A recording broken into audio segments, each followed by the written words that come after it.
Consortium, American Society of Microbiology, Earth Microbiome Working Group, MetaSub and Meta-SCW Global Consortium, International Network for the Government Science Advice. The list is very big, and Sir also involved in many projects. Say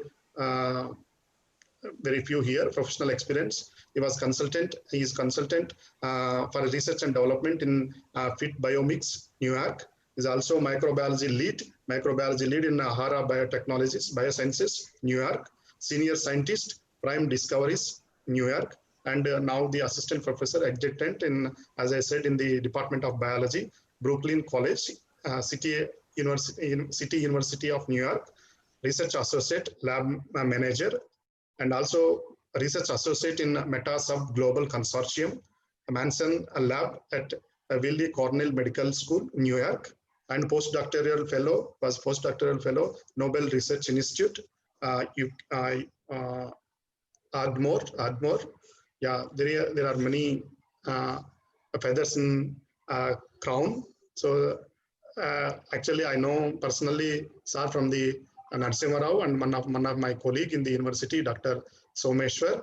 And definitely, I hope that this lecture will be very, very useful, highly thought-provoking, because microbiome in the context of the COVID is very, very important in the human life, because there are so many microbes or say bacteria in the human life, especially in vertebrates or in the human beings. I have attended one of the SAR lecture also previously. It was very, very nice. And entire global data, I hope that SAR will be presenting entire international project data and what is happening in the international level in the microbiome context. So I will not much elaborate on this. You will definitely enjoy the presentation. Definitely it is thought-provoking, definitely new to everyone, I believe.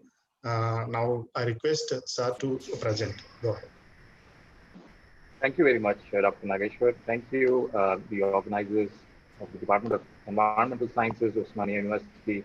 And as Dr. Nageshwar mentioned, Osmania University is the institution that's supporting one of our lead projects called MetaSub India, and which is part of the MetaSub Global Consortium. And we launched this 4 years ago in the city of Hyderabad, Telangana, thanks to the efforts of my close friend, Dr. Narasimha Rao, who had an excellent presentation earlier this morning, and Dr. Someshwar Rao Sagotri of the Department of Genetics.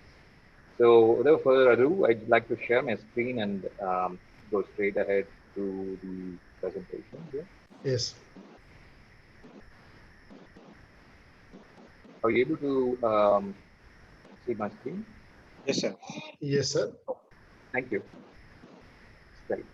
Yeah. Yes, so it's an exciting topic and a very contextual topic of interest on COVID-19's impact on environment and human health. And I noted the topics from some of the other speakers on day one, very specifically the topic rendered by Dr. Abi on the One Health framework. And that is something that holds huge relevance in the current times. And that is also something that I would be focusing on to a certain extent. And as Dr. Nageshwar mentioned, I have multiple affiliations, having worked with the industry as well as with academia. And I'm now working on this Global Gates Foundation project called MetaSub, which is part of the initiative that was started at the Weill Cornell Medical College, which is Cornell University's medical school campus in the city. And I also advise a nonprofit called Small World Initiative, which is an effort to promote scientific curiosity among school students, to promote interest in life sciences, as well as more specifically on the challenges associated with antibiotic discovery, and to nurture their young minds from a very early age. I just want to take a moment to think about the first-line healthcare workers, community workers, and first responders, especially coming from the city of New York, where we were really badly hit during the pandemic that struck in early March. And I want to take a moment to acknowledge their efforts, and also just a public service announcement that every one of you all, please make sure that you wear your masks, because that is your first level of containing the transmission. And masks do save lives. And let us not be skeptical about it, and let us think about those first line people. In this picture here, you have cleaning the subway of New York, which is one of the oldest in the world. And I'm going to be talking a little bit more about the New York subway as well in this talk. So let me start off by quoting Czech, who is the Nobel Prize winner in chemistry, the one who discovered the ribozyme with the team. He says, stronger together in scientific research is a team effort. And more than ever, we as a global community need to be coming together to address the challenges associated with this pandemic, be it discovery of vaccines, be it other challenges that are involved with facing this calamity. I want to put up this infographic from a paper that came out in Science in 2015, where they listed out the human perturbations that have affected our planet Earth. And marked here in red are three critical categories. And we all know that climate change is something that's been discussed very widely, and it is also brought up by several other speakers. We also need to be cognizant about challenges associated with biosphere integrity. They're lying the elements associated with genetic diversity, as well as land system change. These are two key elements that go hand in hand, because habitat pressures caused by land system change or over accession of habitats that are not otherwise inhabitable can lead to loss of genetic diversity. When I talk about diversity loss, it also means diversity of these plants or diversity of these vegetation that will otherwise become feeding grounds for other animals, potentially animals that are in contention right now in the pandemic. And at the same time, you also have atmospheric aerosol loading, which is another category that comes into this particular realm. The reason I bring this up is, this is an article that came up a couple of days ago on earth.org, where they talk about how rare earth mining has devastated the environments in China. The reason rare earth mining has become so widespread in areas such as Southeast Asia or Asia is primarily because the consumers are located in the Western Hemisphere, basically in the West. And they are these companies like Apple or Android companies that really want these very fine elements to build their semiconductor devices, because of which there's a huge demand that's created. And there's been indiscriminate mining going on in these habitats that creates a habitat pressure and loss of diversity for specifically these animals that co-occur in these environments. Lo and behold, we had one such incident that happened in 2012 at a mining area called Mojiang in Western China, southwestern China, far away from the actual point of where the outbreak occurred, potentially where they think the outbreak occurred in Wuhan, right? And this is essentially a displacement of habitat and lack of forage or lack of food or lack of access to these plants or trees that would otherwise be food source for the bats that are living in that area. And they later on found that 6 of those people who were affected in those caves who went to do cleaning activities, among those 3 of them died due to pneumonia-like progression of their respiratory conditions. And 3 were very, very critically ill, and they were admitted in ICU. And they found that the strain that was derived from those people was called RABT-CoV/4991 at that time of the mine. And they found this one had 96.2% genome similarity with SARS-CoV-2. And this is from a Daily Mail source. And this is also something in contention right now, where they think that there was something very similar to the strain that they found earlier. And also some of the major disease experts still feel that the original origin point was not Wuhan, but was elsewhere, spatially different from the location of current contention. The reason I bring that up is now when you're looking at this virus, there's been a lot of discussion over the last 2 days about the virus as such. So we now understand that this virus doesn't only affect our pulmonary system. And there's this excellent review that came out in Nature Medicine from Columbia University, where they talk about the implications of this virus and where and all it can attack, starting with the neurological domain, the renal domain, hepatic domain, gastrointestinal domain, thromboembolism, cardiac, endocrine, dermatological. So besides the immune system, there are several host interactions that are modulating virulence characteristics of this strain that is making it more potent. And again, it challenges your immune system. And as Narasimha spoke about it, right? You have a drastic effect of immune overload, which leads to the cytokine storm, or you have a deficient response from the immune system, where you're again getting challenged and your process to recovery is going to be dragged on. But then there is this intermediate zone where you really need to be placed to be able to optimally recover from that condition. However, there are several other intermediary elements that could be associated with these recovery processes. And the reason I bring up this infographic is for bringing on context. So right now we are living in a silent spring for immune disorders. We have seen a rate of incidence or reduction of rate of incidence of infectious diseases. On the figure on the left, if you look at it, it's the percentage of rate of incidence or reduction of rate of incidence over the last decades, like 1950 onwards, because of the advent of vaccines, the advent of medication, the advent of drugs, specifically to target those conditions. And on to the right, you have an increase in immune disorders. Immune disorders such as asthma, type 1 diabetes, Crohn's disease, and multiple sclerosis. One of the major underlying factors to these conditions is that all of those 4 conditions have underlying links to imbalances in the community stability for microbes that coexist with us. And that exactly brings us to the context of these microbes that associate with us, live inside us, and then on us, and are also influencing how we respond to the interactions with the environment. And they cause balance or immune imbalance in the process. So in the context of evolution, how do we think about these microbes? These are essentially distributed into the 3 realms of life: bacteria, archaea, and eukaryotes.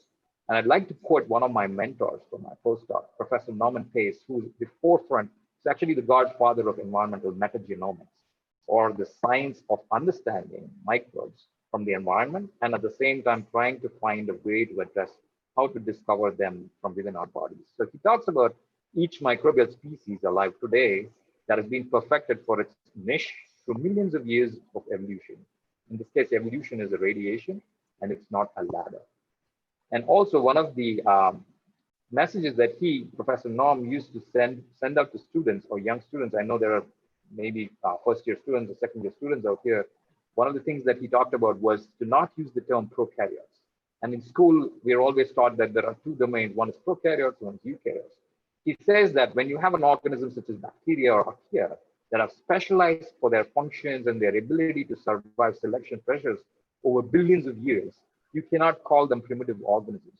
They are advanced organisms that have evolved, and they have superficial features, like superlative features. So let's take a moment to not continue using the term prokaryotes. And since we think about these organisms that are coexisting in us, it also brings us to a point where we want to ask the question: are we humans a superorganism, or are we the most superlative organisms of all time, right? Which leads us to question, what exactly makes us human? Is this our human genes, or is this these microbes that interact with us and also coexist in us? It turns out that we are more microbial than ever before. And the number of human genes are very, very sparse in comparison to the number of microbial genes. And at the same time, the number of human cells in our body are also overpowered by the microbial cells. We've got close to 100 trillion microbial cells and only 30 trillion of these human cells, which leads us to an unraveling experience where we now know that the human microbiome is exactly a reflection of how your host has adapted to the pressures put out by the environment, and also the habitat that we live in. And each of these interactions have very, very critical roles in determining how well you respond to any particular disturbance event that happens in the environment. And if you want to categorize human microbiota, you can categorize them as bacterial microbiota, which is the bacteriome, the fungal microbiota, or the mycobiome, or viral microbiota, or that's always called as the virome. Besides this, you also have something called the macrobiota, which are constitutive of helminths or parasites that we get exposed to or we get infected by. This happens mostly in the developing nations, or rather in the underdeveloped world, because in the developed nations, they do not have such challenges, because they have much more cleaner environments, which potentially brings us to a moot point. If they have cleaner environments, why did they get so badly hit by something like COVID, right? It also brings us to that point where we want to question whether the exposure to this array of microbes and pathogens in countries such as ours has brought up in us a certain innate level of adaptation to that shock or to that disturbance effect that a pathogen brings in. So it's again something that you can try to understand during using different approaches, but in this case, we are asking the question whether microbes can be able to do. So it also turns out that we know that there are bacterium and virome interactions that happen in nature They happen largely in oceans. They also happen in habitats around us. They also happen inside of us. A classic example being bacteriophage interaction. So you can have immune activation that's established by a viral interaction into our body that's mediated by a bacteria, by the microbes and microbiome that's constituted of us. So that could be passing through these mechanisms such as reactive oxygen signaling, or you can have these lytic interactions where bacteriophage initially can initiate a virulence mechanism that also can basically be nullified by the transfer of these genetic elements, mobile elements that get in from the bacteria, or they acquire the viral mobile elements therein, and also is able to render some protection. However, this is something that's largely understudied, but there's still a lot more work that needs to be done in this area. And right now, we don't understand much more about these microbes that are inside of us. And we are now helped by the advancement in technologies such as sequencing. And right now, we can think of sequences as molecular microscopes, very much the way Antoine Leeuwenhoek used that first time in the 1600s to examine cells in the bark of a tree. We have advancements in these machines that are now able to put out data more than ever before. So much so it's become miniaturized to the level of a handheld device like the Oxford Nanopore. That is something that's being used very recently in the International Space Station as well. And we can provide critical readouts from sequencing approaches, and that can be very considered in deriving options that we want to basically optimize for. And because of such advancements, we're now looking at a new tree of life that was shown to you earlier, from what was shown to you earlier. Previously, those tree of life measurements or depictions were done based on single marker genes, such as the 16S ribosomal RNA, which is a widely conserved ribosomal RNA gene, which is for bacteria and archaea. And at the same time, for fungi, you use the 18S ribosomal RNA as a primary marker gene. But nowadays, you have an approach called shotgun or whole genome sequencing. So basically, you can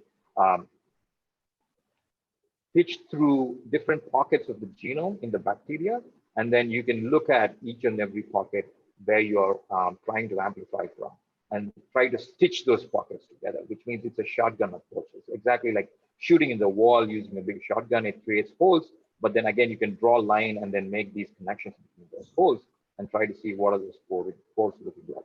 But at the same time, you can also do these sequencing approaches where you're rendering out a single strain from those genomes that you have initially screened and then unravel more information from them. Because of which, right now, what is becoming very exciting is we are understanding that the group called Archaean is a transitionary domain between bacteria and eukaryotes. So we find us humans, even eukaryotes, interspersed amidst the archaeal clade, phylogenetic clade. Here mapped in red, you can see the eukaryote supergroups that are branching out within the PACT phylum. And at the same time, at the bottom level of that figure of that phylogenetic tree, you find an entire clade candidate phyla radiation, which is still not defined. There's still a lot more to be discovered, which means we are sequencing, but we are not sequencing enough. There is a lot more to be done. And the more and more you keep digging in, the more and more microbes keep surprising you. There's so much that we don't know that someone recently compared the microbial dark matter to having even more abundance than what you see in the skies, which means astronomy, or basically looking at stars, is going to be diminutive when we're thinking about these microbes. They can overpower them in numbers. We're thinking about such enormous numbers. So from these microbes, one of the initial efforts to characterize these microbes came from the Human Microbiome Project. This is a project that started in 2009 by the National Institutes of Health.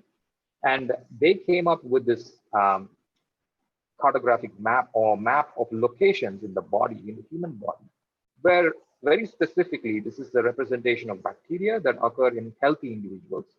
They picked out close to 240 individuals, healthy individuals in North America, very specifically in the United States.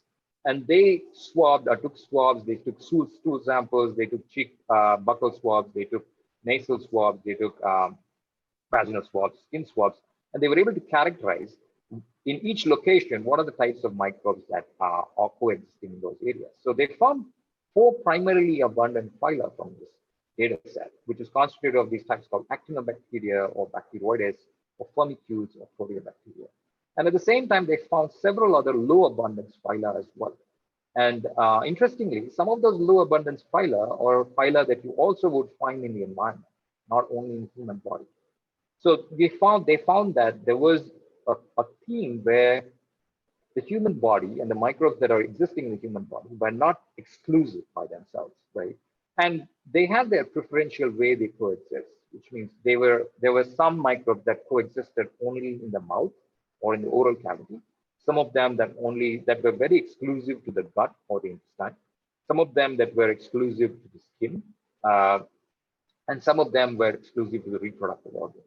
And there was a very specific reason that was happening. And one of those reasons being microbes are very sensitive to changes around them, the habitat. And that's primary change is determined by something that's very basic, variable called pH. So the pH or the acidity or basicity of the habitat would influence which habitat or which location a microbe will prefer to colonize. So this is some sort of an environmental driver of this ecosystem. In this case, it's the human ecosystem that we are talking about. The same thing holds good for the environment. So I spoke about bacteria. Again, it's interesting because of the current context to talk about viruses and the viromes. So it turns out that there are close to 380 trillion viruses versus 38 trillion bacteria that are there in your human body. And we don't know close to even 1% of that constituent number. And it's pretty crazy to think about that, right? So the first efforts of even assembling a virome sequence was done in 2002 by Dr. Forrest Rover, who is a former collaborator, or actually a current collaborator of my former mentor, Rob Knight, at the San Diego State University. He was one of the first people to assemble a crossphage, which is essentially a bacteriophage that he derived from marine sources. And he used this cross-assembly way of using sequence reads, which were basically patches of sequence that were derived, and then they found a way to stitch them back together. It's basically that technique that led to the naming of this. So this sort of started an effort on that side where people were starting to realize that you can also do genomics on viral sequences and slowly assemble virome reads from that. So because of which now you have a resource from the Joint Genome Institute, which is a Department of Energy research organization that has an exclusive database for viromes. And this is a DNA viruses specific database, close to 750,000 unique DNA sequences that are specific to DNA viruses, and is also an open source resource that can be used for analysis. I'm going to touch upon this as well in 7 minutes. So how do you categorize these microbes that you otherwise find in your body, and what exactly determines how they are placed in your gut very specifically? I'm going straight up into the gut because that is the most pivotal organ that has interaction with your brain. It actually influences your physiology. It also influences your immune response. So which is the reason they call it the second brain. And several other immune responses are mediated by interactions that happen in the gut. And they found out in this landmark study done in 2011 by Manimuri and Arumugam and Pierre Bourque's lab in Europe, that there were 3 primary groups that are determining how you can differentiate between populations based on just their microbes or just their bacteria. Turns out that you have groups that are dominant with this phyla called Prevotella, groups dominant with this phyla called Bacteroides, or Ruminococcus. And each of these groups are determined or shaped by their diets very specifically.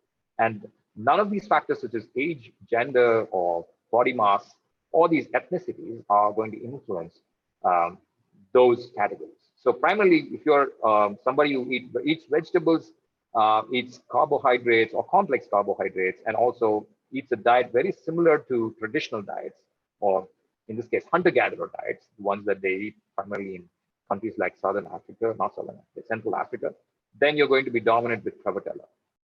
And again, in the industrialized Western diets, you have people who consume more of meats. They have found that there's a category called Bacteroides, where you're predominantly eating those types of diets, and you have only that group. So it turns out it becomes a tug of war in a way where you call a team Prevotella versus the team Bacteroides scenario. You can call this an East versus West kind of situation, right? If you geopolitically want to frame it in a microbial sense. And also there's another category called Ruminococcus, which is fiber-rich rural diets, and it's very traditional diets that are practiced by people who are very remote from civilization or very, very far-fetched from coming into close proximity with urban habitats. Most people are still practicing that. So there's an interesting paper that came out earlier this year in PNAS from Levy et al., the Institute for System Biology in Seattle. And this infographic actually came up in that paper. And one of my friends, Sean Gibbons, actually is one of the authors on that. He's a faculty there. It's a pretty good read. Please do check it out. So when I talked about this categorization of individuals, so what happened was you can also do these meta-analysis. You can ask questions like, oh, the more urbanized we are, or the more developed we are, so-called developed, if you're urbanized, what are the changes that would happen to the microbes in your body, right? What are the changes that happen in the bacteria in your body? So here in this map, there's a color gradient that's marked by the urbanization percentage. On the left bottom of that, you have the scale from light green on to deep red. So in terms of urbanization percentage, our country, India, is roughly in that 25 to 50% category versus a country like the United States is high up in the 75 plus category, right? So if you look at these stratifications on this figure, you have gastrointestinal tract that's represented in pink, and then you have skin, and then you have urinogenital tract in blue, and then the oral cavity in purple. This is the scale that is there on the bottom right of this figure. So if you look at that index and you go back and try to look at, oh, which country has what, I'm just going to pick up the gastrointestinal tract, right? If you look at India, country, Prevotella is the most dominant group of phyla that you would find in the gastrointestinal tract. And at the same time, if I just go back straight up to the Western, like basically to the Western countries, and I look at USA, United States, the most predominant group there in the gut is Firmicutes. That's on the top left corner of this image. And at the same time, strikingly similar, if you look at countries such as Tanzania, or you look at countries such as Malawi in Central Africa, they all have Prevotella and the gastrointestinal tract, which is actually very similar to what we have in our country. And one interesting striking feature of that is, at one point in time, if you heard of the Gondwana theory, land masses were actually joined together. Specifically, that portion of Africa and India, or the southern part of India, were all joined together. So it's just a moot point to think about biogeography in this context. But you can understand how spatially different these bacteria are in terms of distribution. But at the same time, we are talking about urbanization here, which means westernization or the practice of processed foods or consuming high fructose or high sugar elements and things like that. So diet becomes a key aspect of how changes happen in the food system, right? So microbes are found everywhere in the food system. We are exposed to them at different realms, starting with the place where we grow our food from agriculture, the way we practice agriculture. The land use change or the land use patterns you meet out to growing your crops can have an influence on how microbes get translocated.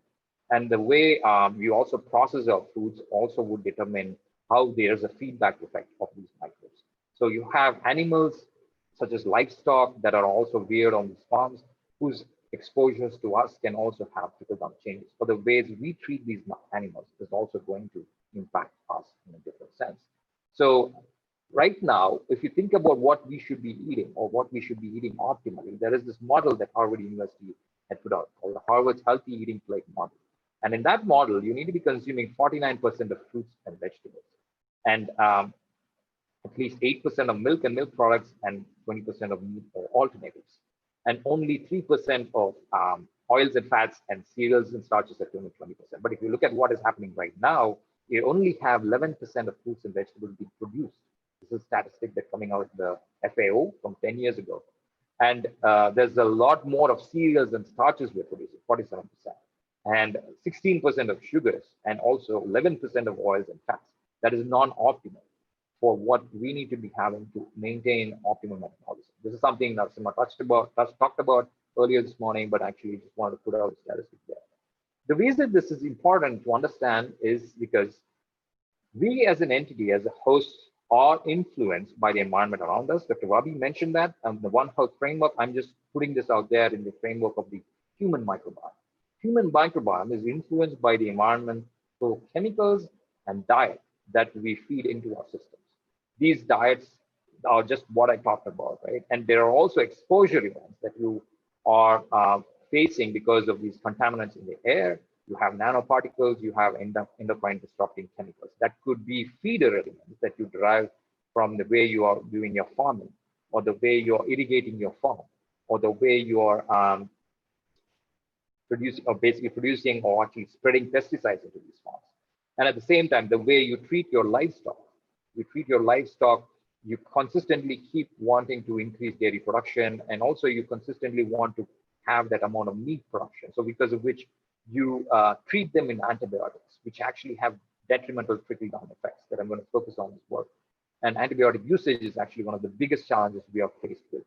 And this is also going to affect our ability to cope with pathogens, cope with exposure events such as the current pandemic. How we respond and the imbalance cost there would relate or would actually cause human disease. So we need to be cognizant of all these three elements or four elements: cohabiting animals, wild animal exposures, and also domesticated animals. Treat them with cognizance and with actually a rational approach that is actually going to be helpful. And if you see the current statistic again from FAO, the number of undernourished people in the world has been on the rise since 2015. We are now at 821.6 million people who are undernourished. We're talking about advancements in agriculture. We talked about the Green Revolution. We talk about these advancements in production capabilities, genetics that are coming in as well, but still the undernourishment is rampant, which is actually a paradox, right? Why does this happen? Again, this happens for multi-pronged reasons. Again, one of those reasons being that you have a decrease in microbial diversity because of changes that we have made to our original regimen of diets that we were trained to consume by our ancestors, by our elders. We are influenced by urbanization, we are influenced by culture, we are influenced by our peers to actually adapt to a more fancy style of living, fancy dietary preference, and that impacts the microbial richness or the composition of these beneficial microbes that otherwise provide those critical functions or critical roles for your body. They've also proved that if you move from one country to another, it can have an influence on your microbes. Basically, it's a diet influence on your microbes. If you're adapting to the diets that are there in those countries, then that is going to affect you.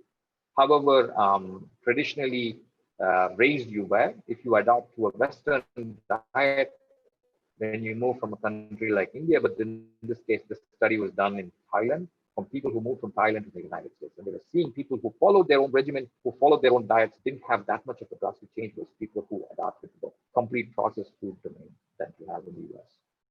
So since we have this challenge with processed foods, there is another challenge that is lurking behind the corner. As we talk about COVID, and as even before COVID, this was something that was presented to us, and it is actually hidden danger signal that's right in front of our face. AMR, or antimicrobial resistance, is actually one of the biggest challenges that the UN or the World Health Organization is trying to address. We talk about these conditions associated with cancer, where the death rate is at 8 to 8.2 million globally, diabetes 1.5 million, or diarrheal disease 1.4 million, or accidents. Right now, the estimate for antimicrobial resistance associated death is 700,000. And more than infectious diseases, we are going to look at the rise in infectious threat due to AMR at 10 million, at the number of 10 million. And at the same time, this is one of the biggest challenges we need to be addressing in the context of COVID, because each and every person with a threat of being exposed to the pathogen assumes that the moment you take an antibiotic, it's going to be something that is going to act against a virus, which is completely flawed. But this education is not provided, this awareness is not provided, and which is why one of the reasons we need to be talking about this right now. So I'm going to focus a lot more on the context of AMR, antimicrobial resistance, and why this is important for the human microbiome context. For this, I need to talk about how certain trend lines have been created by the latest advancements in data generation for the human microbiome. Since the Human Microbiome Project got published in 2012, there have been several efforts trying to characterize different disease domains associated with the human microbiome. And then there have also been revolutionary citizen science platforms that have been established globally. And I'm going to talk about two such platforms in my talk today. One such platform is called American Gut, which came out of my postdoc mentor's research group, Professor Rob Knight, who is now at the University of California, San Diego. And originally, when I was working with him, he was at the University of Colorado Boulder, which was when this project was started. And in this photograph, we have on the left Rob, and on the right Daniel McDonald, who's the director of this particular platform. So this is a robust citizen science platform where any person in the US can actually inquire and ask the question, what is there in my gut?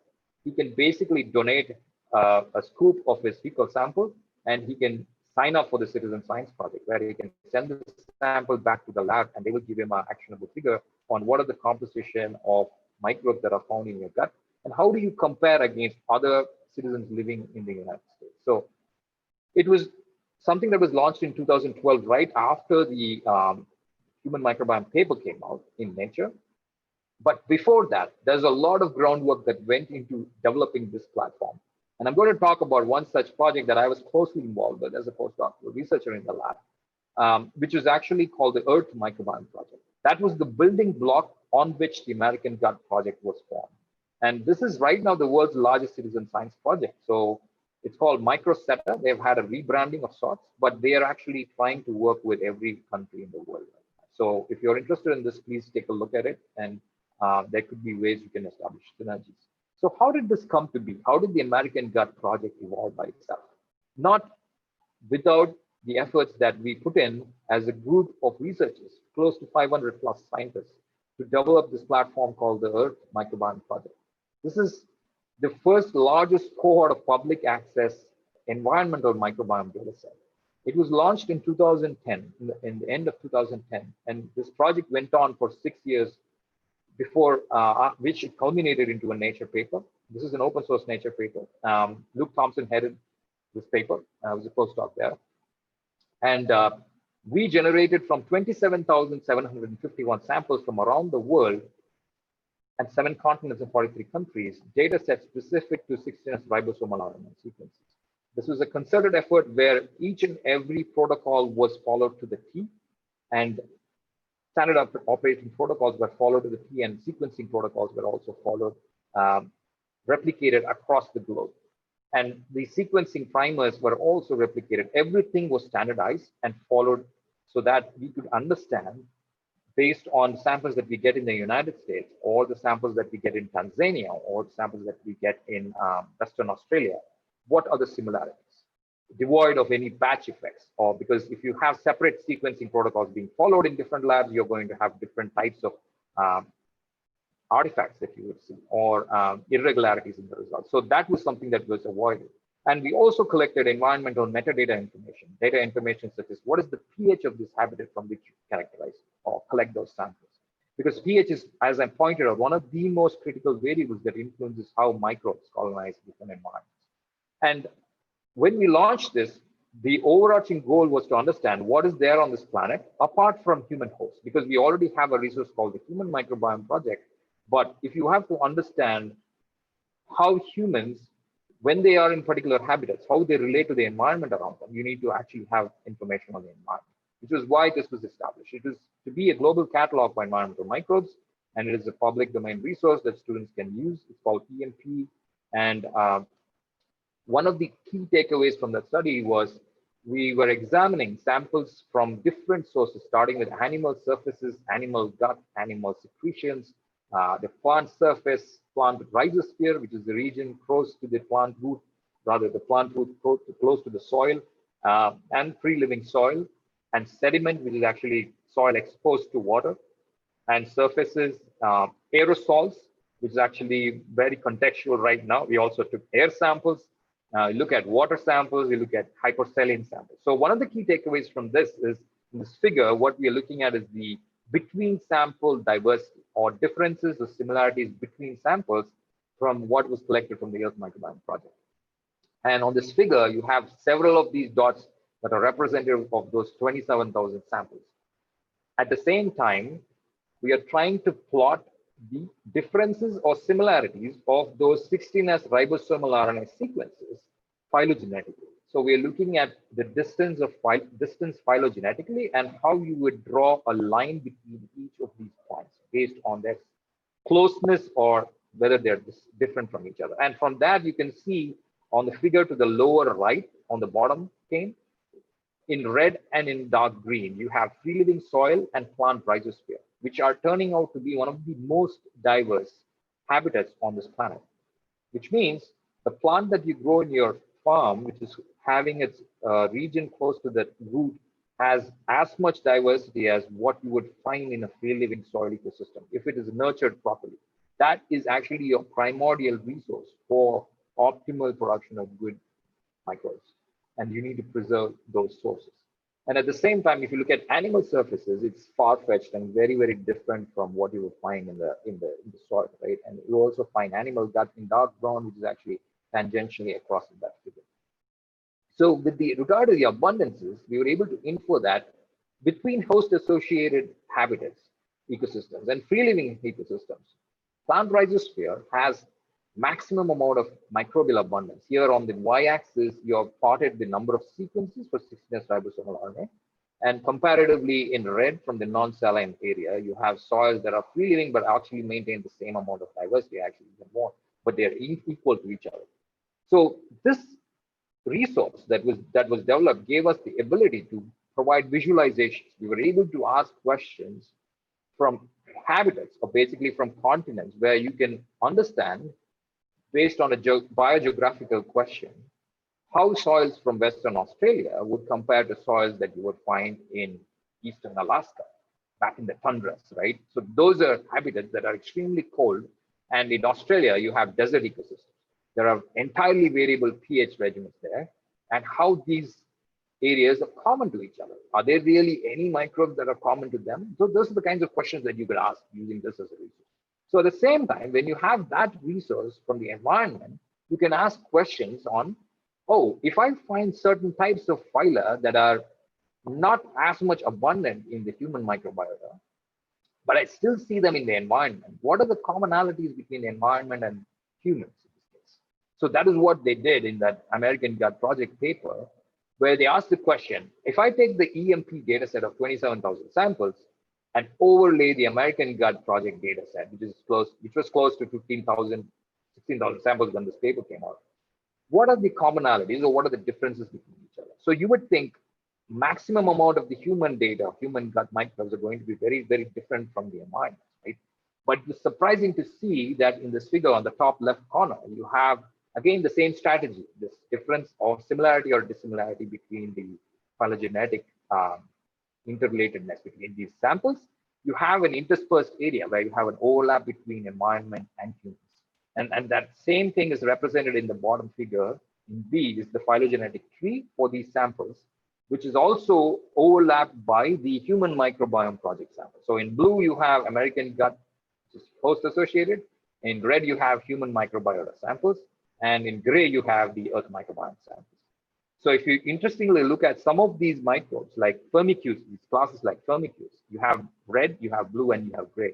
And you also have these classes like Verrucomicrobia, where you have gray and you have blue, and Bacteroidetes, where you have gray and you have blue, and Proteobacteria, where you have gray and you have blue. It's interesting these categorizations came up. And even one other category was Fusobacterium, which is also in blue and in gray. So each of these phyla actually give us a signal, give us a short story as background. Because Firmicutes is one of those groups, if you recall, the urbanization map also revealed in US that's something that's predominant. Firmicutes is one such phyla that's been associated with obesity.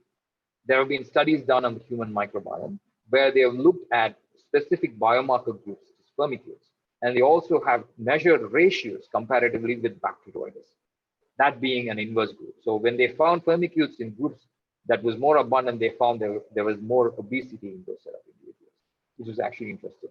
And at the same time, there are groups such as Fusobacteria, which are actually turning out to be biomarkers for conditions such as colon cancer or colorectal cancer. Not across all ethnicities, but in certain ethnicities, they have certainly showed that as a proof of concept. And also, if you look at certain classes like Verrucomicrobia, this is very interesting because Verrucomicrobia are phyla that give you a reflection of the health of soil in any farm or in any ecosystem. You can basically say, using the abundance of Verrucomicrobia, whether my farm soil is healthy or not. And interestingly, you do pick up some signatures in the human gut as well. So it's key to understand that we are not a standalone system, microbially speaking. we host a signal that we are delivered from the environment. And at the same time, between an industrialized community and a traditional community, there are these biomarker groups that are very, very distinctly different. For instance, in industrialized, you have these phyla like Lachnospiraceae or Rickenellacea, which are never found in the hunter-gatherer populations. But at the same time, you have Prevotella that are there in the hunter-gatherers, which you don't find in the industrialized groups. And the same thing holds good for a remote farmer community as well. So you have Ruminobacter or Treponema, which is actually a category that you find in people who are exposed to parasites like helminths, but you don't find them in the industrialized nations or industries communities, which leads us to this moot point of understanding or basically realizing that the way we are exposed or the way we come into this world, there is sort of a priming effect that happens to us, right? The way we are born itself is an influence. The way we are born would determine how well we would cope to the environment or the environmental pressures and also the challenges that we are going to face. They have shown or proven through human microbiome inference that the way you're born via C-section or vaginally would also influence the types of microbes that colonize you. And these microbes can actually either help or not help you in coping with certain challenges. For instance, in chronic obstructive pulmonary disorders, COPD or asthma or primary complex in children, they have seen that imbalances in the gut microbiota and even the lung microbiota is actually challenging them to respond to such immune pressures. And when you're hospitalized or when you are a premature baby, again, you experience drastic medication given to you at that time. There could be dosages of antibiotics, which actually can lead you to be malnourished or lose your birth weight, which turns out that 20.5% babies are now suffering low birth weights. And also this influx of formula food versus breast milk, because breast milk is the most optimal source for a child to derive optimal immunoglobulins, as well as these bacteria that are providing protection through these immune mechanisms also through that route. So in the aftermath of COVID-19, right now, what I want to put up is there will be mass paranoia that could result in excessive usage of antibiotic usage. Not only the thought of infections, the other naturally occurring opportunistic infections, the threats associated with antibiotic resistance, such as escape pathogens, which is actually widely discussed. So the WHO is now having a concerted effort on tackling antibiotic resistance in the COVID context. And right now in the US, there are figures close to 2.8 million infections that are antibiotic resistance related, and more than 35,000 deaths each year. And if you think of these causes, it's something that we are actually experiencing literally day in and day out. Over prescription of antibiotics, which is something that is indiscriminate, right? In our country, in India, you can get an antibiotic over the counter, which is not the case in the US, but still they're experiencing 2.8 million cases. So if you think about these estimations, you cannot imagine how much more you're going to have in terms of challenges, right? And you have overuse of antibiotics for farming, these challenges that are also aggravated by lack of hygiene and poor sanitation. And these are going to cause trickle-down effects. And the spread of antibiotic can primarily happen through different routes. One is from the animal to the environment, and then from these drug-resistant bacteria that trickle down into the water and soil and air, thereby getting in contact with us. And at the same time, it can also get exposed to people who go into these healthcare facilities for getting checked. And these healthcare facilities also become a habitat for such opportunistic pathogens. They're now talking about record numbers of these countries that are giving data that are very disturbing for AMR resistance. And there's this initiative called GLASS, Global Antimicrobial Resistance Surveillance System from WHO, where India is also providing data from what they collect in the healthcare systems. So right now, in terms of mortality per 10,000 people in terms of population, Asia is actually the worst affected in terms of the rate of mortality. This is a figure that came out in a recent publication. In terms of number of deaths, this is pretty staggering numbers, right? And for India, one of the data sets that has come out in GLASS is they've been able to collect samples from blood, from urine, from stool, or from genitals, specific to the escape pathogens. The escape pathogens start for E. coli, Klebsiella, Staphylococcus aureus, or Acinetobacter, which is opportunistic pathogens, the ones that are causing multi-drug resistance infections.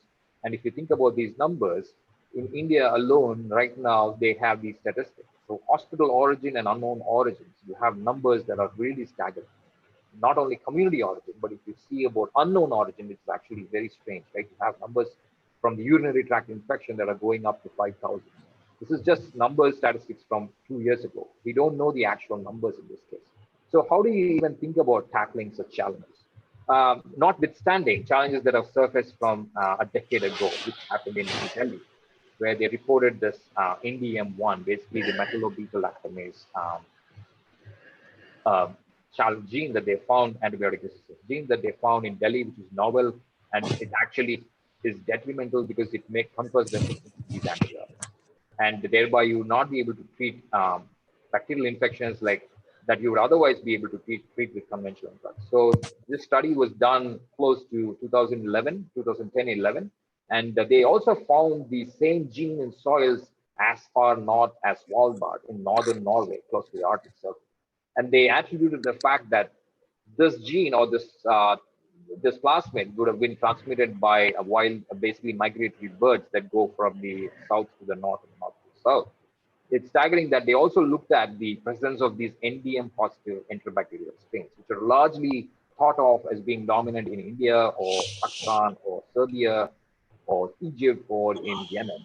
At the same time, later on, this is a review that came out a couple of years ago, but they also looked at the prevalence of the NDM1 plasmid, or basically this element that they found from the other parts of the environment, right? So the way this NDM was discovered was they collected sewage and drinking water samples from New Delhi, and this was close to the 2010 Commonwealth Games time period.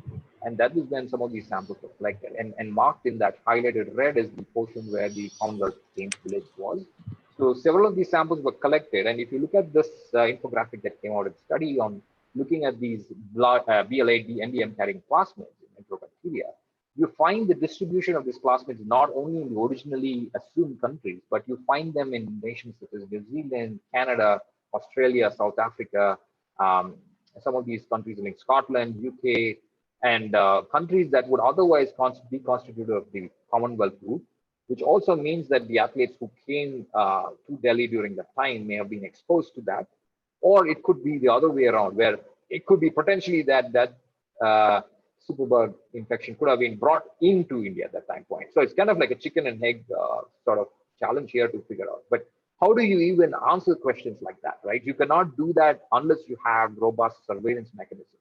And surveillance mechanisms that can go further down into the level of data that can help unravel patterns associated with antimicrobial resistance, which is exactly what the project that we are involved with called MetaSub is trying to do, which is to stratify the genetics and epigenetics of antimicrobial resistance.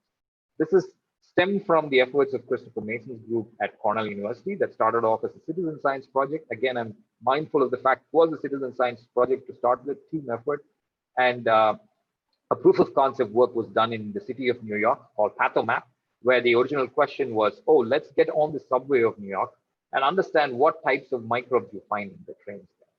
So the also overarching goal was to understand what types of antimicrobial resistant bugs you would find in those subways. So the Gates Foundation supported this effort in 2016, and it basically helped them build a platform to address challenges associated with public spaces, mass transit, and also healthcare facilities. So we had two earmarked frameworks for that. One was called MetaSub, metagenomics of subway systems. The other one was called MetaMed, which means the metagenomics of AMR in hospital systems. So one such landmark paper just came out in Nature Medicine last month, which is the environmental survey of hospital sites to reveal how infections begin. Our collaborator Niranjan Nagarajan from A-Star Singapore actually was the forefront of this effort, where they were able to spatially map out these pathogens in a hospital environment. And the way they did that was using a sequencing approach, a direct shotgun approach, as well as a long-read metagenomic approach, where they did culture plating for these samples that were otherwise opportunistic, and they also did the direct shotgun output. And from that, what they were able to recover was 2,347 novel genomes from these hospital-acquired infections or infectious opportunistic pathogens, and close to 1,693 phage sequences from that, and 5,900 odd close plasmid sequences. In this case, they had 3 time points, and the study progressed over 2 years. So they were collecting data from, as you can see in the figure, places like the cardiac table, the bed rail, the bedside locker, the door handle, the pulse oximeter, all these elements that you would otherwise find in a healthcare system. So they were able to find that you have opportunistic pathogens lurking in each of these habitat spots. So each of these spots have specific pathogenic escape pathogens or other pathogens that are there. Starting with this figure where they show in an isolation room, you find Pseudomonas aeruginosa most abundant in that figure in red in an isolation room. And again, in a MD or O ward, which is a multi-drug resistance ward, you would find more of methicillin resistant staph aureus. Or in the case of, again, the standard wards, you're not going to find as much as those represented, but you also have Klebsiella pneumonia, is actually, which is very rampant in these isolation wards as well. So in terms of the antibiotic selection, they were also doing a specific enrichment culture-based approach, where from the enrichment culture, they were able to select for specific classes of antibiotics. And despite the selection pressure, if there are organisms that are surviving through that, those were also taken into sequencing, because of which they were able to establish a specific role, ecological role, for each of these microbes in a hospital environment. If you look at the habitat like the sink trap or an aerator and compare it to the bed rail or the bedside locker, what are the types of these microbes and how spatially divergent they are? This is something that they were able to represent. And if you look at these communities like Acinetobacter, Corynebacterium, are all opportunistic pathogen, whereas some of them that were far-fetched from them are the ones on the bottom half of this figure on the right. You have groups like Methylobacterium or Ralstonia, which are primarily nitrogen-fixing groups that you would otherwise not find in an environment like hospital. You only find that in free-living environments or in spaces that are outdoors. So these are the kinds of visualizations they were able to provide. And again, like one of the overarching goals of MetaSub is to understand AMR for tracking, for also looking at these novel biosynthetic gene clusters that you would find from recovering these novel metagenomes that you would otherwise not find in other places or other environments, and thereby producing these forensic maps.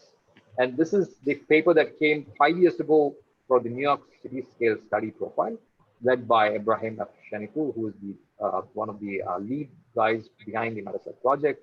And the approach is like kind of straightforward, looking at shotgun metagenome, sequencing for 5 to 6 million reads per sample, doing a paired end approach of 125 base pairs, and then mapping to reference genome that was available at that time, and using tools such as Metaflan, which is, or right now we have Metaflan 2 and robust tools to identify the diversity of these taxa that are there in these habitats.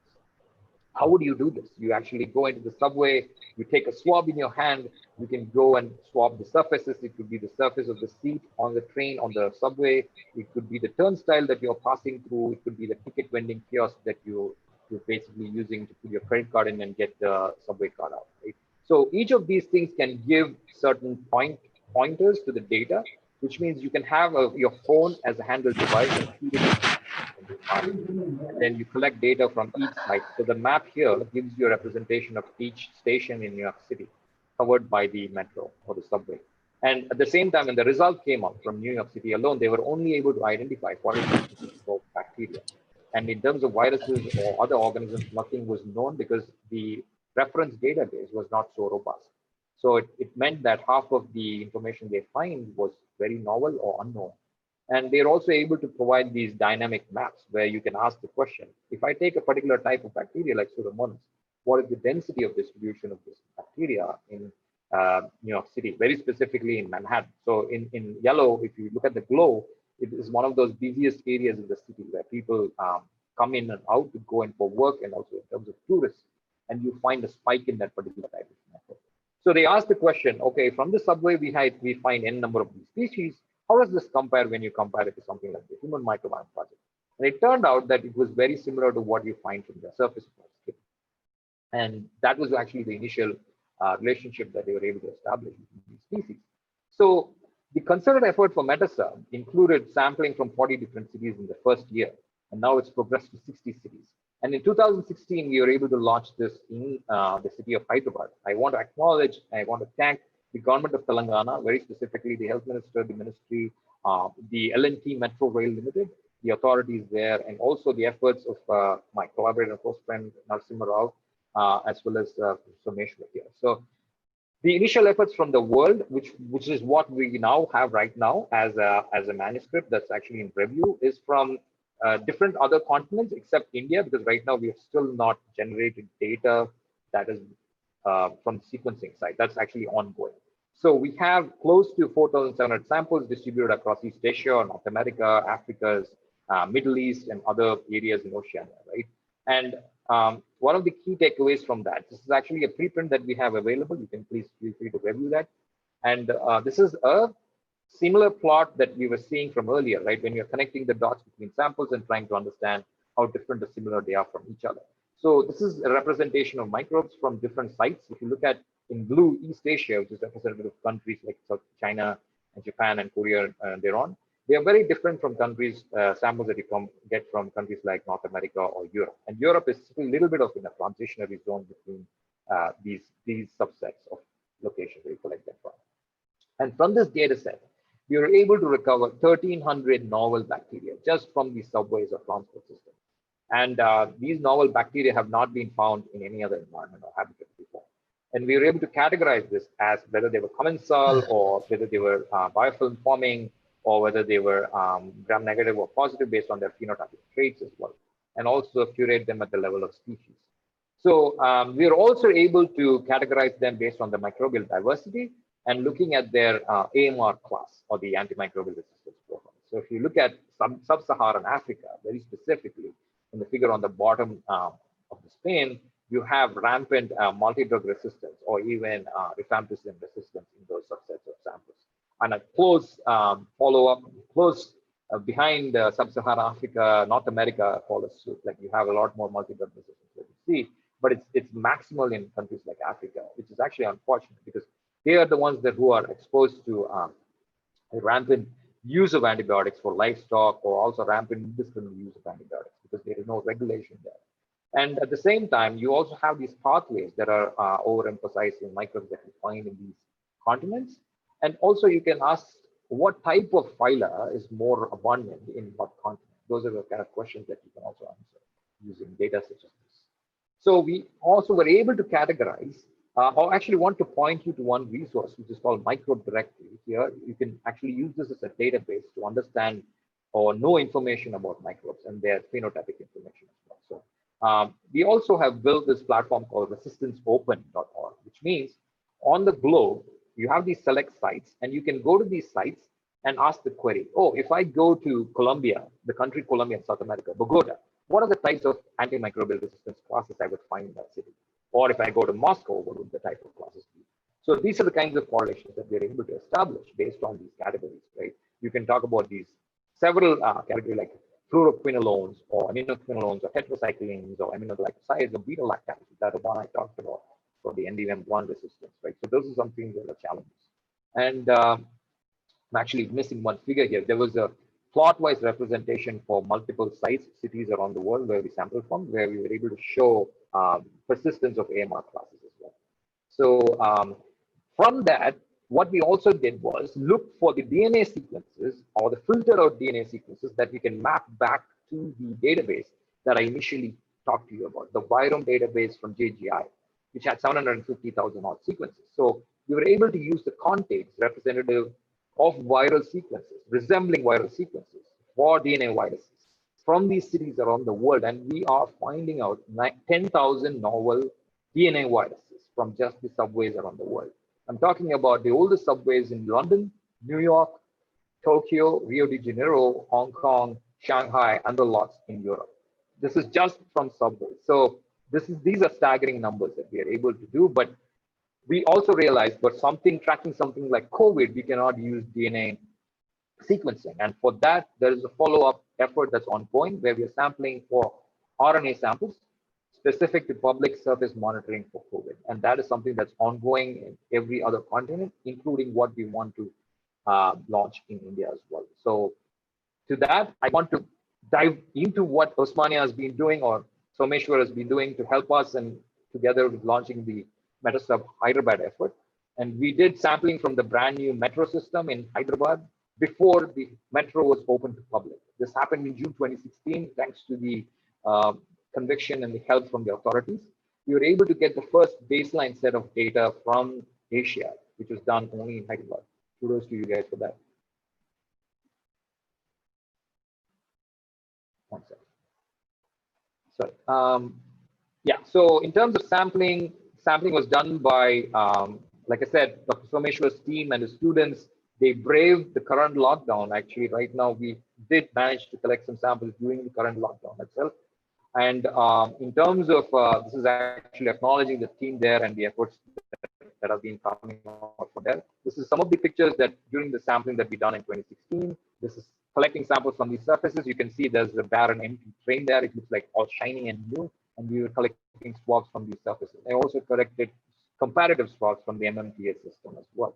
And acknowledging the efforts of Dr. Lakshman Kumar here. This is some of these train stations where we collected from on the Nagoli to Metubuda segment. And you can see Narasimha here in this picture, also helping us with the swabbing process. And what is this timeline here?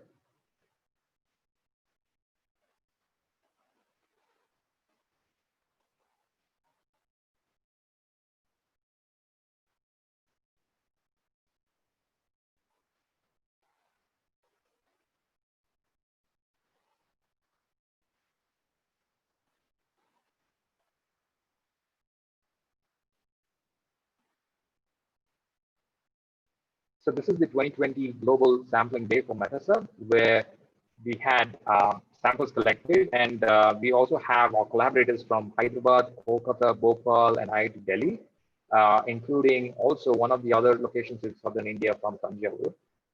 And we are also having these academic partners from IIT Madras. And Chennai is another city where we're going to launch this pretty soon. We're working for the authorities to help us with this. Also, in terms of looking ahead, I talked about the challenge associated with AMR.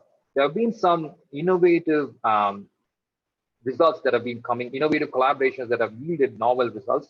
And some of these approaches could be NGS based. So one of our collaborators, Karthik Raman from IIT Madras, along with Niranjan, who's also a MetaMed collaborator, just came up with this exciting study in Nature Ecology and Evolution, where they looked at recovery of individuals who are exposed to antibiotic treatments. And they also narrowed down using metagenome-wide association analysis on 21 specific bacterial species that can help in the recovery for patients who are exposed to antibiotic regimen over time. So for this, they took out cohorts from Europe, they took out cohorts from England, Sweden, Singapore, Canada, and also with China. And they were able to find specific species that were very, very optimal in their function to digest specific complex carbohydrates. And they were also able to portray that even at the level of alpha diversity, which means within sample diversity, some of these species were able to recover in terms of their numbers. Because whenever you take an antibiotic, a beneficial microbe that's in your gut will reduce in its abundance. And it needs time, and it needs a lot more time for it to recover and come back to that baseline value. But in this case, they were able to show that these species were recovering faster than ever. This is the first time this is being shown. It is an excellent proof of concept, and it can be extended over several other ethnicities. It's only a matter of time before this becomes conservative. And also, they were showing that between the controls or the recoverers for post-treatment or the non-recoverers, there is a divergence in terms of the PC rate plot. And they did functional analysis for these microbes that are recovering. And they also found in blue, the recovery-assisted bacteria species were more persistent in the number of carbohydrate-associative enzymes that they are able to enrich for. The more the number of KZs or carbohydrate-associated enzyme functions help the bacteria digest or process those complex carbohydrates that you otherwise would not be able to process. And mind you, you derive a lot more nutrition from these complex carbohydrates or fiber-rich ingredients that you consume. Because of which, I think I want to reiterate the point. When you choose your diets, choose them smartly. And as Narasimha pointed out, actually, on very specific ingredients that you want to take and consume, as much as possible, avoid consuming processed foods and sugars. So challenge your microbes because they are resilient, they have evolved through time, they have evolved with specific traits to be able to process with complex dietary ingredients. And they are there for a reason, and learn to nurture them. Want to take this moment to acknowledge people who matter the most. Chris Mason's group, the Medicine Consortium, global collaborators all over, sponsors, people who are collaborating with us from Medicine India and Medicine Global, funding agencies, Bill and Melinda Gates Foundation, Hyderabad Metro, the nonprofits, people we talked about, and the people who matter the most, the people who have influenced my life, my career, starting with Professor Rob Knight. I wouldn't have come to the microbiome but for him, and I owe it to him for being part of the Earth Microbiome Consortium, the several initiatives. Christopher Mason from MetaServe, Mark Fernandez, my mentor, Professor Norman Pace, Professor M.S. Swaminathan, who basically built this institution where we were able to get nurtured and trained during our PhD days. My PhD advisor, Dr. G.N. Hariharan, the Executive Director of Mrs. Startup, Rick Paparazzo, who is the huge lead on Shine, as well as one of the leads on EMP, my collaborators from USDA, from the Global Consortium. I want to thank you for your time. I'm happy to take questions. You can feel free to reach me at this email. And also just, I want to say, let's rise up and help India fight COVID and antimicrobial resistance. That's a challenge lurking behind COVID. It's omnipresent. Also a small pitch for SMI, SWI. We're looking to partner with institutions to nurture interested students for antibiotic discovery. Thank you. Taking questions.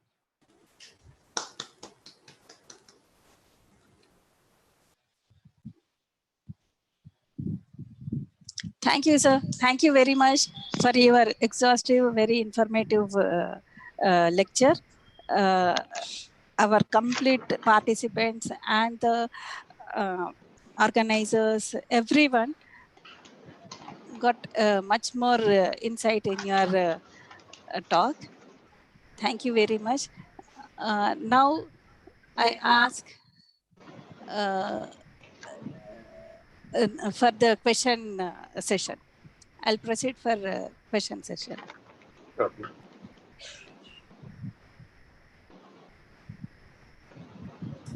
If you have anybody, participants, if you have any questions, please, you can ask now. Sir, is the bacteria that decomposes the metals or other chemicals like fluoride are similar to the one which are found in the subways, sir? Yeah, that's a good question. So there were spatial preferences from what we could recover from the subway. So we did have hyperaccumulating microbes that you would find, like chromium resistant groups or hexavalent groups that are involved with sequestering lead, for instance.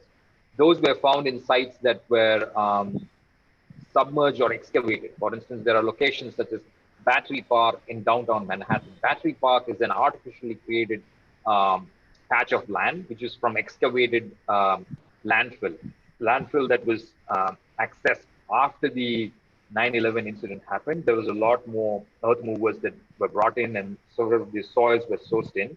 So some of these stations or locations close to those regions were having those microbes showing those traits. But we also had, interestingly, some stations metro stations where they were submerged during the Hurricane Sandy.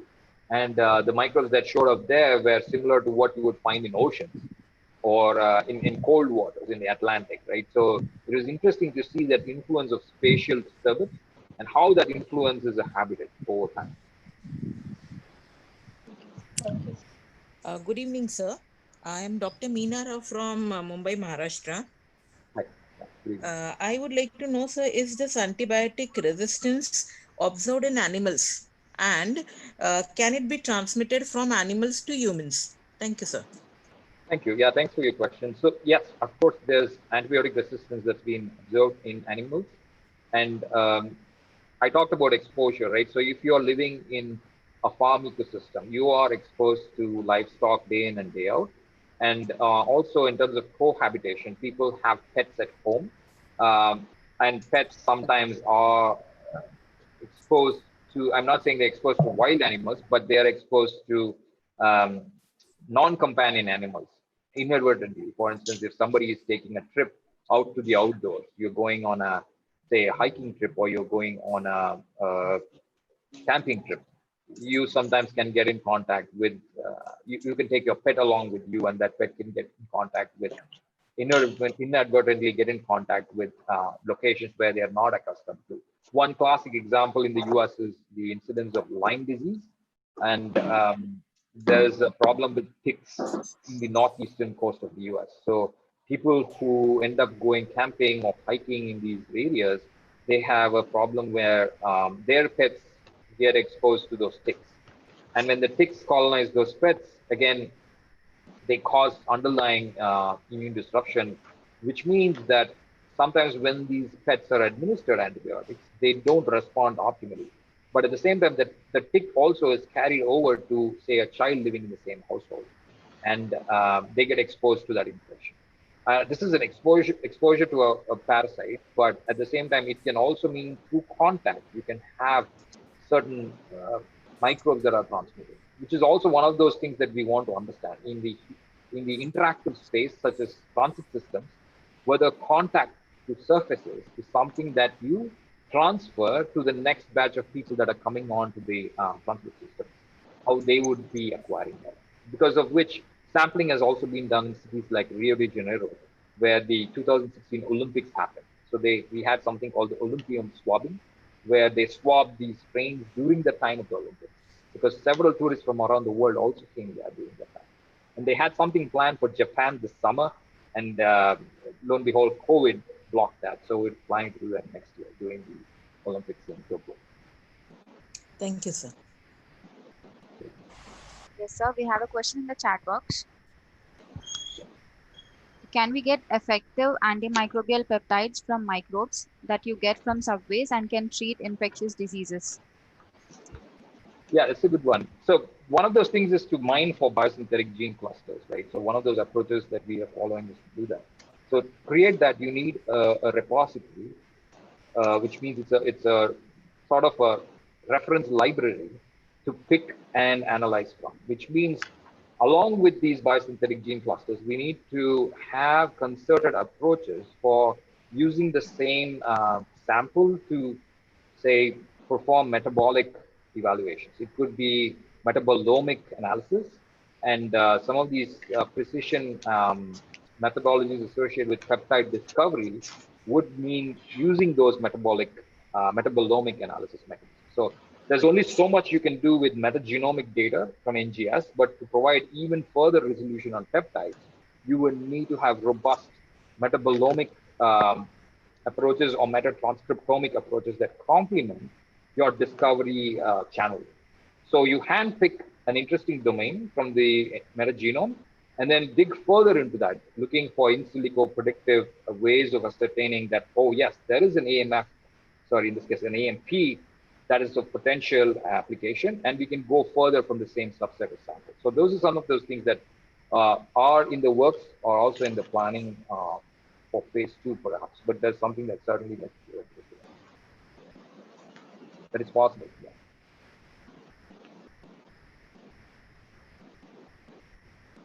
Like I said, it's possible to discover a peptide that can hold potential to treat, to be an ingredient for infectious disease.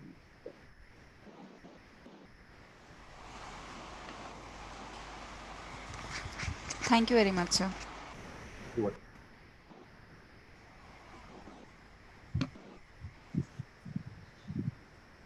Oh, there's someone who's asked if there is a novel microbe. Is there any database? Yes, there are several databases. Some of those that I pointed out to you guys today.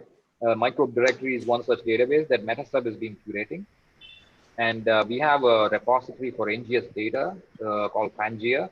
And if you go to the preprint, there's information about it. However, there are resources such as the Earth Microbiome Project that I also showed you for environmental microbes. For human microbiome, you have the NIH Human Microbiome Database. You have, that is the phase 1. You have phase 2 of the Human Microbiome Database. And you have several European databases also, starting off with MetaHit, the Mediterranean microbiome databases. There's also databases coming out of the American gut, the British gut. There's also something called the Asian gut, which is actually out of Singapore. There are several concerted ways that these databases are doing well, but it's actually one of the biggest challenges. Collating the information specific to microbes, curating it, putting it in the context of the metadata, which means the environmental information, which is key, because without the environmental information, such as pH or characteristics of, say, a city where you're collecting it from, you cannot make sense of out of this data. That's why you need teams, you need people from different realms working together. And not only scientists, you need policymakers, you need epidemiologists, you need people who are at the forefront. For instance, someone like a weatherman, like a meteorologist, can also give you key information on how you would understand data from that you've collected. Specifically, if it becomes data like sewage or data like air samples, those are all key things that you would not understand unless you have information associated with weather.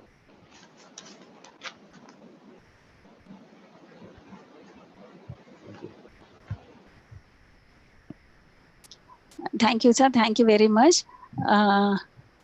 Nageshwar, sir. Yeah, Now, thank you, Dr. Bharat. There are questions in the chat box also. All the participants, I request I will give the mail ID. If any specific questions are there, you can contact Dr. Bharat. It should be very specific, not very general. Now I request Dr. Chitra Madam to make a comment as a chairperson of the session. Thank you, sir. Good evening, sir. This is Dr. Chitra, Department of Zoology, Assistant Professor, University College for Women, Kochi. Sir, your presentation is very excellent, sir. There is a lot of scope for the young researchers to consider all the fields, not only this exclusively the microbiome point of view, but can relate to other fields also, because I feel from your presentation that there is something like food chain, even in the microbial environments. So that's why there is some recycling of all these bacteria. And I could see from your presentation, to sum up what has been covered, this is anthropogenic activities created diversity loss in habitat and giving biota, you said. And it's a silent spring for even immune disorders. Incidence is rising, and the incidence of the infectious diseases. In terms of evolution also, you dealt that every species has a niche, and through the years they have evolved. Even the case with the bacteria, I mean the microbiomes. And you also said something in detail about the various species, humanoid superorganisms, and you have given a new tree of life in terms of the number of bacterial phyla, that is 92, and 26 archaeal phyla, etc. And you also spoke something about the coexisted species in the humans in different regions of the body, like mouth, skin, gut, etc. And you said that there are 38 trillion bacteria versus 380 trillion viruses. And we still have to explore. It is not even 1% known till now. So there's a lot to study there also by way of genomic studies, conducting sequence studies. And the enterotypes you dealt are directly related to the type of diet we take, and you have classified them. We didn't know about all this before, sir. With your presentation, we have come to know that so much exists. They are ubiquitous, actually. The microbes are present everywhere, we thought, but very few know that even the human body is a habitat for many of the bacteria. So with your vast lecture covering so many aspects, it is quite interesting to explore so many things still, and it's really a good one. And you have also said that there is health relationship influence. There is health relationship influence between the human and microbiomes. And you have also said that it also is because of the environmental chemicals and also other toxins. And you said you have said something about the AMR, antimicrobial resistance. Yes, that is true, sir, because they have the so-called plasmids. Because of that, which they get resistance towards the antibiotics. That is why we are challenged with developing so many new antibiotics and test their efficacy also. But that efficacy again depends on the thorough study of the bacterial microbiomes. Sir. And your project really is a great one, sir, Mehta sir. If there is any scope for our scholars, students, please let us know, sir. And finally, I would say that this is very interesting, very exhaustive, very encouraging type of presentation, sir. I'm privileged to present this review, sir. I'm just inexperienced, I would say, in this regard, because you are doing so much of research. Thank you so much, sir. Thank you. You're very welcome. It's a nascent field, and a lot of the work that's been done, it's been done in the last 9 to 10 years. So the goal for this, even for me to come on board here to talk to students, to researchers, is to create a platform for this, for networking with the science community and students. And we all need to be working as a team, as a global community, to in fact empower something like microbiome. There's so much yet that we need to discover, and it wouldn't happen but for teamwork and researchers collaboratively working together. Thank you so much again, and very specifically thanks to Dr. Someshwar, Osmania University, and Narasimha again. Matters of Hyderabad wouldn't have happened but for efforts from them alongside. Thank you. Thank you, everybody. Thank you, and stay safe. Thank you, sir. Now I ask Dr. Amanchi Nageshwar Rao sir to give the vote of thanks to Bharat sir. Thank you, sir. Okay.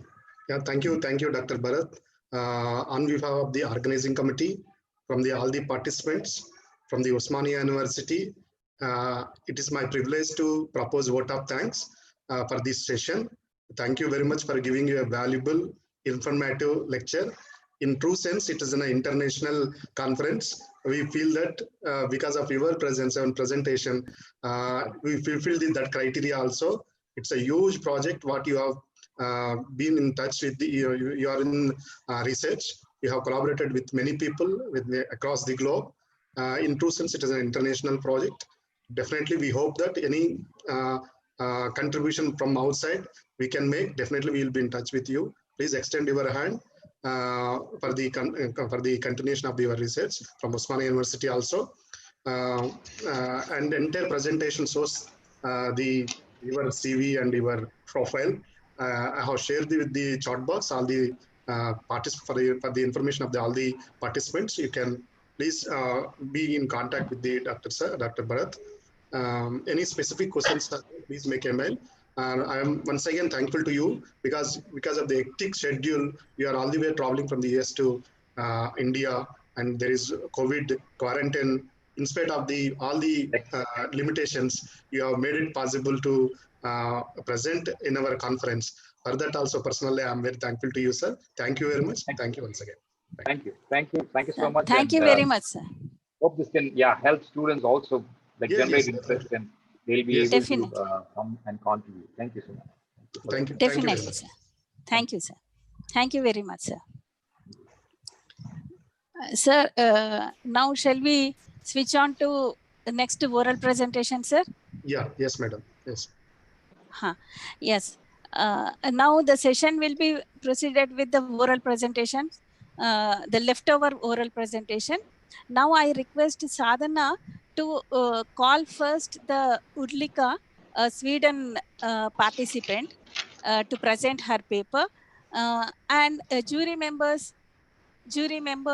Kishore sir and Ramchandar sir, be ready with the this presentation. Thank you, sir. Thank you.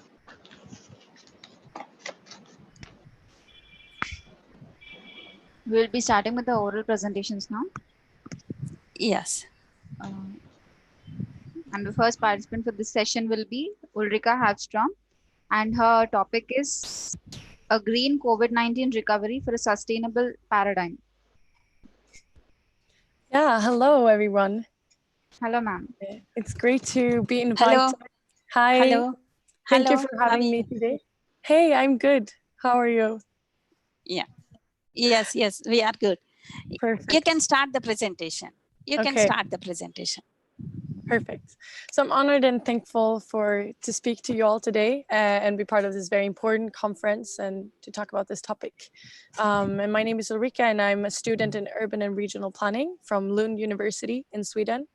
And with a major in human geography, I look more into sustainability in cities and how we can leverage the change in how we live as people in cities and how we live in harmony with nature.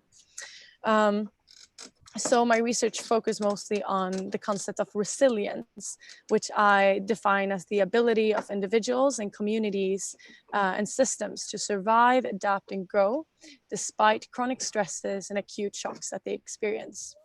In other words, how can a city, for instance, continue to develop through a pandemic or climate change? So today I will briefly present to you a little bit about Sweden and the model that we have applied to cope with the COVID-19 outbreak, as well as speak more about the sustainability agenda to reduce Sweden's overall environmental impact and further towards a self-reliant, low-carbon society. So as the second slide shows here, when we speak about the situation and progress in Sweden, you can see a background could be relevant here because Excuse me, your screen share is not seen, please. You share the screen.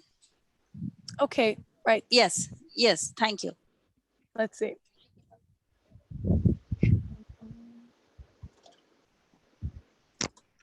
Is it available now? Do you see it? Yes, ma'am, it's visible, ma'am.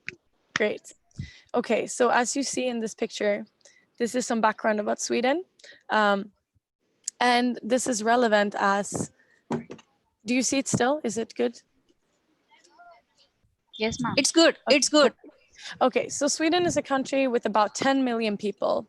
And I know that is a major difference from India, where some cities hold the same number of inhabitants. Because the country is quite big, the population density is still 25 per square kilometer. And some of these facts, including the culture in Sweden, holds the key to describe why the strategy to cope with Corona has been the way it has been, which is not to include many restrictions, honestly. So in Sweden, the model has been based on the sensibility of its population. Sweden has a history of socialism and strong collectivism, and today a strong welfare state exists. So this reflected in Sweden's relationship to the government and agencies, which is one of high trust. So the government has hence not imposed any restrictions and legislation to control their people, but rather relied on the trust that people will listen to the recommendations.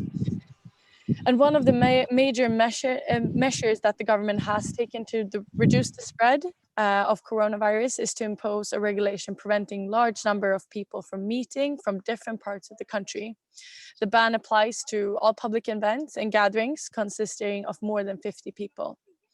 And so the prevention of the spread of the virus is seen as a shared responsibility, and the government has hence issued multiple recommendations for its citizens, including keeping a distance and social distancing, recommending quarantine for 2 weeks, and people over 17 have not been allowed to be in contact with others. But the difference from a lot of other countries is that we don't have imposed like legislations for this. So people have been having to voluntarily follow these regulations.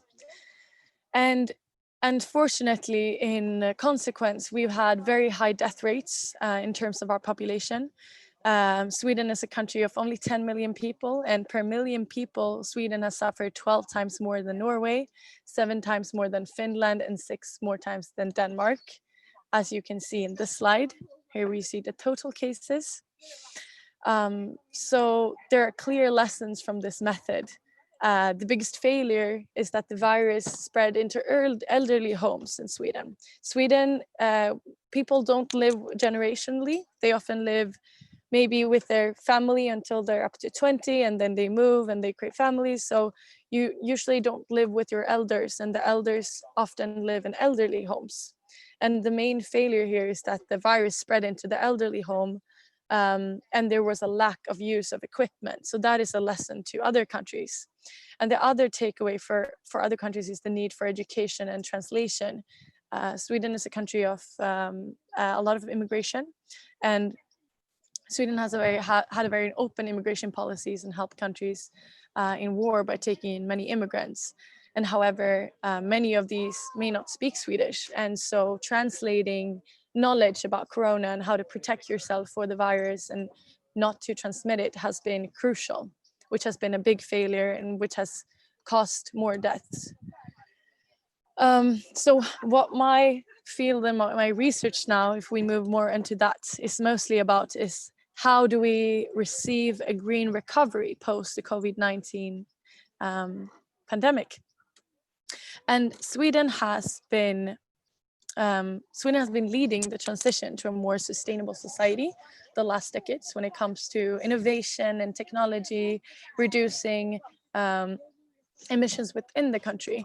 But our biggest challenge is to reduce our footprint that exists in a lot of other countries through ecological footprint and consumer emissions. But the term green recovery was coined as a stimulus package and methods to help Sweden rehabilitate emerged. So to ensure a green recovery, Sweden is focusing on leveraging the circular economy. And this is as well an opportunity to focus on the innovation in Sweden. So it's a good opportunity to manage, to use these situations to put in new type of innovation and new type of findings, to experiment on ways of how we can live in cities and how we can live in different types of societies that become more resilient. So they're trying to encourage a transition within different sectors and helping the companies that are aligned with the national environmental and climate objectives, and trying to at the same time phase out old industries that are polluting and that are not aligned with the 2030 global goals agenda and the national sustainability goals. Interestingly, the carbon emissions in Sweden have dropped by 5% since February when the virus broke out. And while this may seem positive, many believe that the emissions might swing up again, and some Swedish studies shows that as well. So the question is how we in the long term create the sustainability and the long-term behavior changes. So the strategy for a circular economy presented by the government has included 4 areas that can be of value for other countries to learn from as well. And this is to, of course, lower the overall resource use and the environmental impact. And the focus areas in industry sector is sustainable production and product design, it's sustainable consumption, and toxin-free and circular ecocycles, as well as promoting innovation and circular business models. So this green recovery has the potential to also put us into a new way of thinking about how we're living. In Sweden, we produce 50% of our food. And during the pandemic, they noted that it was a big lack of certain foods that we normally import.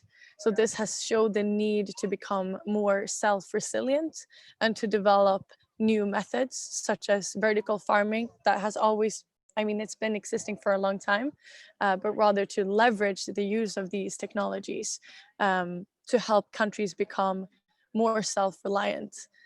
So it's both with the idea of being able to be off grid and have connected energy systems, and it's to also be able to have shared food systems where perhaps it comes down to different households, or it can be on like a city level where you look at it like an ecosystem almost, that certain cities focus on certain harvests and certain crops, and then others, and you do the exchange between them.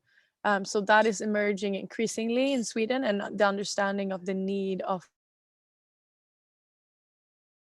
in the way that you need to be able to, cope with a new crisis in the future. So has the pandemic leveraged the transition to a more sustainable society? I guess that question is relative, right? while the pandemic has caused social and economic instability, the opportunity to create a new paradigm where we live in balance with nature also seems more feasible as people wake up to understand perhaps how urgent it is that we start implementing these sustainable technologies that exists.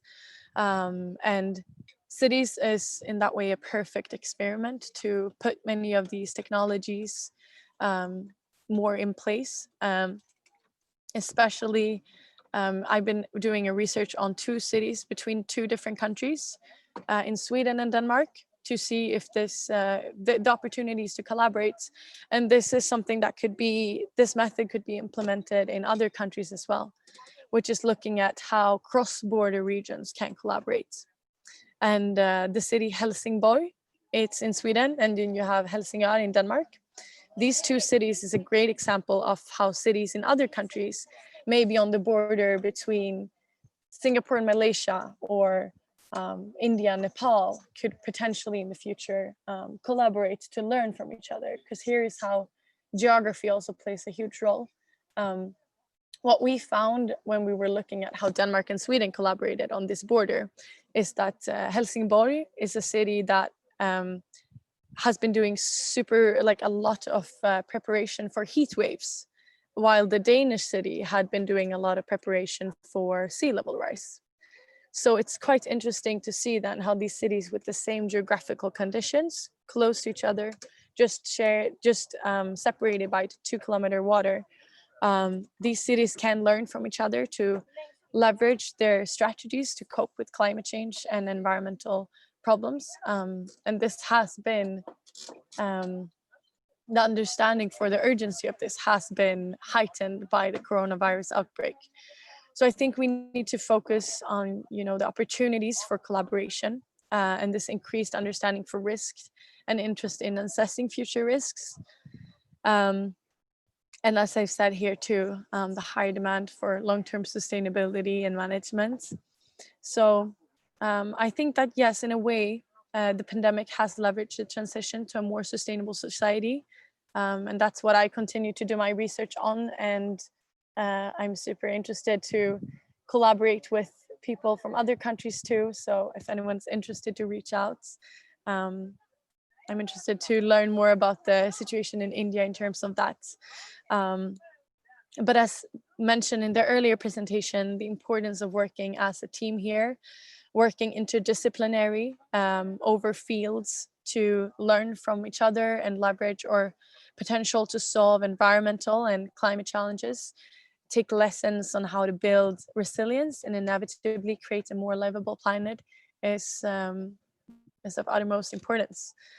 So yeah, I'll just share my last slide here, but thank you so much for listening to my presentation, and thank you Dr. Shashikala and Osmania University for inviting me to this conference.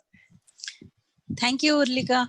You have given a very good presentation, and you showed your conditions, how the conditions are there, and what are all the things are going on there. And it is definitely, yes, it is a platform where we can share the views like this and we can improve our present existing condition. Thank you very much. Thank you. Thank you. If you can spare time, you be on platform, the same platform, we will proceed with rest of the presentations. Thank you very much, Urlika. Thank you. Thank you. Should I answer the questions here or in the chat? How does it work? Yes. I just saw quickly. What was the mortality in Sweden? Someone asks. Yes. The percentage of the population, I do not, well, you could calculate it, but it's about 5,000 people. That does maybe not sound that much. But as I said, when you look at the per capita, it's astonishing in comparison because we're a very small country. I was shocked to be in India last year. Like we said, our population is like the size, it's less than in Hyderabad.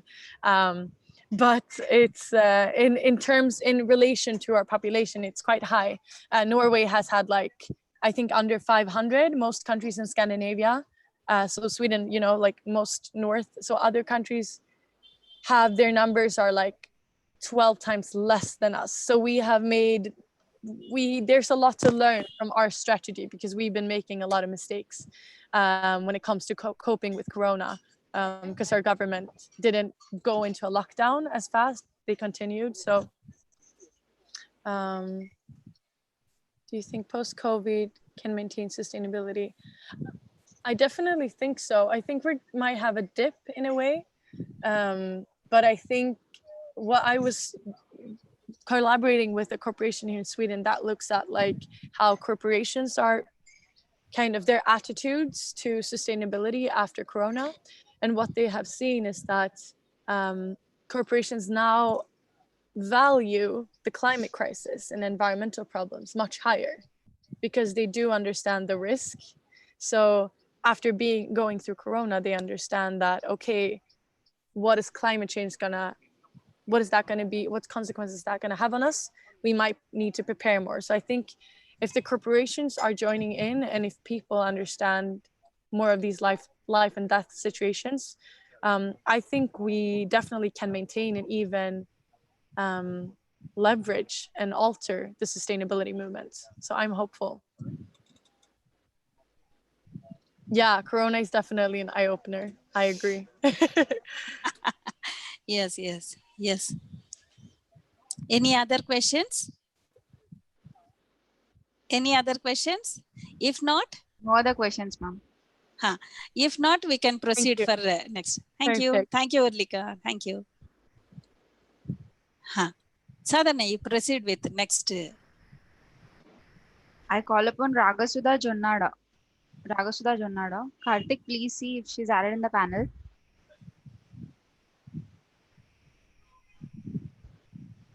Ragasudha Jonnada, please raise your hand so that we can add you into the panel.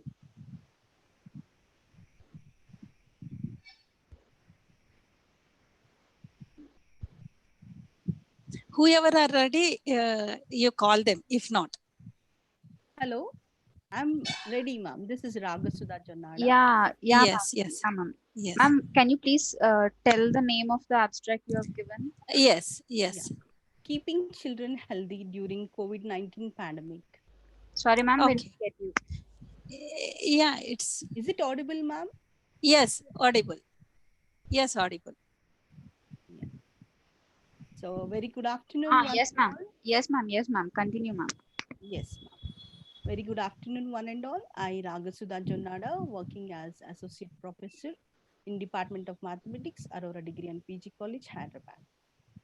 I have done my Bachelor of Education and Master of Science and also Bachelor of Science. And I worked in schools as a volunteer in USA. So working in educational institutions more than a decade, so I have noticed how important it is, the timetable for the children. So in this regard, I would like to present my poster. In this COVID-19 pandemic, it is causing tremendous impact on the children worldwide, not just due to the health issues, but also due to the lockdowns and closure of educational institutions. As most of the children are restricted to their homes for a long period of time, not having traditional classroom classes and not allowed to freely play outside, there is a high risk of mental and physical stress for the children. Due to the lack of outdoor physical activities, children may have low immunity levels and physical stamina, which makes them even more prone to COVID-19 and other health issues. Due to the reduction of direct interaction, the social interaction with the friends and families, there is a risk of lack of, the social behavioral skills in the children. During this COVID-19 pandemic, in order to keep children mentally and physically healthy, parents need to follow the below recommendations: yoga, meditation, and physical exercise. So in this poster, I have mentioned some particular activities such as yoga, meditation, and physical exercise. So why do we do yoga? And you all know that it is for fitness. So if we encourage children to do yoga, meditation, and physical exercise regularly, the children can stay fit physically and mentally. And gardening, coming to gardening. So while doing gardening, the student can learn the science as well as the nature, and they can be very responsible and self-confident. And coming to the reading books and indoor games, if we promote children reading fiction and non-fiction books to boost their knowledge, self-learning and imagination, and playing indoor games like chess, board games, puzzles, etc. So which enhance their brain functions. So if we do these things with the parents or grandparents, it will be very good for the children during this time, even otherwise. And when they are playing these things, it will enhance their brain function. And self-learning is very important role for the children in their education. And because now the direct social interaction is not there with the friends and relatives, if we allow the children for some stipulated time slots, they can understand how their friends are doing and what they are doing, and they can improve their communication skills as well as the social behavioral skills using this digital media. Coming to arts and hobbies, and we are all know that how hobbies and arts are very important in children's lives, because in this competitions, I mean the competitive spirit will be there. So we need to encourage kids to learn new arts, painting, cooking, music, dance, crafts, stitching, and play educational games and many more. So coming to the last picture here, family time. And we all know that during this COVID-19, the schools and the education institutions are closed. Parents should spend quality time with kids to lead a happy and healthy family life during COVID-19 pandemic. So family time is very important. We can ask the kids to spend time with the grandparents as well as parents, and parents are the first teachers of the children.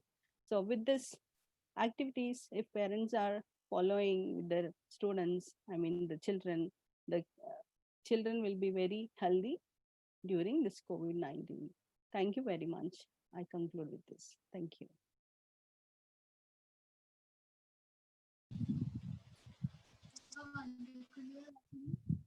Thank you very much. Thank you. Thank you, ma'am. Thank you. Thank you. Sadhana. Ma'am, you remove your screen share. Okay, ma'am. Okay, ma'am. Yeah, I'm. Thank you very much. Thank you. Thank you.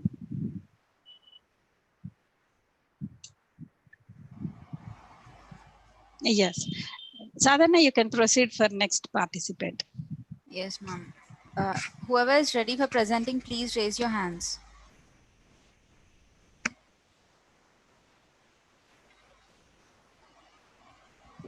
Yes, Nagaraju is ready, I think. Nagaraju. Okay. Our next participant will go with M. Nagaraju, and his topic is effect of 17-alpha methyl testosterone hormone on certain biochemical parameters of fish, Tilapia mozambica.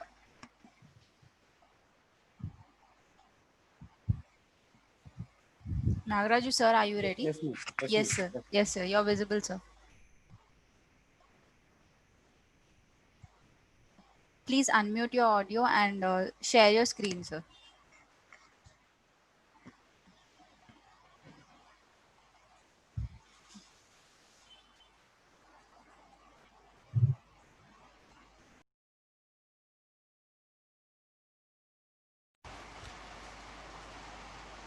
Good afternoon, everybody. My name is M. Nagaraju, PhD research scholar under the guidance of Dr. G. Sinta Devi Madam, Department of Zoology, University College of Science, Osmania University. My topic, effect of 17-alpha methyl testosterone hormone on certain biochemical parameters of fish, Tilapia mozambica. Introduction.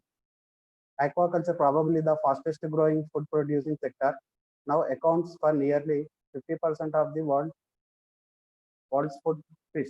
Aquaculture play a leading role in the fight against food insecurity, malnutrition, and poverty globally. Primary fish culture on large scale for commercial purpose is to obtain faster tissue growth on low budget. Based on many reports, different supplementations can be added. Feed order stimulate the growth promoters fish. A number of anabolic steroids, both androgenic and estrogen, increased growth and food conversion efficiency when administered in food. Growth is largely protein acceleration and RNA levels may be used as measure of growth rate. The present study was undertaken in order to know about the growth promoting efficiency of the steroid hormone 17-alpha-MT on Tilapia mozambica and its impact of some biochemical parameters as well as objectives of the study. Augmentation of fish production by anabolic androgenic steroid 17-alpha-methyltestosterone to evaluate the role of 17-alpha-methyltestosterone on certain aspects of biochemical parameters of fish. To understand the effect of 17-alpha-MT on protein and nucleic acid level in certain tissues of Tilapia mozambica. Materials. Two materials was taken. First one, Tilapia mozambica. The fish Tilapia mozambica used in the present study were produced from the state fisheries culture tanks, accumulated laboratory conditions for 10 days. And the fishes were divided into 4 groups. Second one is 17-alpha-methyltestosterone. A controlled diet was taken. In addition to the controlled diet, other 3 experimental diets were prepared with the addition of 4 mg, 8 mg, 16 mg of 17-alpha-MT diet. The diet were prepared by spraying of hormone dissolved in 50 ml of 95% ethyl alcohol and mixed well. The diets containing 17-alpha-MT were characterized as well as oral mode. The experiments were conducted in replicate with the 1 control and 3 treatments. Diet 1 without 17-alpha-MT control diet, second one 4 mg, third one 8 mg, and fourth one 16 mg of 17-alpha-MT per kg of control diet. 17-alpha-methyltestosterone hormone administration after fed hormone containing diets regularly for a period of 7, 14, 21, and 28 days. The fish were sacrificed by decapitation and the tissues, liver, muscle, and gonad were dissected out, used for biochemical estimation of protein, RNA, and DNA. Methods. Biochemical determination. Total protein levels were estimated by Bradford method, 1976. Nucleic acids were extracted by the method of Monroe and Fleck. RNA levels was estimated by Arsenal method. DNA was estimated by diphenylamine method. Statistical data analyzed by using students' t-test. Now results. The biochemical contents such as total protein, RNA, and DNA levels were estimated in response to different changes of 17-alpha-MT. The variation of total proteins, RNA, and DNA different tissues were in given figures. Protein levels in different tissues. Proteins are high molecular weight polypeptides. They are not only responsible for comprising the structure of cell, but are involved in all aspects of cell physiology, such as catalysis, tissue repair, buildings, defense, reactions, etc. Through hormones, they regulate the metabolic aspects of the animal. In the present study, it was the improvement of the quality of flesh in terms of higher protein after the inclusion of 17-alpha-methyltestosterone up to 28 days. According to Khalil et al. 2011, androgens promote male sex characteristics development as well as anabolic activity that is expressed as increase in body weight due to increased protein biosynthesis. According to Basson et al., several studies are in agreement that testosterone produces muscle, increasing muscle protein synthesis. At the end of experimental duration, protein levels in different tissues were significantly increased. The more increase was observed at higher doses and higher duration. The order of increase was observed muscle, liver, and gonad of fish. Proteins levels in muscles significantly increased. The more increase was observed at higher doses and longer duration. Protein levels in muscle significantly increased at higher doses and longer duration. Protein levels in gonad significantly increased at higher doses and longer duration. RNA levels in different tissues. At the end of experimental duration, RNA levels in different tissues were significantly increased. The order of increase was observed gonad, liver, and muscle of fish. The increase of RNA levels were more at higher doses of methyltestosterone hormone and higher duration of 28 days. As per the version of Banu AP 2016, The quantitative changes in RNA levels in Cyprina scarpio would be due to increased activity of inhibition of RNA polymerase function. RNA levels in muscle significantly increased. The more increase was observed at higher doses and longer duration. RNA levels in liver significantly increased at higher dosage. The more increase was observed at higher dosage and longer duration. RNA levels in gonad significantly increased. The more increase was observed at higher dosage and longer duration. DNA levels in different tissues. At the end of experimental duration, DNA levels in different tissues were not changed much in gonad, muscle, and liver of fish. Similar reports have also been recorded and quantity of DNA tissues. Dark and leading pages showed that increased growth is represented by increase of protein and RNA, constant DNA over the control. DNA levels not much change in muscle, and DNA levels not much change in liver, and also DNA levels not much change in gonad. Finally, conclusion. Based on the results obtained from the present study, it was inferred that 17-alpha-MT induced alteration in biochemical parameters. The more increase in protein levels were observed at higher doses, and after 28 days of 17-alpha-MT oral feed route of administration. Hence, it is clear that the anabolic hormones such as 17-alpha-MT hormones play an important role in enhancing the tissue protein content for nutritional purposes. So this is some of the references. Thank you.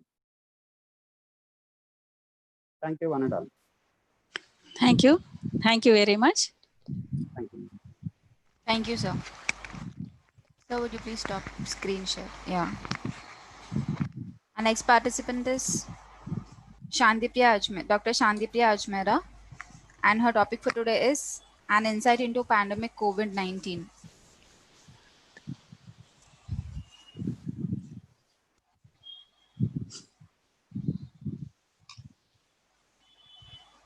Shantipriya ma'am.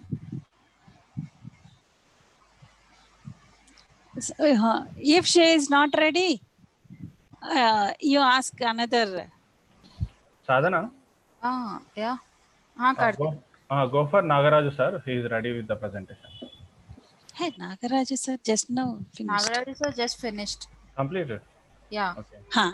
Now Shantipriya. Shantipriya. Shantipriya ma'am is on. Yeah.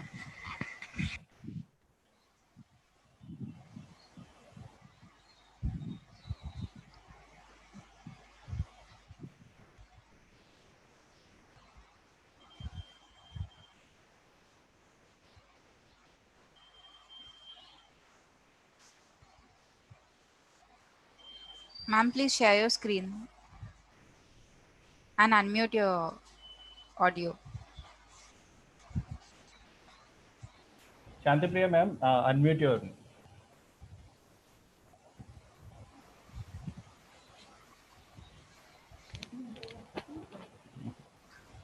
Yes, ma'am. Yes, ma'am.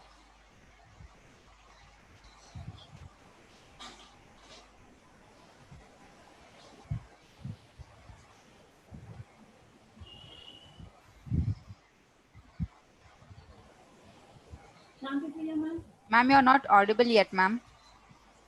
You start your presentation. You start your presentation. No, you are not audible. You're not audible, ma'am. Madam, if she is not ready, please go for the next participant. Okay. She's the only one in the panel right now. Other participants who are ready, please raise your hands so that we can add you into the panel. Aisha Maste. Karthik, Ayesha. please add Aisha into the panel. Yes, I promoted.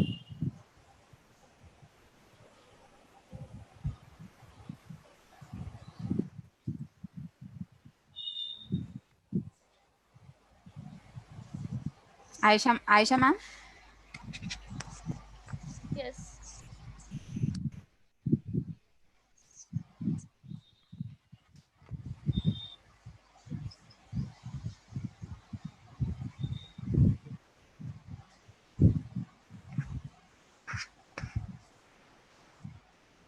Karthik, did you add her to the panel? Yeah, I added the Ayesha master. Ayesha ma'am? Yes. Yes, ma'am. Have you able to see my screen? No, ma'am. No, You're ma'am. not Share your visible, screen. ma'am. Okay. You're not visible. Please share your screen.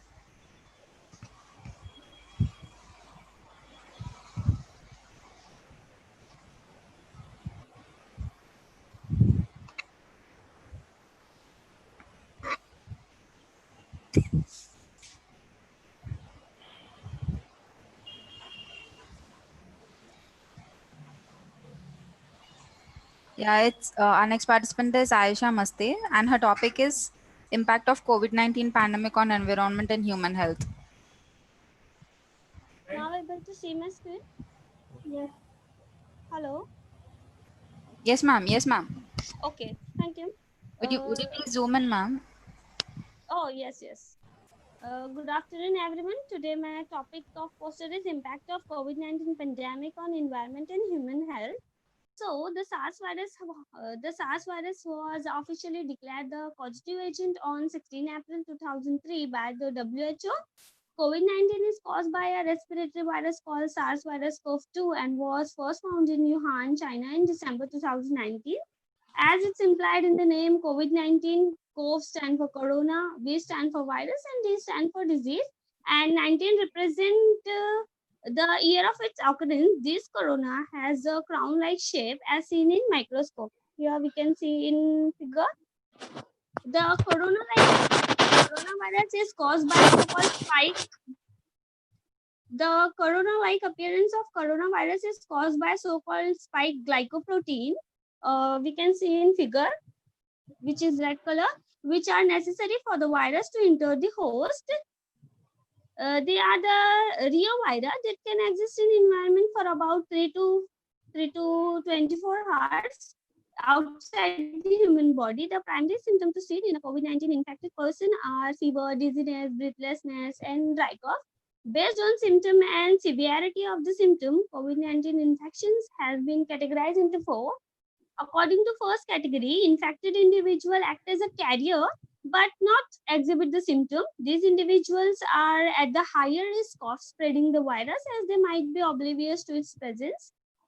According to second category, individual with the mild fever, cough, headache are possible conjunctivitis due to an infection in the upper respiratory tract. In third category, the symptoms are more pronounced and might require hospitalization.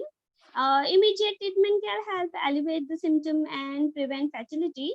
According to fourth category, severe case of COVID-19 might lead to ARDS, means acute respiratory distress syndrome, and pneumonia. At this stage, it's fatal. As shown in figure, COVID-19 directly impact the lungs and damage the alveolus. The virus work by damaging the wall of alveolus and capillaries. The debris, it's clearly shown in figure that the debris from the damage, which is protein, accumulate on the alveolus wall and thickens the lining of the alveolus and capillaries. The thicker the wall gets, the harder it to get transfer oxygen to the red blood cell, which cause difficulty in breathing, cause the body is running in need of oxygen. So the finding of this study were published in the journal, the New England Journal of Medicine. The study found that since the coronavirus damaged the capillaries inner lining, it disrupts the movement of carbon dioxide produced by the lungs after oxygen goes in, which cause shortness of breath, one of the most common and initial symptom of the COVID-19. Besides talking about this, social isolation and physical distancing measuring such as quarantine, local confinement, lockdown, and isolation aim to slow the spread of coronavirus disease. As the aim of lockdown is to slow the spread of coronavirus disease, it also creates a lot of positive impact on our environmental pollution. Because of lockdown, air quality is improved because there is no traffic, there is no production of CFC from the factories. So because of that, it show a positive impact on the environment. As shown in figure, The scientists have claimed that water quality has remarkably improved at Haridwar Ghats, which is up to drinking standard. The ghats are also closed for, as shown in figure, the ghats are closed for people taking holy bath in the water or dumping flour and other waste in it has stopped. This has resulted in water looking visibly cleaner with aquatic movement. So lastly, I want to conclude that as a coin having two sides, corona also, pandemic also having positive and negative impact. It creates a wonderful positive impact on our environment and a fatal and danger impact on human being. Thank you very much. Lastly, I want to thank Osmania University and all, and I want to thank my guide for her valuable guidance, suggestion, and encouragement. Thank you everyone.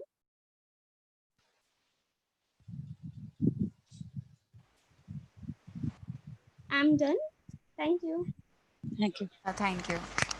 Huh. Oh, ma'am. Shantipriya ma'am. Ma'am, can I? Yes, ma'am. Yes, ma'am. Yes. Please share your screen and carry on with your presentation, ma'am. Okay, ma'am. Anand, hi. And a small announcement, other participants who are ready, please raise your hand. We need to add you into the panel list. Good evening.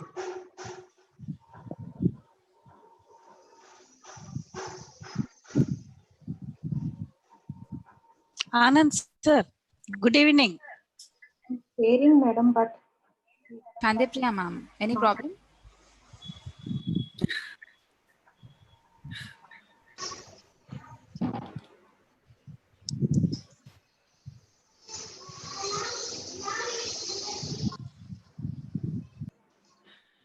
Shantipriya ma'am,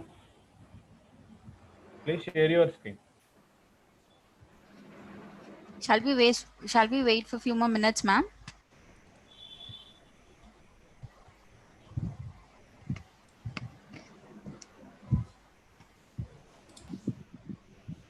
Shantipriya ma'am, unmute your mic first.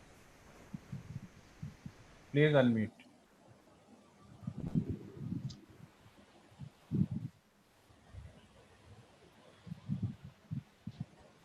Sadhana?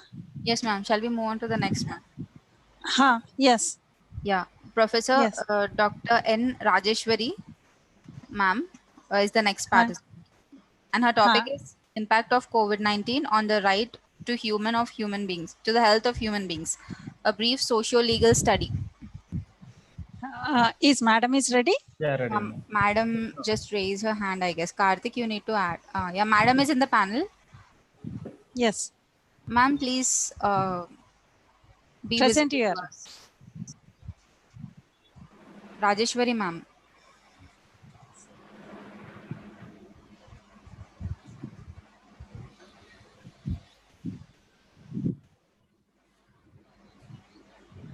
Rajeshwari, ma'am.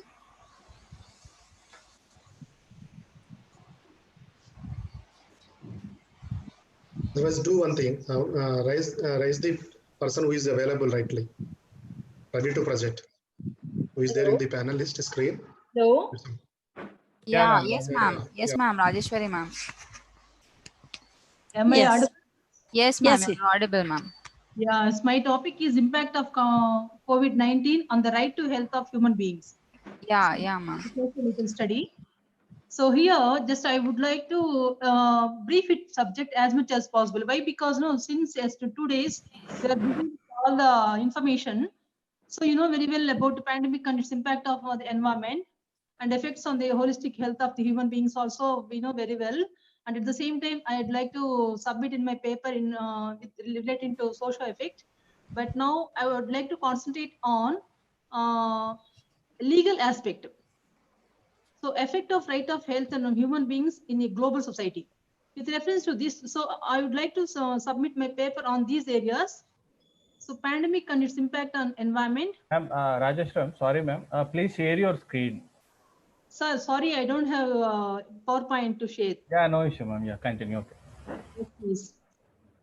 So my paper would like to move on pandemic and its impact on environment, effect on the holistic health of the human beings, effect of the right to health of human beings in global society, the right to health under Indian Constitution with reference to pandemic, impact of pandemic on the exercise of the right to health, duties of the state, society, and individuals during the time of pandemic, summary and conclusion.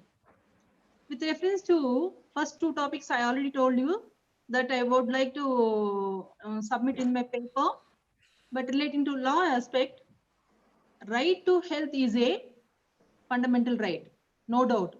It's a fundamental right, not only according to Indian Constitution, but it's a natural right every human being in this world are having, say, as a fundamental human right. But now almost all the states are welfare states. All the welfare states are guaranteed this right to the extent of their socio-economic conditions of their particular country on the basis of their rule of law and administration of justice and constitutional values. But if we go to international aspect, now the international institutions and UN and other agencies like WHO and Red Cross, they're sincerely working on the effect of the pandemic in a present day society. But at the same time, refugees, immigrants are affected a lot, even though we can protect them according to their international norms. So in this aspect, the holistic right is protected highly according to international norms. We have to work with this with the help of international norms, especially with the WHO and Red Cross, with reference to socio-economic and cultural effects of the UN norms. Then the right to health under Indian Constitution. With reference to right to health under Indian Constitution, either local governments or state governments or central government or non-governmental organizations, they should follow strictly all the pandemic laws for the implementation of the rules or passing of the rules, regulations, laws, bylaws, and other government orders and other issues. So while exercising these rights, the people who are working in state are working towards society should follow the basic presumption that they should follow truth.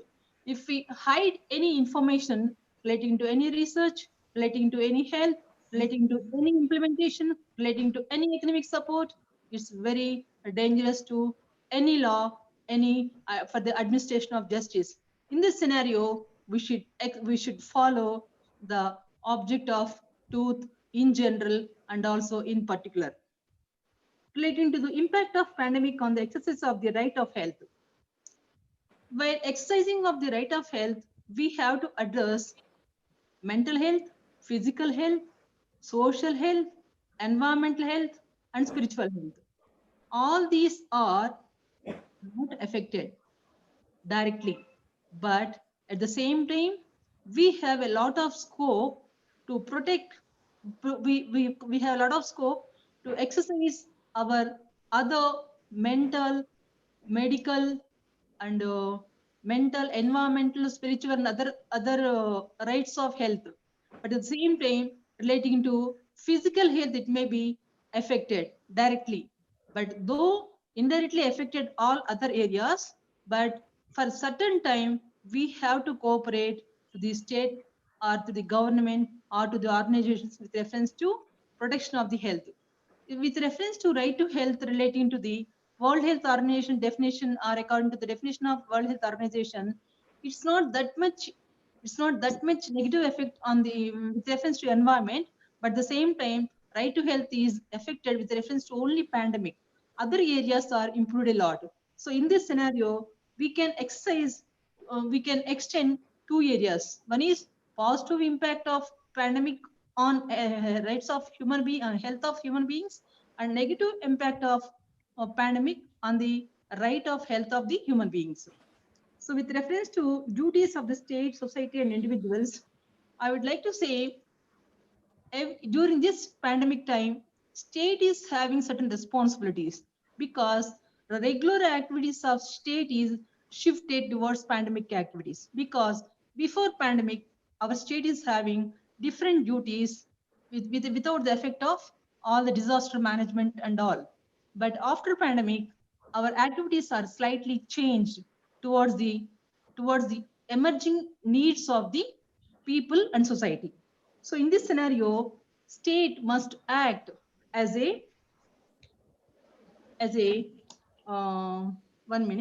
practical, positive, logical, scientific approach towards the society and individuals. So relating to social duties, the people who are involving in the societies and social organizations should wait for some time and should maintain positive, silent approach towards the implementation of the social rights for the maintenance of the pandemic. The duties of the individuals. So every individual should aware. Now we should not rush for the exercise of all the fundamental rights. In this time, we have to wait and cooperate with the society, state, and the people and the needy who are waiting for our service. So here, to maintain or to work towards the pandemic, not only as a state and society, every individual should strive just to extend cooperation, not expecting always cooperation, not expecting always help. So here, every responsibility of the individual will help a lot to the maintenance of society and state towards the maintenance of pandemic. So relating to this, my summary and conclusion is, we know very well that our state should maintain positive, logical, and truthful approach towards the governance. And this is second one, administration of justice should move according to the rule of law, and the constitutional mechanisms also should maintain according to rule of law. Everyone, individual, society, and state should give high respect to the governance, because without the maintenance of harmony, we can't lead our governance. So in this scenario, I would like to thank the organizers for conducting excellent seminar, international seminar, and I'm happy. Thank you one and all. Stay safe. Bye. Thank you so much, ma'am.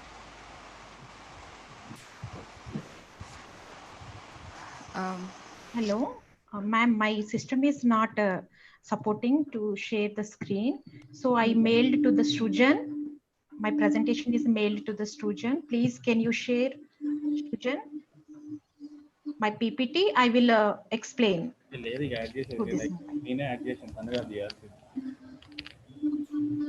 Artik?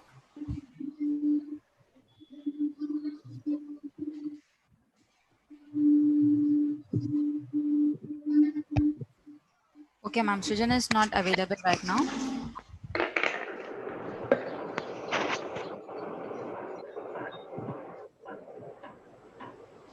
Hello.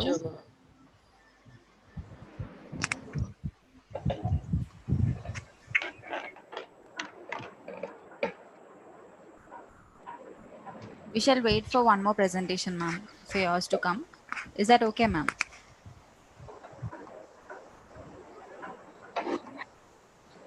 Artika Sinha, are you ready with your presentation? Aritrika Sinha.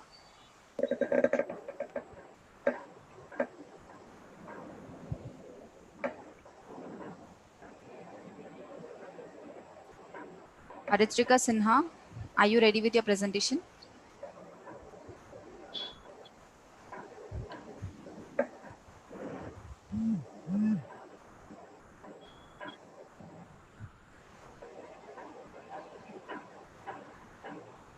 Please unmute your audio.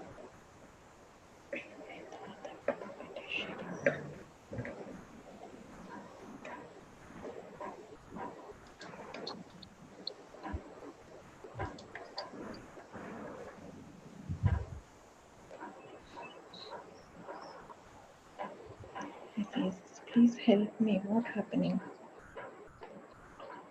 Shanti Priya, ma'am, would you please mute your audio? Yeah. Go to slides here. Yes.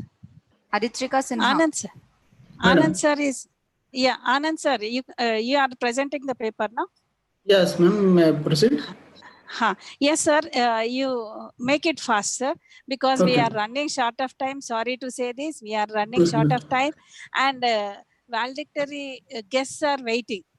Okay, ma'am. Please, Okay. sir, don't mind. Please make it fast, sir. Rest of the participants also, please consider our problem. Be to the point. Thank you very much. Sir, you start, sir.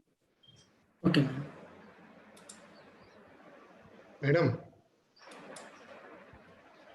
Sir. So access my screen share. Somebody shared already. Ritika Sinha shared. Somebody Already someone's screen is there, madam. Aritrika Sinha is sharing her screen, ma'am. Shall we tell her to complete No, let her complete. Let her complete. Yeah, Aritrika Sinha, please carry on and please do compile it fast. Next, Anand sir will do it.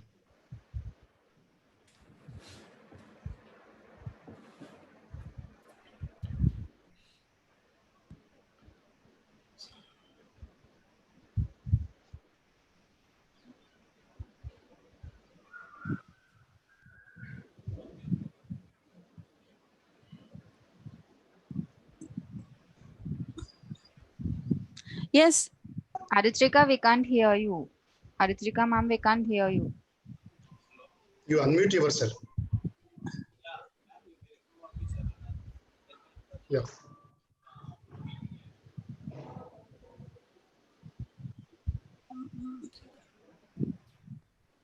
Can you read out? It does not make any difference. You just read out the poster. If you can read out, you read out. Yeah, you discuss.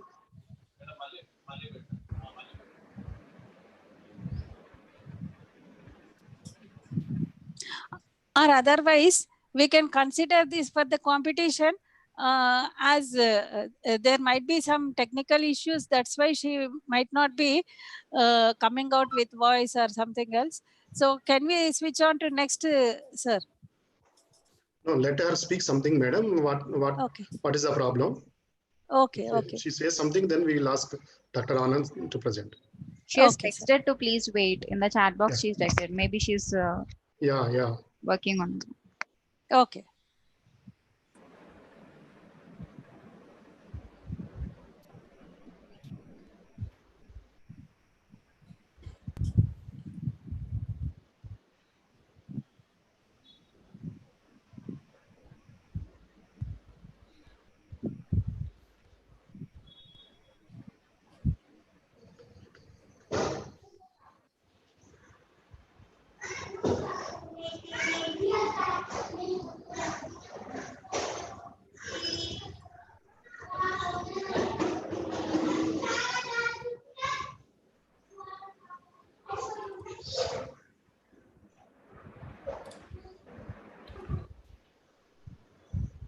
Madam, may I continue? Yeah, you continue. What is there? Okay, good evening, one and all. First of all, I am congratulating team organizing this international seminar. My hearty congratulations to Shashikala madam, organizer, conveners Nageswara sir and Vijayavaskar Reddy sir. And today, invite is Narasimha Rao sir gave a very excellent speech and very informative sessions yesterday and today also. And today presented Sunita madam and Chitra madam. And thank you for giving this opportunity. Due to time consignment, I'll go through with a short presentation. So my topic is the alternate measures to improve immunity against COVID 2019. So after the outbreak of the COVID 2019, every government throughout the world are taking measures to control by the different activities. In our country, the Ministry of Ayush, Ayurveda, Yoga, Unani, Siddha, Sauriga, and Homeopathy has directed states and union territories to start the commercial production of the herbal decoction as well as guiding to the people also. So here in our content, we are go through with the Ayush guidelines, ICMR guidelines, and therapeutic treatments in homeopathy, Ayurveda, and Unani medicines. So according to that, our ministry in the considerations the importance of the immunity boosting measures in the wake of the COVID-19 outbreak. So they provided different measures and on the basis of the natural products available in our society and also food habitats, along with the preventive measures followed for the hygienic conditions also. So our government, Ayush, proposed a particular decoction which contains the boiling of the tulsi leaves and black pepper, Gingiber officinalis, and dalchina. So all these 5 components, they are having the medicinal values. Some of them, they are also having the antiviral, antimicrobial properties, but directly they are not associated with the treatment of the COVID, but they are associated with the improvement of the immunity. So like that, in our country, in the first spell of the pandemic, we are also, most of the people, they are using Arsenicum album, which was proposed by the Ayush for the usage of the 1 week, which helps to improve the immunity. Along with that, Bryonia is also used from the homeopathy medicine. So along with this preventive measures, we have to take the balanced diet, slow release of the carbohydrate, mainly rich food like with the millets, and a limited consumption of the protein food, and to avoiding of the canned meat and refrigerated products, and a limited consumption of the fats and oils, including the butter, ghee, coconut, and avoid of the refined oils, and consume fiber-rich vegetables, leaves, and fruits, consuming of the nuts, and must prefer native and seasonally available fresh food. We have to prefer. So by using of this balanced diet and fiber-rich foods, and following of this type of the preventive measures, the frequent washing and social distancing with the masking. So because of that, we have to develop our immunity from the COVID-19. Stay safe and stay healthy. Thank you for the opportunity.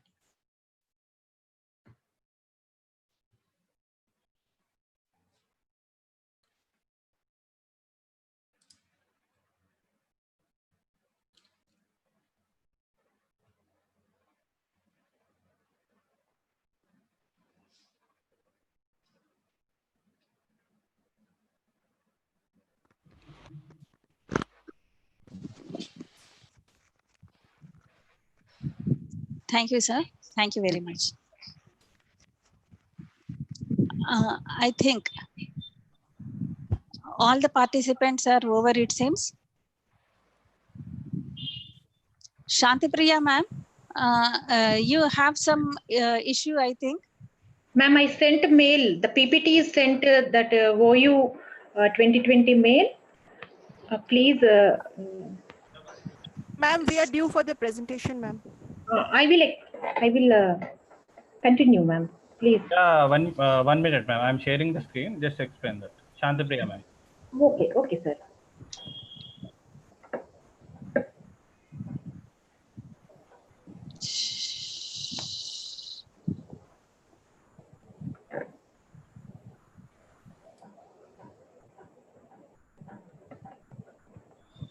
Karthik, I am back. Is there any issue? Let me know. I'll also resolve. Yeah, I'm just sharing Shantipriya ma'am PPT. How about next speaker? Who? Left with one only. Okay, done.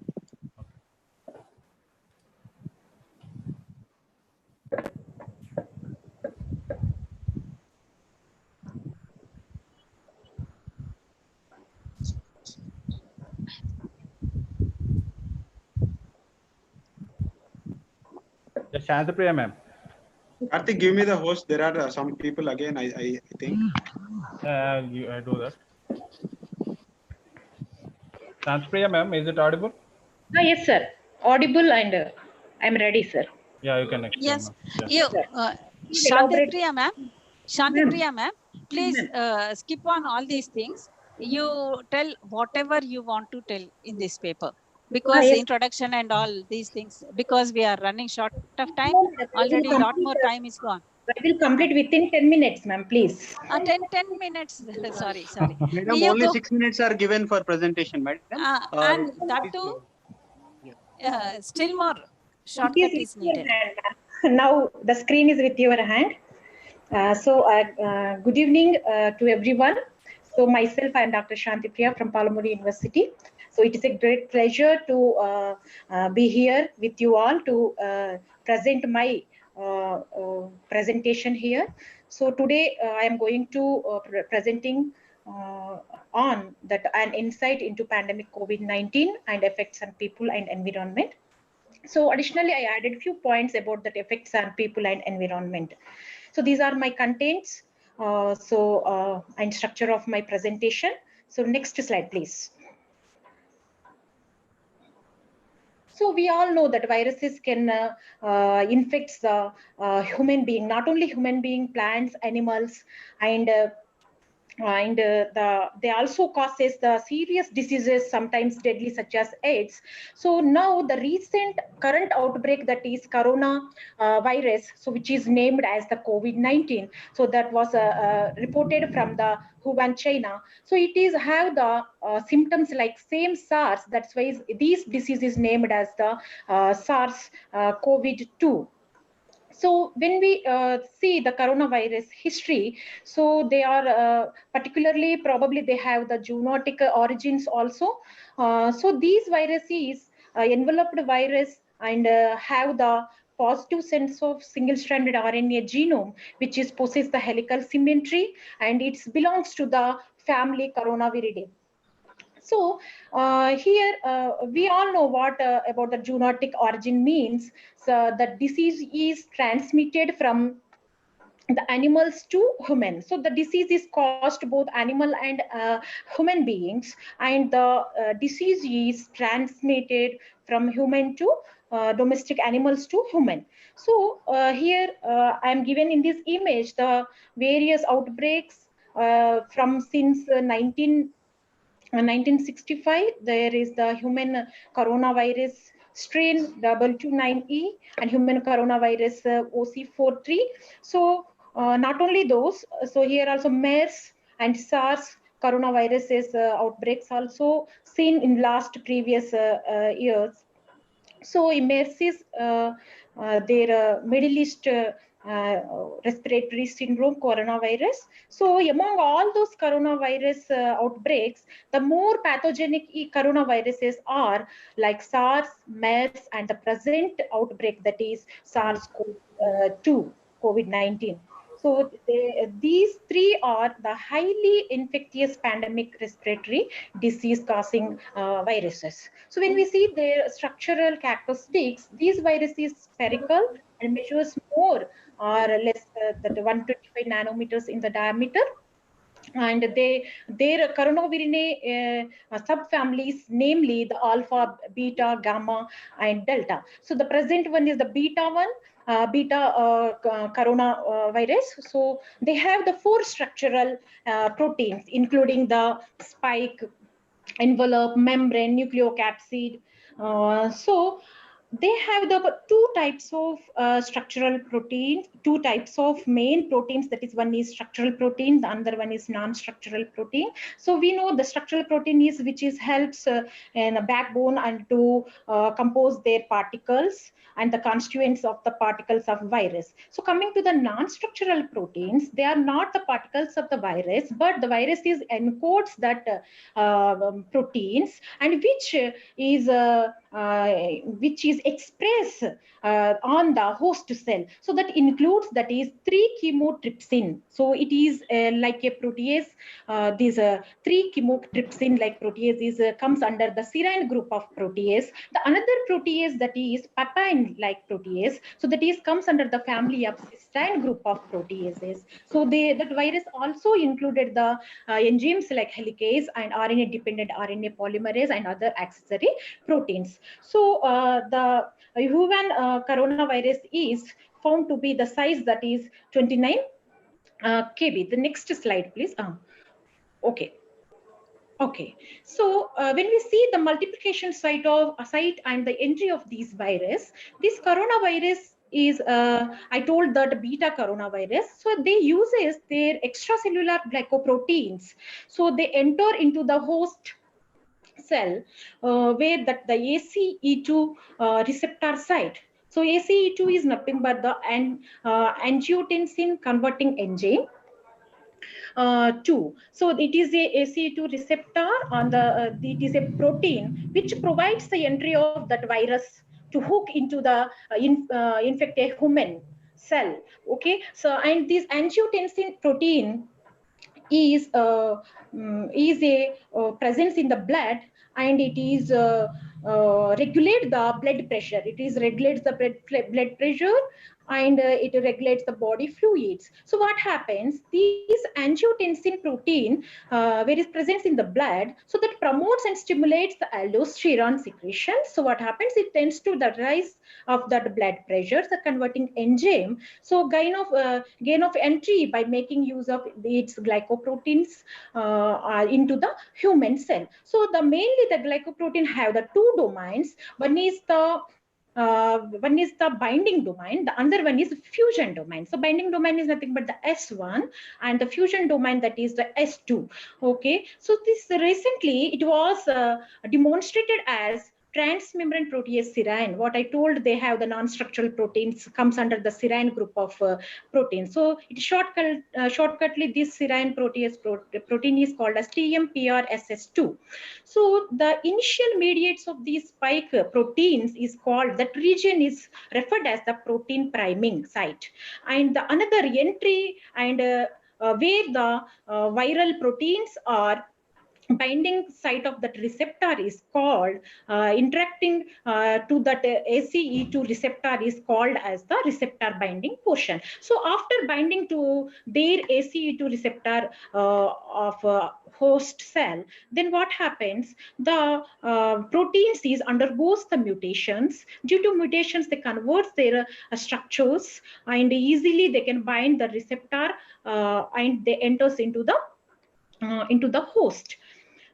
So this slide, okay. So many researchers are focusing their attention on this site, this receptor site. Why? Because these protein that allows the virus to infect the human cells. So that's why, so it is the central point to study to how to treat this disease.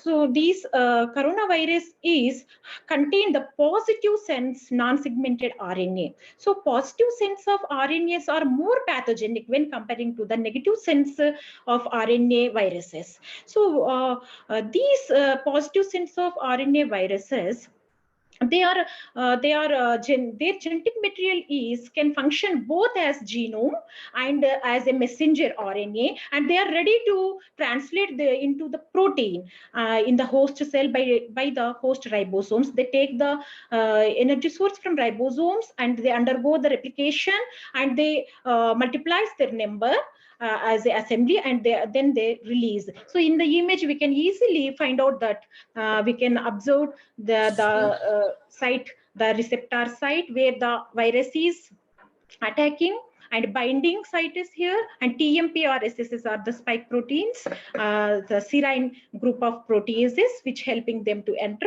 After entering the virus, that is releasing the genetic material, undergoing the replication and increasing their numbers as their own genomic material, and that is again the new virus, which is the single-stranded positive sense of genome contained virus that infects the other cells of the human being. So all positive senses of single-stranded RNA viruses, they encode the RNA-dependent RNA polymerase, and they multiplies through the various secretory pathways in the human cell. The next slides, please.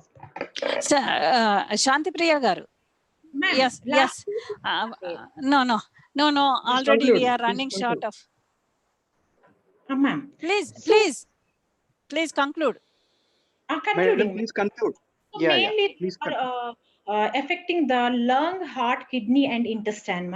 So, the primary site of viral replication is assumed at the place of mucosal epithelium of upper respiratory tract, with further multiplication in lower respiratory tract and gastrointestinal tract. So, for the diagnosis of these virus, so real-time reverse transcription polymerase chain reaction is very standard method to diagnosis from the nasopharyngeal samples. Next slide, please.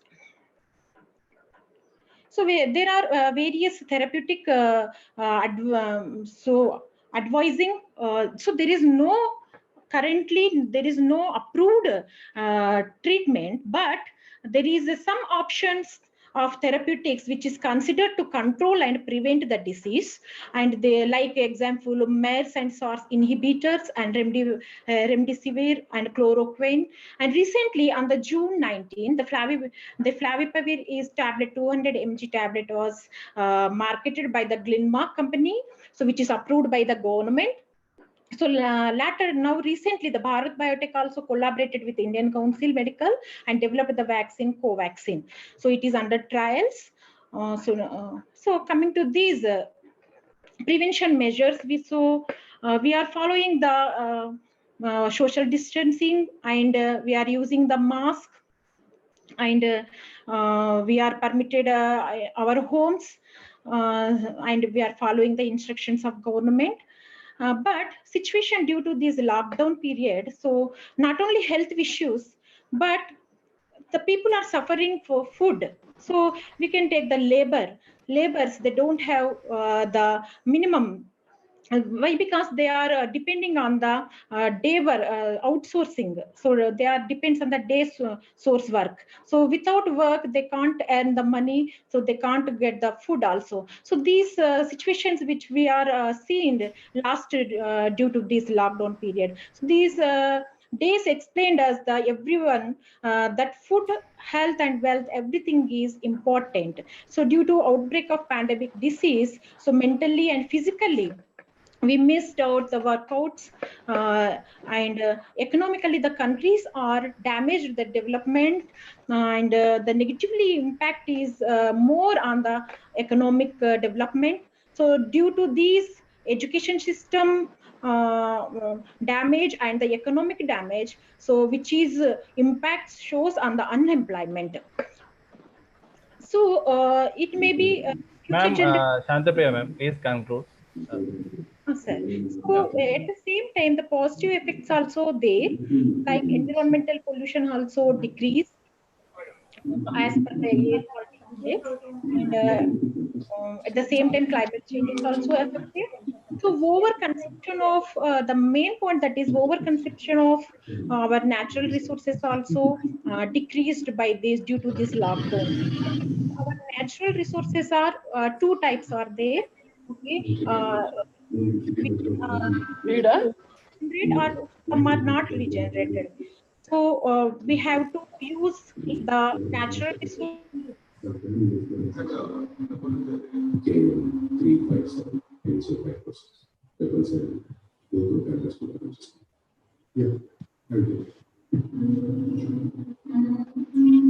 So this is the security setup of PRU.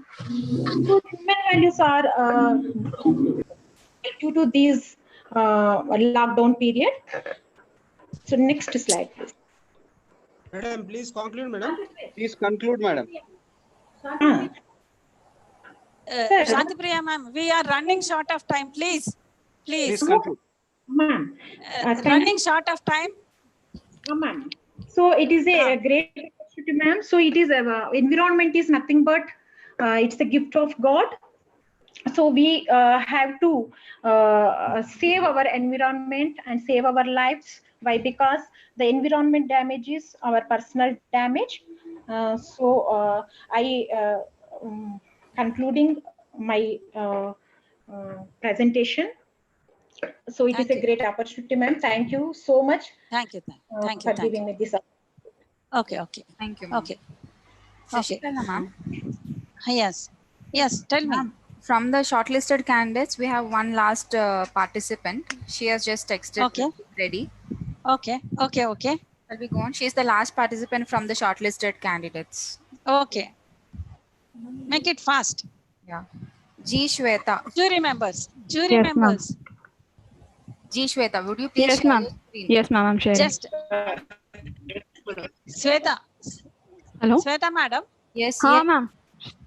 Don't give your introduction or anything, okay, please. Just you talk ma'am. about only one slide, which is very important. Okay, ma'am. Sorry to restrict you like this. She will explain, madam, please. Okay, ma'am. I'm going to talk about the overview effects of COVID-19 pandemic on forensic pathology. This is an introduction and the background about COVID-19. And forensic pathology is an integration of law and medicine determining the cause, manner, mechanism, and time of death. Forensic pathologists are the medical examiners working for the government who evaluate evidence regarding the crime scene, perform autopsy to reveal the cause of death. Roles of forensic pathologist is the main crucial function for forensic pathologists in COVID-19 pandemic is to handle the coronavirus disease. They are dealing with contagious remains, overloaded mortuaries, and mass burials. The effect of COVID-19 on forensic pathology is the forensic pathologists and morgue staff are highly exposed to this deadly virus. Despite all preventive measures, forensic pathologists are laboriously involved in controlling the crisis by managing its outbreak and minimizing the spread of the virus. Managing cadavers is exhausting, which leads to piling up of the decomposed dead bodies, which increase the risk of infection across the country. Excessive death rolls are increasing from hundreds to thousands every day. So the overloaded mortuaries are causing a problem of limited resources. Handling of the cadavers and mass burials are the main mode of transmission of the virus, as the survival rate of the virus may be prolonged in refrigerated dead bodies. The virus spread while handling dead bodies. The virus spread while handling the dead bodies threatens the physical and mental health of forensic experts and also affects the public health management. These are the conclusions. COVID-19 outbreak is challenging the medical and public health and has also significantly impacted forensic pathology. Forensic experts must be more systematically and longitudinally, their needs are to be assessed. Reducing the mortality rate is the primary goal to optimize the spread of the virus to the community.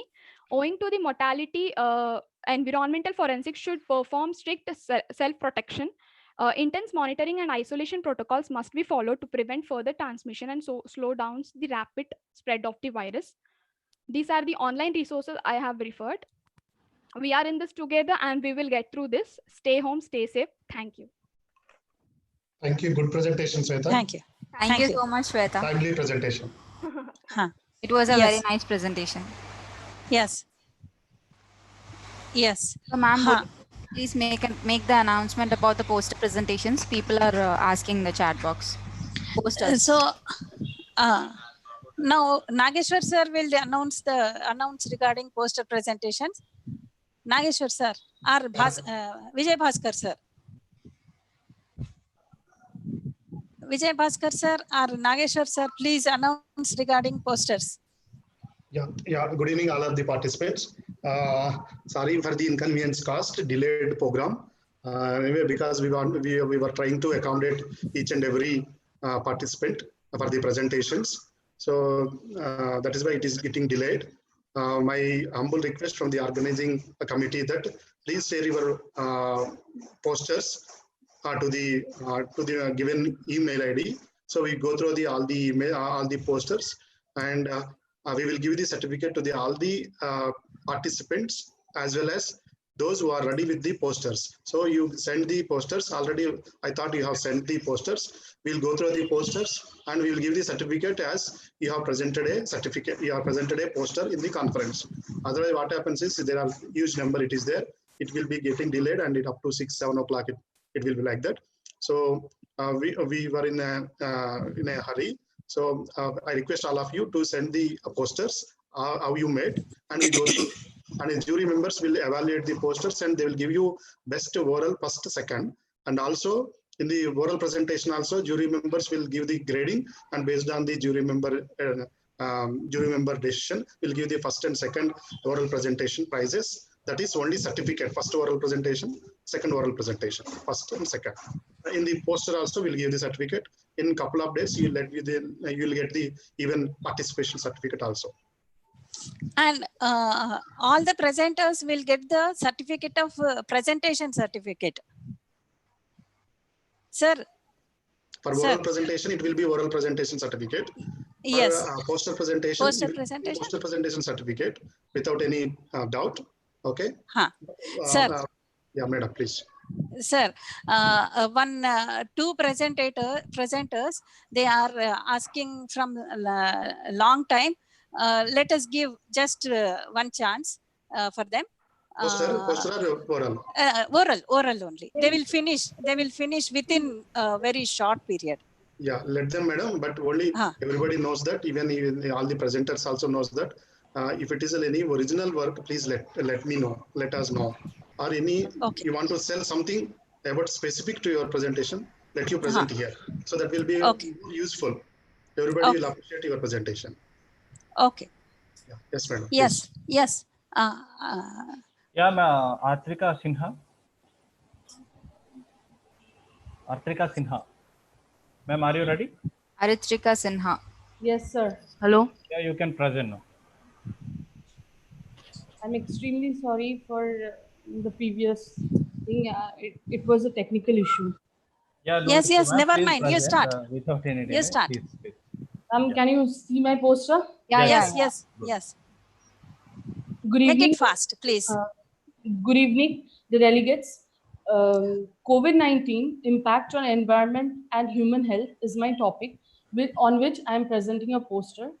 COVID-19 has both negative and indirect positive effect. It has been 4 months since March that we are experiencing a nationwide lockdown due to the pandemic of COVID-19. The worldwide disruption caused by COVID-19 pandemic has resulted in numerous impacts on human health, environment in both positive and negative way.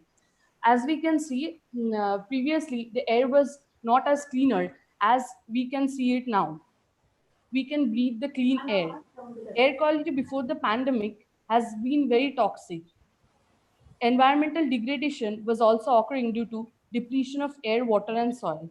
But the COVID-19 lockdown resulted in 25% reduction in carbon dioxide and 50% reduction in nitrogen dioxide emission due to the less vehicles on road. Water has also become cleaner in places. With humans staying indoors, several wild animals are seen in street. Ecosystem is being maintained. But humans aren't as lucky as animals and nature are. Till now, 1 million cases have been reported all over India, we can see. India now ranks third behind Brazil and US. The COVID-19 virus is known to cause extensive damage to vital organs and exclusively to the lungs. The decline in production or closure of organization in public and private sectors has resulted in fall of income, increase in debt, mortgages, unemployment, which could have affected many people's mentally. If there are not enough funds for maintaining even a low standard of living, poaching, illegal hunting, fishing, cutting and trees will day by day increase. COVID-19, although have some positive impact on human health, less air, water, and soil pollution will help us to remain healthier. COVID-19 has made us more health conscious. We have started taking care of our health and hygiene a bit more. As previously, nowadays, we use sanitizers and hand washers more often. We have some fear. We are seen embracing digital technologies as a way to interact with people. The lockdown has gifted us with time to spend with our family, which has made us more economically attached to our near and dear ones. With everything happening, we can either feel sorry or treat as gift. Everything will fall into place, just we have to be patient over the negativities. Thus, COVID-19 has both a positive and indirect, negative and indirect positive effects. Thanks a bunch for lending your ears. Thanks all the organizers. I had made it short because of less time. Yes. Thank you very much. Now it is needed. Yeah, Anam Shahid ma'am, are you there? Yes, The final presentation. Yes. Anam Shahid. Yeah, you can present. Make it very short. Very short. Is my poster visible? Yeah, it Yes. is visible. Okay. So good evening to all of you. I am Shahid from Calcutta University is here to present our poster about the deadly pandemic COVID-19 and its impact on environment and human health. So a quick outline of the coronavirus. The World Health Organization named the disease COVID-19 because because CO stands for corona, VI stands for virus, and D stands for disease, and the numeral 19 is added because it was diagnosed in the year 2019. And the name coronavirus is derived from the Latin word meaning crown. A new class of coronavirus, known as SARS-CoV-2, has been found to be responsible for occurrence of this disease. And COVID-19 recently outbreak in China and has now reached almost all over the world. Now let's see how this virus looks like. It is a single-strand RNA virus with protein spikes. Besides this, these spikes allow the virus to invade cells lining the respiratory tract and lungs. After binding, the coronavirus enters and takes over the cellular machinery to make more and more copies of itself so it can spread to the surrounding cells and gets into the mucus. Next, we come to the transmission. As we all know that transmission can be of two types. Coronaviruses are zoonotic, meaning they are transmitted between animals and peoples, and it is known to circulate in mammals and birds. The coronaviruses that cause severe acute respiratory system or SARS spread from bats and civet cats to humans, as you can see in my poster. Now we will see the impact of deadly COVID-19 on humans. As we all know that the virus has taken the world in its grip and thousands of people are dying, lakhs and lakhs of people are getting infected, which is impacting them mentally. People are losing their jobs, becoming homeless and helpless too. Due to the increased number of corona patients, there are no beds in the hospitals and they are facing shortage of PPE kits. Their symptoms are so severe that it is affecting the lungs, respiratory system, and basically people are having a symptom of breathlessness. Doctor and people are trying to discover vaccine and it is still on human trial. This is not only affecting people with symptoms of shortness of breath, but also becoming emotionally down because they cannot afford to lose their near and dear ones.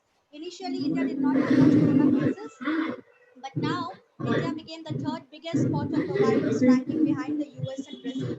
And the graph of the virus is rising in most of the countries. Economy of many called powerful countries are now facing the threat of high inflation and increasing unemployment as a result of lack of productivity and excessive expenditure for the treatment and rehabilitation of the COVID-19 victims and their families. But antiviral drugs like chloroquine and hydroxychloroquine have been found to be effective against COVID-19 in laboratory studies.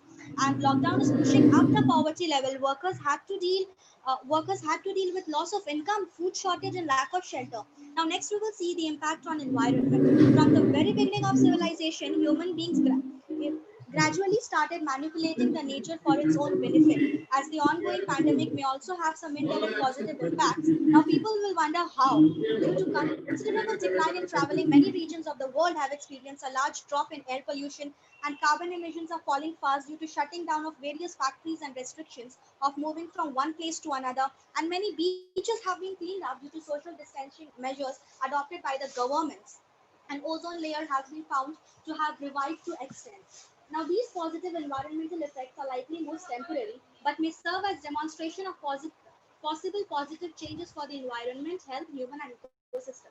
Thus, acknowledging that COVID-19 is first and foremost a global disaster, the pandemic may inspire to future behavioral changes with positive environmental effects. And environment change is one of the biggest and most vital challenges of the 21st century. In spite of all their efforts to restore the nature during the last few decades, humans could only move a few steps forward. Like all the preceding disasters on the earth, let all the optimistic enough that human beings will definitely win over the pandemic in due course of time. So it can be concluded that COVID-19 has both positive and negative effects, and many of the preventions are there as given in my poster. So this was my presentation. Stay home, stay safe. Thank you to organizers of Osmania University for giving us this platform to present our poster virtually during this pandemic. Thank you so much. Thank you very much. Thank you very much. Okay. Sir, Nageshwar sir.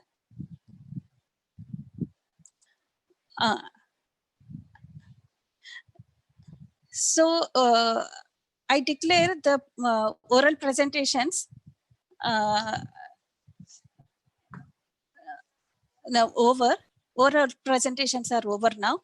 Now we can switch on to the next valedictory function. But before going there, I would like to invite the jury members to speak.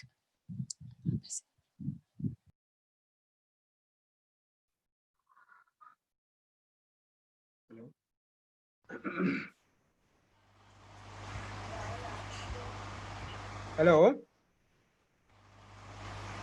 Am I audible? Yes, sir. Yes, sir. You're audible, sir. Yeah, good evening, everyone. Good evening, sir.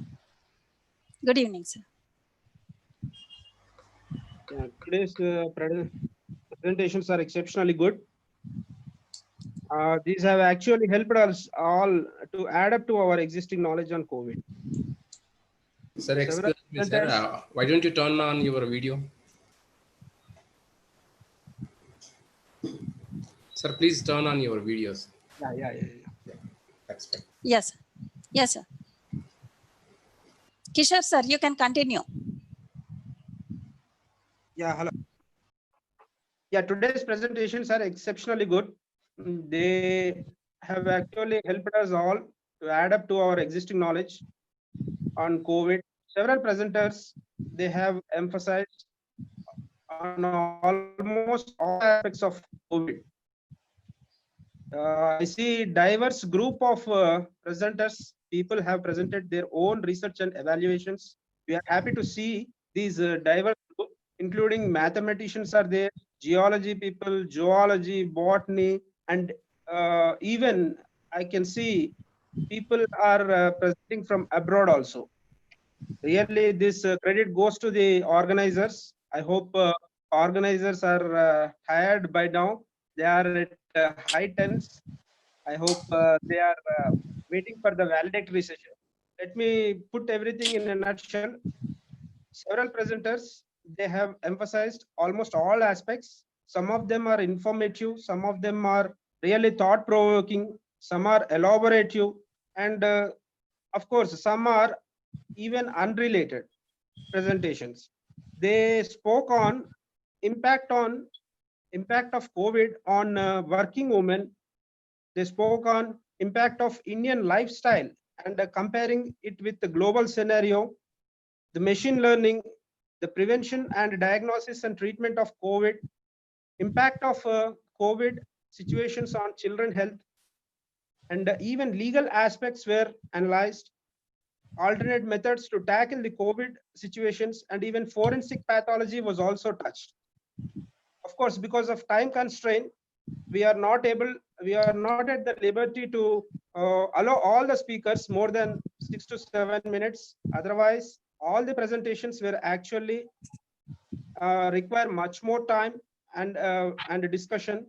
As I earlier said, all the presentations will be evaluated and graded basing on scientific content, the presentation, and relativity to the present theme.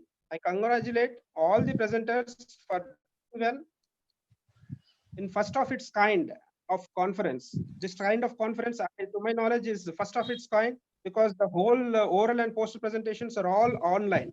I once again congratulate the team members of the conference. Thank you, one and all. Thank you very much. Over to the organizer. Thank you, sir. Thank you, sir. Thank you, sir. You have given the complete analysis, and we are expecting what results from yourself as well as Ramchandran, sir, so that we can evaluate them. After your evaluation, we will be announcing. We will be taking them and we will be announcing the results. And now, shall we start the valedictory function, sir? Shall we start? One of our special guests is onto the platform. Yes, madam. Yes, you continue. Yes, sir. And now, sir, you start the program, sir. Myself, Nageshwar, sir. Yeah, Hi, yeah. Nageshwar, sir. Good evening, all of you. Welcome to Professor B. N. Reddy, sir, Professor of Botany, Osmania University. All the participants, we are in concluding mode. 2 days we have organized a international e-conference on COVID-19, its effect on human health and environment. We have tried our best.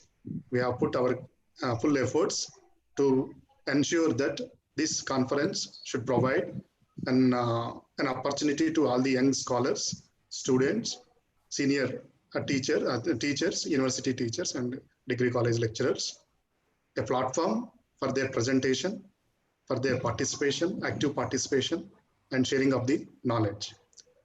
On behalf of the organizing committee, I welcome all of you, all the panel members, panelists, all the senior teachers, all the faculty, all the scholars from different parts of the country and globe as well to the valedictory function.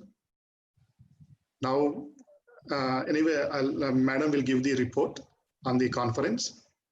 2 days, what are the presentations were done, what are the lectures were arranged. Madam will give an address. Once again, I welcome Professor B.N. Reddy sir to the program. Now I request Shashikala Madam to give her 2 days program report to the audience to start with the valedictory section. Thank you, Madam. Thank you, sir. Thank you, sir. Thank you, Nageshwar Rao, sir. First of all, good evening, sir. Good evening, all of you. Good evening, Professor B.N. Reddy, sir. We welcome to you this valedictory function. Sir, our effort came to a conclusion. Now I would like to give a glimpse of 2 days effort, sir. We planned this event keeping in view that when the pandemic broke out, there is a lot of noise going on in the media and the social media too.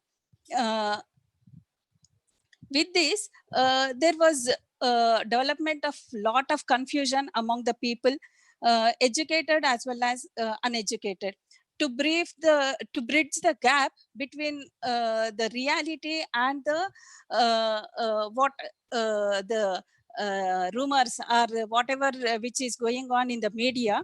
So we thought of collecting, or we thought of having such program in e-platform. So with this idea, we 3 organizers, myself, Amanchi Nageshwar Rao sir and Vijay Bhaskar Reddy sir, we could collect all the guest speakers from across the country who are into different fields, like the speakers who are in vaccine development, how the things are going on, and actually what are all the different clinical trials which goes when vaccine is to come. Such a speaker was there with name Praveen Macharla from UK, and Dr. Suresh was also joined with us as a guest speaker from Saudi Arabia. He spoke about the different pandemic diseases from the past, history of pandemic diseases, and then so the keynote speaker who was Dr. Abhi Tamim Banak, he nicely narrated or correlated the relationship between the ecosystem as well as now the COVID condition, as well as the human health. So this was very effective and informative. And then regarding the biomedical waste management, solid as well as liquid, this part was done by Dr. Nisha Nair from Kerala. She spoke all the rules and regulations which are going on now in our India, particularly in Kerala too. Then actually another speaker from Gandhi Medical College, she was supposed to come, but due to her hectic schedule, she could not come. But if she has come, she was dealing with symptoms and treatment section, how the things are going on in the present situation. And then Bharat sir, Bharat Prudviraj, he gave very extensive and very informative knowledge regarding microbiome, in relation with the COVID. So all these speakers were adjusted in 4 different sessions. First day, it was 2 sessions. There we could accommodate 2 speakers, and then second session 2 speakers. Like that we managed the speakers, and we also got lot more response from the participants. This was actually all the 3 together we did the things, but the more encouragement was there from the participants. They have sent all the abstracts as well as few full-length papers and everything. So we try to accommodate in a given slot. We try to accommodate lot more presentations, oral presentations. Actually, we thought also to have poster presentations, but due to lack of time, running short of time, we could not do so. But we are requesting all the participants to send their posters and also reminding presentations to the mail IDs, so that we will be evaluating them very stringently, as we did now here, with the same jury members as well as other faculty members too, and we will be coming with the results. Then we will be letting you the results also. We will be announcing even the results also to you all. We will be posting them in the groups. Please, request to the participants is, please don't leave the these groups until we finish this complete process. This was the response from the what participants. And we have very strong technical team. This technical, with the help of this technical team, we could manage all these things, all these sessions effectively without any interruption. So I think we could live up to the expectations of the participants and also the organizing committee members. We tried a lot to make everything possible, but we also sorry for some of the things, especially we could not give proper time to the presentations. That was the thing. And 1 or 2 speakers could not attend the session because of their busy schedule. So with this, we will I will finish my report. Thank you very much, and over to the conveners. Thank you very much. Yeah, now I request, Madam, thank you very much, Madam, for your 2 days activities report. Now I request Vijay Bhaskar Reddy sir to speak few words.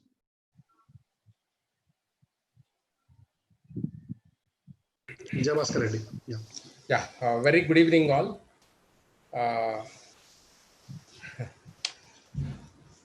We are overwhelmed with things happened since 2 days.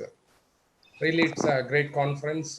We got much experience online conference, and I can proudly say that this is the first ever conference we have started during this COVID-19 period. So far, we have seen many webinars, 1-day webinars, or 1 lecture webinar, or 2 lecture webinars. But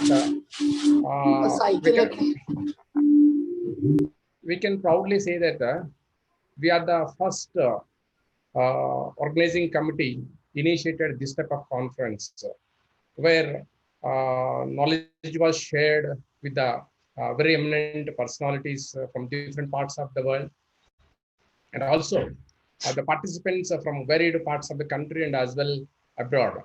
So they shared, there were deliberations, discussions, and presentations. These are all made this conference grand success. I feel it. And even the feedback we got from the audience time to time by seeing chat box, every time that boosted up our energy levels more higher. And that made us very happy to organize and to move ahead. And really wonderful session. And here I would like to thank the back-end people, particularly the technical committee, that gave a good essence to this conference. Because of their tireless efforts, this made entire session a grand success. And the speakers we have chosen, the way they okay. The speakers also meticulously we have selected, and they also they spared their valuable time with us, and they share their knowledge. Some are engaged in the research, and their own results they have shared with us, and some are with their expertise. They shared their knowledge with our audience. That all made us to enrich the knowledge of our audience as well.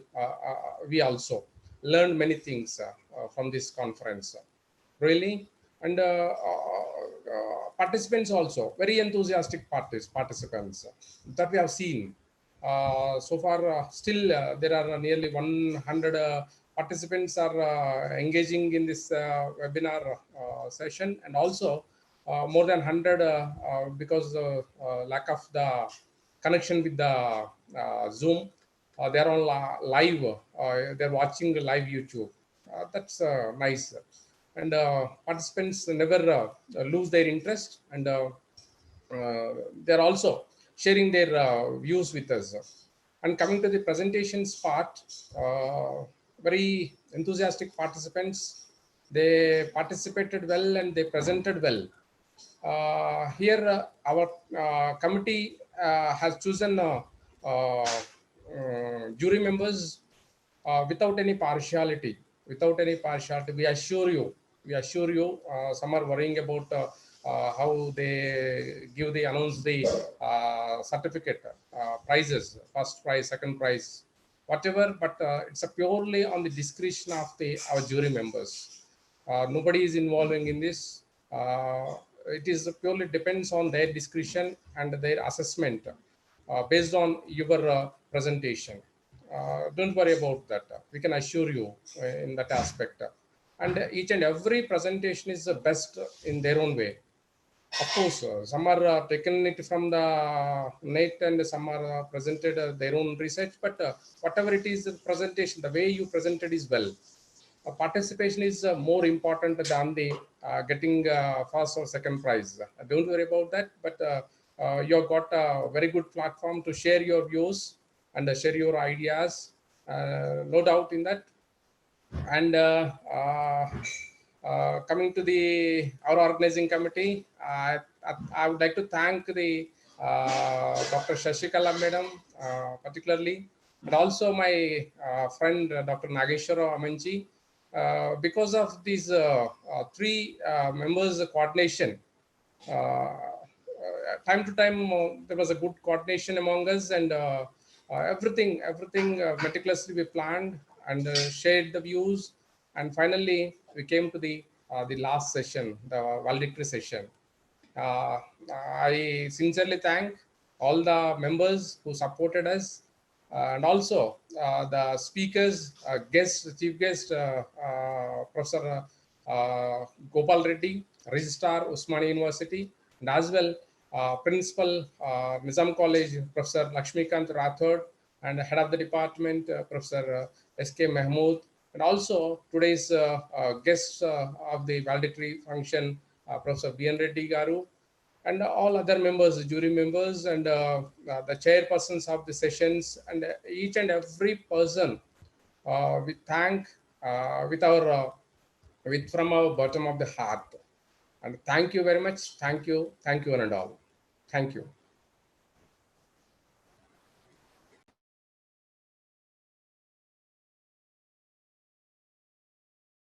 Yeah, over to Dr. Shashikala Madam.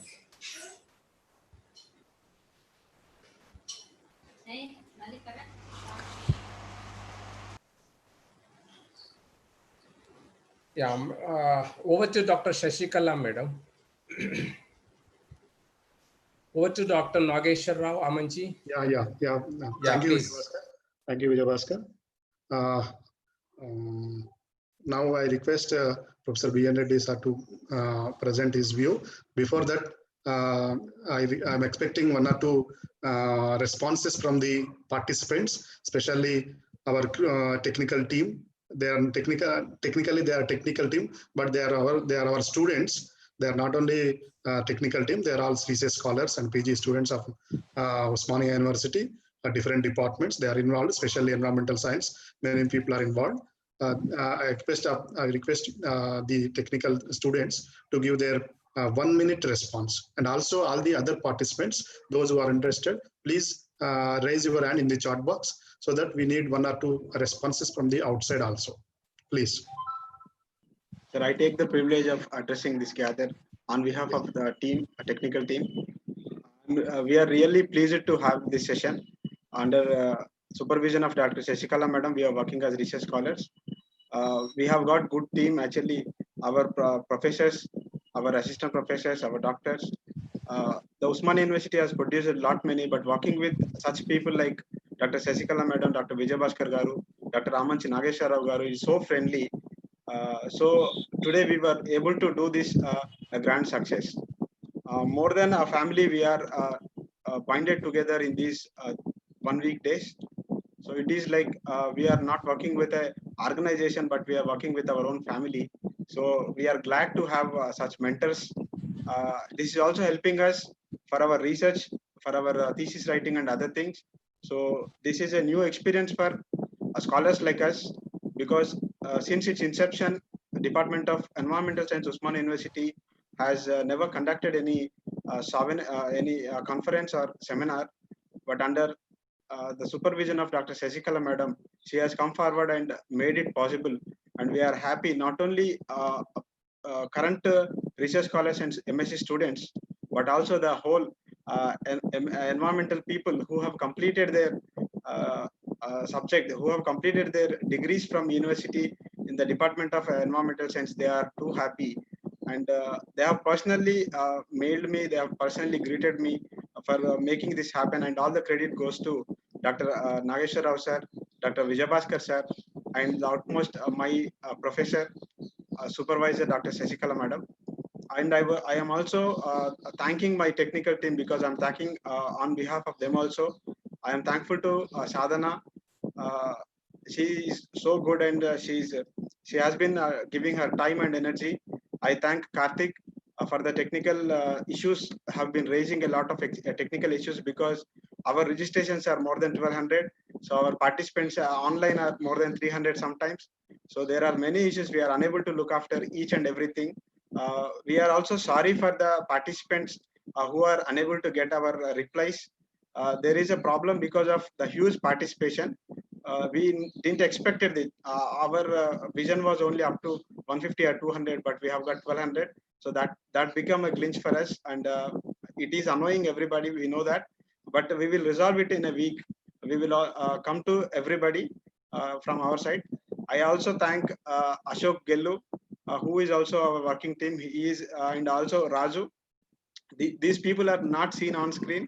They have been working a lot behind the screen. So they are a little bit introverts, but these kind of platforms will also give a great skills for us. So I hope such people should come forward. I thank everybody. Really, this is a great experience for me. Thank you, one and all. Thank you.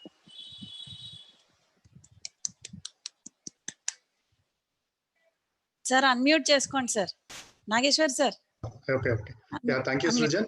Sadhana, would you like to tell anything? For the last 2 days, Sadhana was sitting like that, like a speaker in the assembly, watching everything. Okay. Announcing all the thing. Please respond quickly. Yes, sir. Yes, sir. Yes, sir. I am actually very much privileged to work with this team. Shashikala ma'am, my mentor, my guide, and Srijan Anna and all the other people, Karthik, Ashok, everybody. It's my privilege to work as a team member of this conference, because I always wanted to be a part of such conference when I was in college. So this is this conference like this I've never attended before, and I don't think something like this happened. Even in this COVID times, we are doing so much. We even collected speakers from all over the world, and the registrations were so huge. Actually, after day one of the conference, the feedback we have received was so much overwhelming, and we were so happy yesterday. And by seeing the messages in the chat box, we could see how informative it was to all the students, all the participants who have participated. The registrations flooded so much. Even the responses, the abstracts, we have received all the abstracts. The response was literally huge, and we are so much privileged to have a conference like this. I would really thank our organizing secretary, Dr. Seshikala ma'am, and our conveners, Vijay Bhaskar sir and Nageshwara Amanje sir, for giving me this opportunity, and my core team members, Srujan, Karthik, Ashok, everybody. I just love the team. Thank you for this opportunity. Yeah. Thank you. Thank you, Sadhana. Yeah. Next, Karthik, would you like to add anything? Yes, sir. Yeah. Yeah, sure, sir. It's privilege to work with Vijay Bhaskar Reddy sir, with Nageshwar sir, and Shashikala ma'am, and my technical crew. For over the last 4 to 5 days, they are working like everyone, working like from 24/7. They slept for maybe 5 to 6 hours. Like sometimes I used to text them around 2 o'clock, some 3 o'clock. This is the issue. You have to do that, so and so.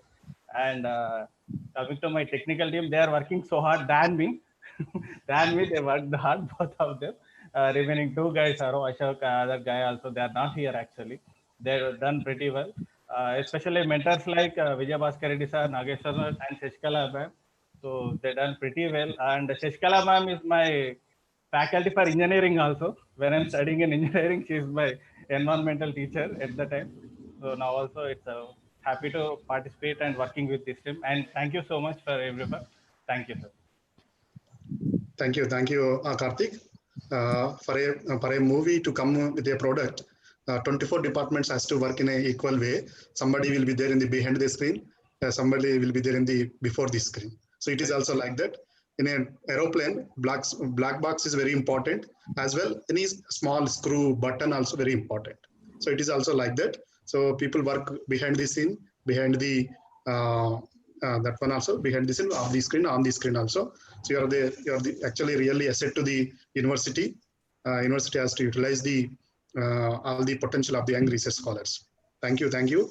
Now I think Meena Rao, madam, would like to respond, I think. Yes, sir. Madam, please. Good evening, all. Good evening, ma'am. Dr. Bhaskar Reddy, sir, Nageshwar, sir, Sasikala, madam, Karthik, Srujan, Sadhana. I just feel that you all people I know, actually know, not just across the screen, but I actually know the way the sessions have been going on from yesterday, seamlessly transitioning into one session into another without a hitch at that. Yes, the technical team is really great, but at the same time, the coordination between you and the technical team and the coordination you all have maintained with us has been excellent. It was really a great experience for me. Basically, I'm from Maharashtra, Mumbai. Have been to Hyderabad just as my husband's parental home is there. So just as a tourist, I have come there. But now with this experience, I feel I know Osmania University better than my own now. It has been really a great experience. Thank you all. The speakers were really great. They were so knowledgeable, excellent orators. They could put across the points very well. And the most important thing of this conference, I would like to say, is the way you all have reciprocated and given us a chance to express us, talk to us. We spoke to you as well. You spoke to us. And that was a refreshing change from the other webinars that we have been attending since March now. Overall, please keep organizing such things. Keep on inviting us. Thank you so much. Thank you so much, ma'am. Yeah, thank you, madam. You are a very active participant for the last 2 days. We could see your so many questions and questions. Yeah. In all the sessions, almost. In all the They sessions, almost. They were really interesting. Yes. Thank Thank you. Thank Thank you, you. madam. Yeah. Thank Any you. other response?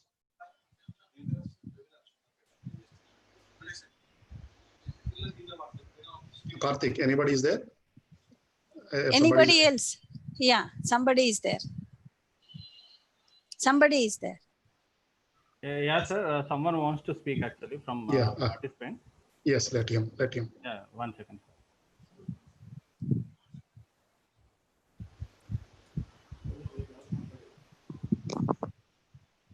Hello. Yes, sir. This is me, Aditya Sanan. Thank you all organizers for such a good webinar. It was highly knowledgeable. I have been attending the webinar since 2 days and it was such an awesome webinar. This was one of the best of its kind. Thank you so much. Thank you. Thank you, madam. Thank you, madam. Thank you. Hello. Yeah, madam, please, please. I'm Rani Padmini. I'm a research scholar of Dr. Ramchandra sir, Mahatma Gandhi University. Ma'am, I just want to take a moment to thank you all, Sasikala ma'am and Vijay Bhaskar Reddy sir and the entire organizing team. It is really amazing to be a part of this two-day conference. And the theme of the conference indeed is actually very much needed in the current scenario, ma'am. And it is really a very good experience for me to be a part of this conference, and bringing all such eminent people on this platform in this short period of time is it might be a very difficult thing for you all, but we really thank you, ma'am, for really enlightening us more about COVID-19 and how we should be helping us in this current scenario. Thank you, ma'am. Thank you. Thank you, Padmini. Thank you very much. Thank you very much. Okay. Karthik, any other? Sorry, sir. Sorry, sir? Sonia. Yeah, please, ma'am. Hello. Yeah, please go ahead. And first of all, I would like to thank the whole team and the organizers and great coordination, and the professors also was so good. The webinar is excellent. And I would like to say thank you for giving us this opportunity. It's really a feast to see all our professors here and it's a great effort. Thank you all presentations, and it is very refreshing amidst this lockdown for us to be at home and see all our professors listen to wonderful lectures. Thank you, and we are looking forward for more like this. Thank you, sir. Thank you, Sonia. Thank you. Thank you. Nageshwar sir, you be onto the screen, sir. Oh. You be onto the screen, please, because Verma, they want to baby see Verma. us. Right, sir. Good evening, all, sir. Sir, it was a wonderful session, sir. I am a research scholar working under the guidance of Shailaja ma'am. It was really a pleasant experience I had, sir. I felt like I roamed to UK, US, and even every part of the country. And it was a wonderful session. And I am also expecting these kind of sessions even in future.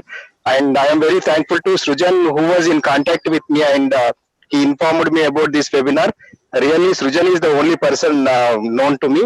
And Shashikala ma'am also, I attended her classes. Thank you, ma'am. Thank you very much. Thank you. Thank you. Thank you, ma'am. Okay, ma'am. Thank you. Thank you. Thank you, ma'am. Thank you. Good evening, one and all. Yes, sir. My hearty congratulations, madam. Within a very short span of time, your entire team very excellently organized this international conference. And my congratulations, Shashikala madam, Vijay Bhaskar Reddy sir, Nageshwara sir, and all your technical team. And you are also get very excellent and very informative sessions also. So thank you for the organization, and I am happy to see BN Reddy sir in this valedictory section, valedictory also. Thank you, sir. Thank you very much, sir. Thank you. Thank you. Soma Biswas, ma'am.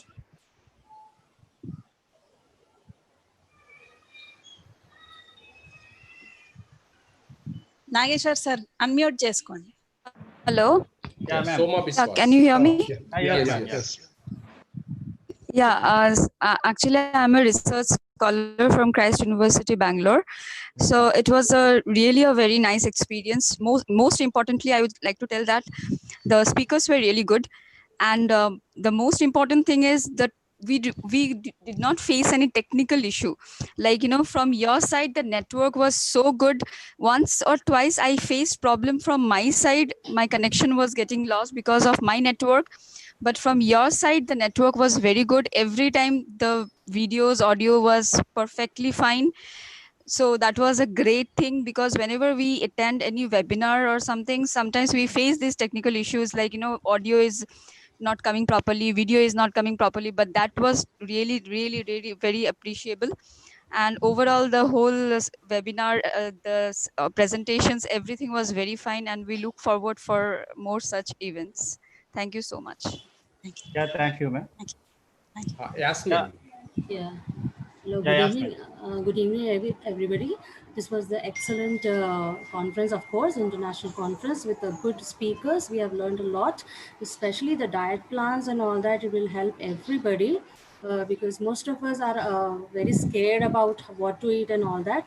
The speakers were excellent. They gave an insightful into all the aspects of the pandemic, and so it really helping us in dealing with the pandemic. Your conference is actually helping us in dealing with the pandemic.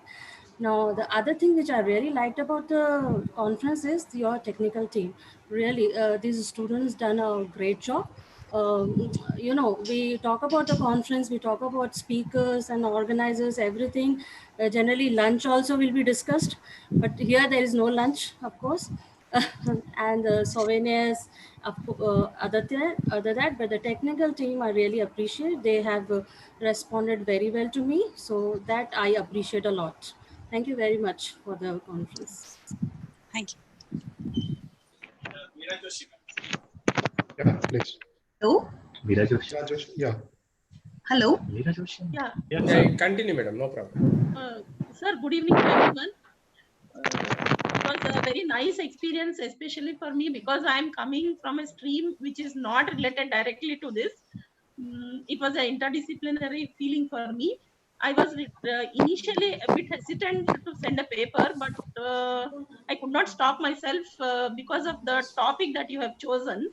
The topic was the current topic, and I could not hold myself getting into this forum and discussing with all of you and having a share of knowledge. I have gained a lot of knowledge from all of the speakers. And one more thing I would like to specially mention is the technical team. Yesterday I could not, first I could not present my paper because of some domestic issue. I was worried whether I'll be able to do it or not. Thank you, Shashikala ma'am and Vijay Bhaskar sir and Anageshwar Rao sir for considering. And the technical team was so connected with me that they never allowed me to get into tension, and there was response from them immediately. And they considered and they responded to me and told me that your paper, you can present your paper on Sunday 19th. So I was relaxed, and it was a very nice exposure. Thank you, Sujan sir, for your continuous touch. And about the speaker's quality, it is wonderful. I am also from Osmania University, and I would like to coordinate more with the environmental sciences department. Actually, I was insisting that my college should start a conference with the environmental sciences department on sustainability. This idea was shared by me 6 months back, but somehow we were not able to do it. But I request the environmental sciences to consider our request, and we will collaborate and do some kind of small conference or at least a seminar kind of a thing for sustainability, which is very important for our environment maintenance for future. Thank you so much. Once again, the best work done by all. Thank you so much. Thank you, ma'am. Thank you. Ragasudha, ma'am. Yeah, good evening once again to all the panelists and participants and everyone. And I'm very happy that Osmania University has conducted a two-day international conference. And I have seen the speakers from all around the world, especially from USA, UK, and other places. And they have delivered very good sessions, and the knowledge is, huge. I can say, I can use that word, huge.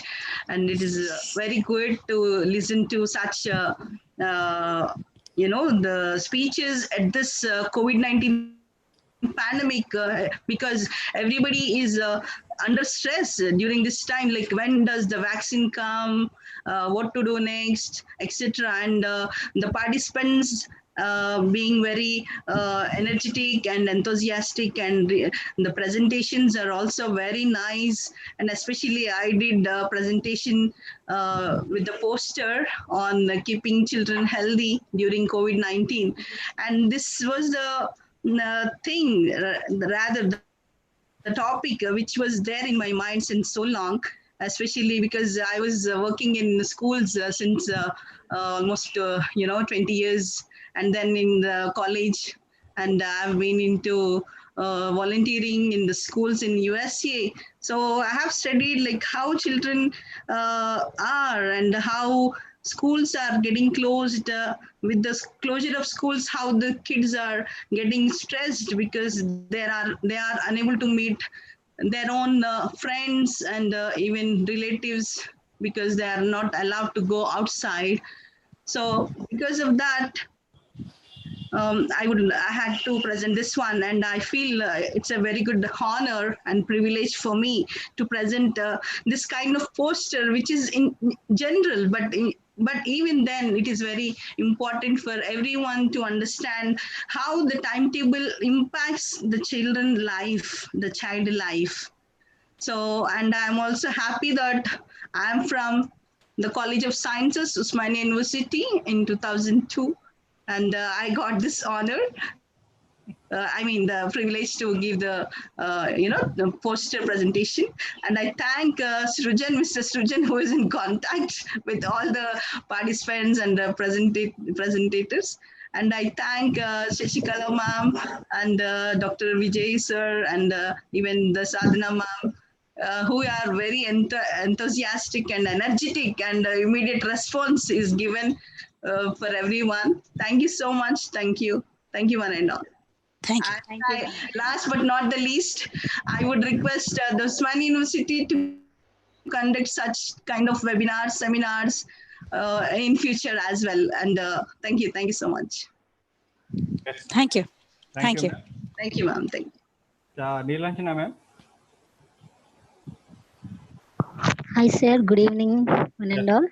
This is Neelanjana from microbiology, sir, from Guntur, JKC College.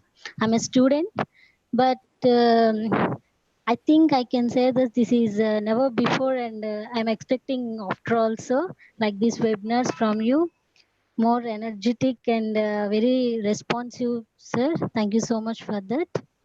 I presented my abstract and PPT, but for the lack of time, and I understood.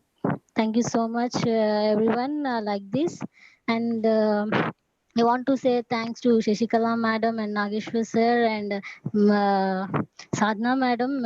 You're so energetic and very responsive in any time.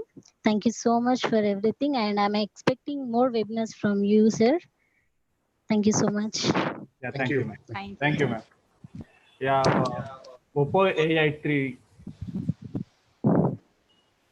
I will move to next part. Yeah. Sir, 1 minute. It's already past 6.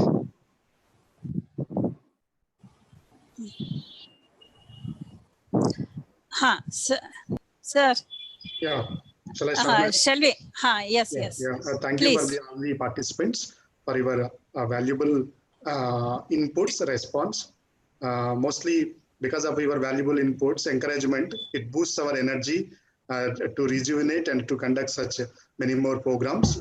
But it is very, very typical, very, very difficult to organize these seminars, as you know. But your moral boosting is very needed. Thank you very much for your inputs. Actually, Professor Vanita Das, Head Department of Zoology, should join in the valedictory also, but she's getting some, she's joined and then that network problem has come, it seems. She will be joining with us in between. Now, before that, I request Professor B.N. Reddy sir to go ahead. And Professor B.N. Reddy is a professor of botany, retired. Sir is the very renowned professor in the botany department in the life sciences, known to everybody in Telangana and Andhra Pradesh. Sir also Best Teacher Awardee in the Best Teacher Awardee by Government of Andhra Pradesh very recently. And Sir also active participants in Popular Science lectures. He's a member of the Jana Vijnana Vedika. Sir also served as the president of Jana Vijnana Vedika Andhra Pradesh and as well as Telangana. And Sir also part of the DBT, DST, UGC, so many committees. Sir will be visiting most of the cases, all the autonomous committees with those who are visiting to different colleges. Sir also a panel member of the DST, Department of Science and Technology. Sir also involved in Inspire program and many other Vigyan Prasar activities from Andhra Pradesh, from Telangana side to visit different places of to different places and different colleges of India. Now I welcome Professor B.N. Reddy sir to the valedictory function, and also sir would like to share sir views with the PPT presentation. Sir, please. Hello, Dr. Nageshwar. Are you able to hear me? Yes, sir. Yes, sir. Very Yes, much sir. Good evening to all of you. Yes, sir. At the outset, I thank the organizers of the two-day international conference on COVID-19. More so, Dr. D. Shashikala. I am her former colleague in the Department of Botany and Environmental Sciences and the organizing secretary of this conference. And Dr. Nageshwar Rao from Department of Zoology, Nizam College, and Dr. Vijay Bhaskar Reddy from Department of Botany, Nizam College. These are the two conveners of the conference. I congratulate the organizers for two reasons. One is being daring to organize a conference in such a critical condition like this. For the last 4 months, there is no activity in the Usmania University. For that matter, for the last 1 year or so, there are no much academic activity like conferences and workshops as far as the Department of Botany is concerned. In situation like this, the organizers have taken a challenge to organize a conference. Again, we all know, no students, but how to organize a conference. Even everything is normal. So it is very, very difficult to mobilize the student for a conference. It is a Herculean task for the organizers. In a situation like this, they have taken a decision rather than organizing a closed door meeting in the conference hall. They have taken e-conference. I think this is the right idea and very good idea how to make use the situation in our favor. That is one thing. The second thing, for choosing a topic. So there are 100 and odd topics in biology with the environmental science. Now, as I said in the beginning, we are in a crisis. So selecting a topic which is more apt and above all, it is timely. That is coronavirus. For the last 4 months, this is the only word used by each and everyone throughout the globe.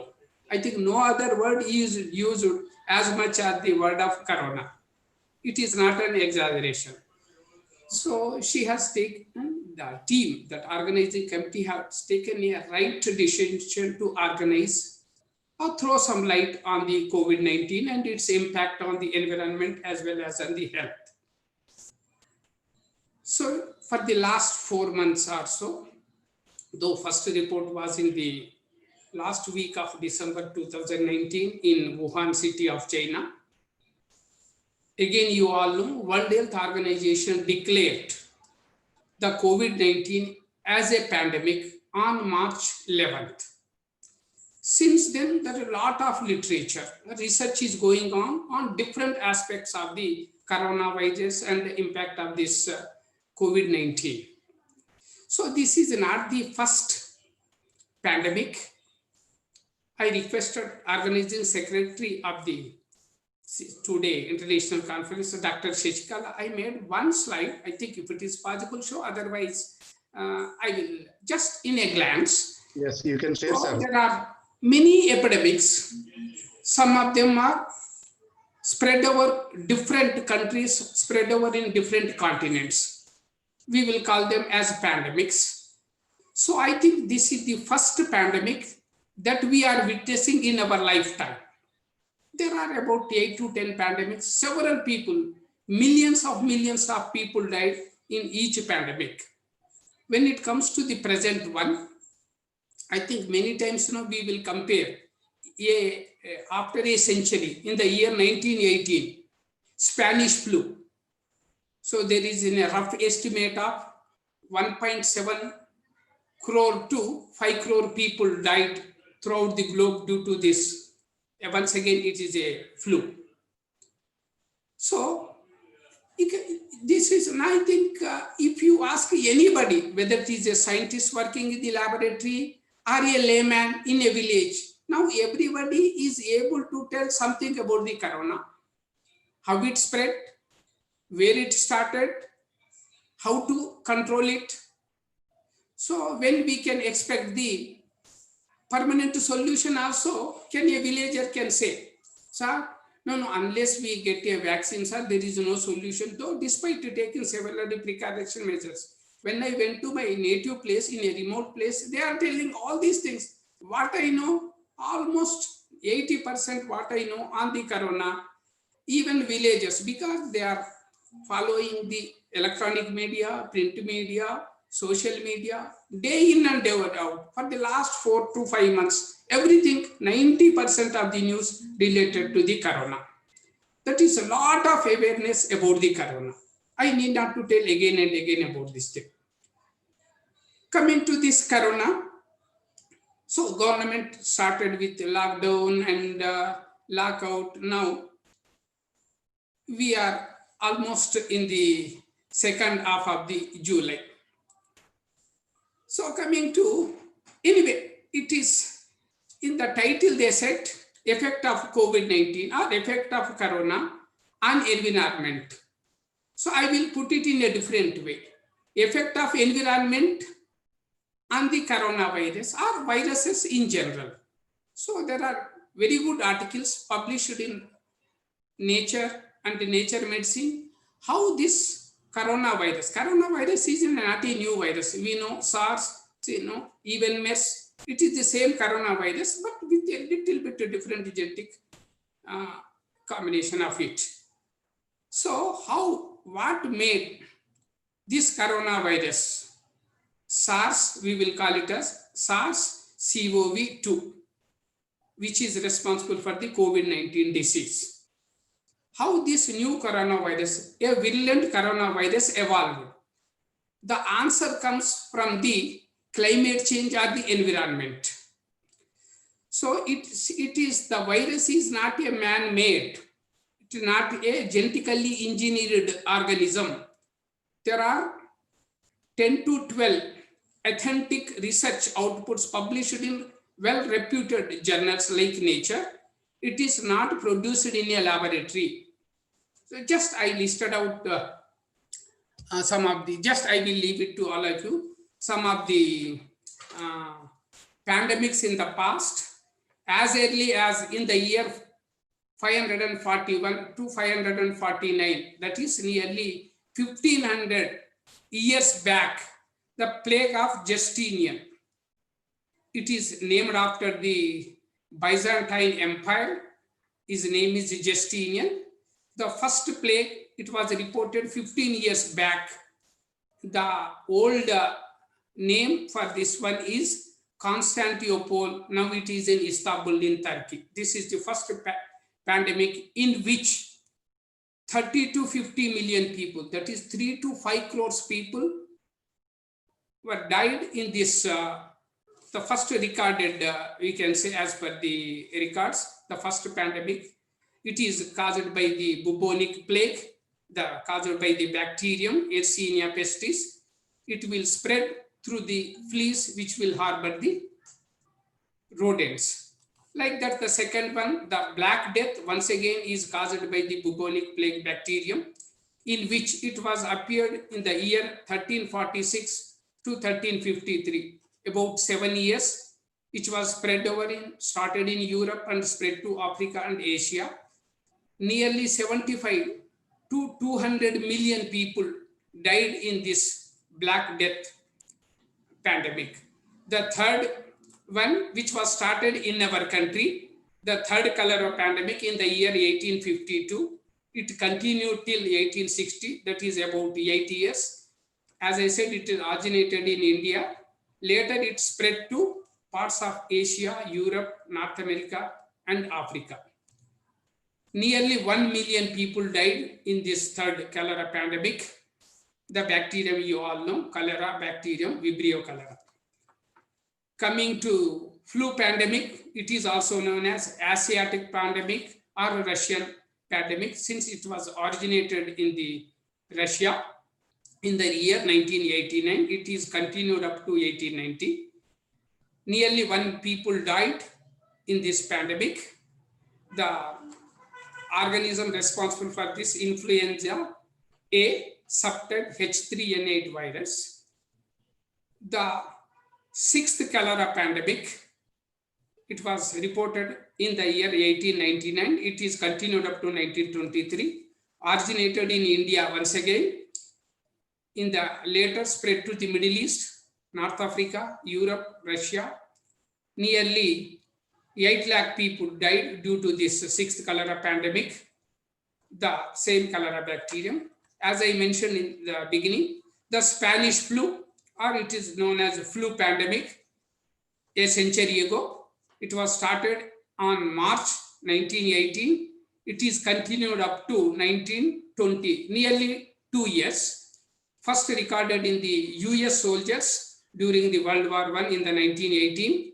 Later it spread to 1/3 of the global population. Death toll 2 crores to 10 crores. The virus responsible for this Spanish flu is H1N1. Coming to Asian flu, it was reported in the 1956. It is continued till 2 more years. First time identified in the China in the year 1956. Later it spread to Singapore, Hong Kong, and the US. Nearly 1.1 million people died due to Asian flu.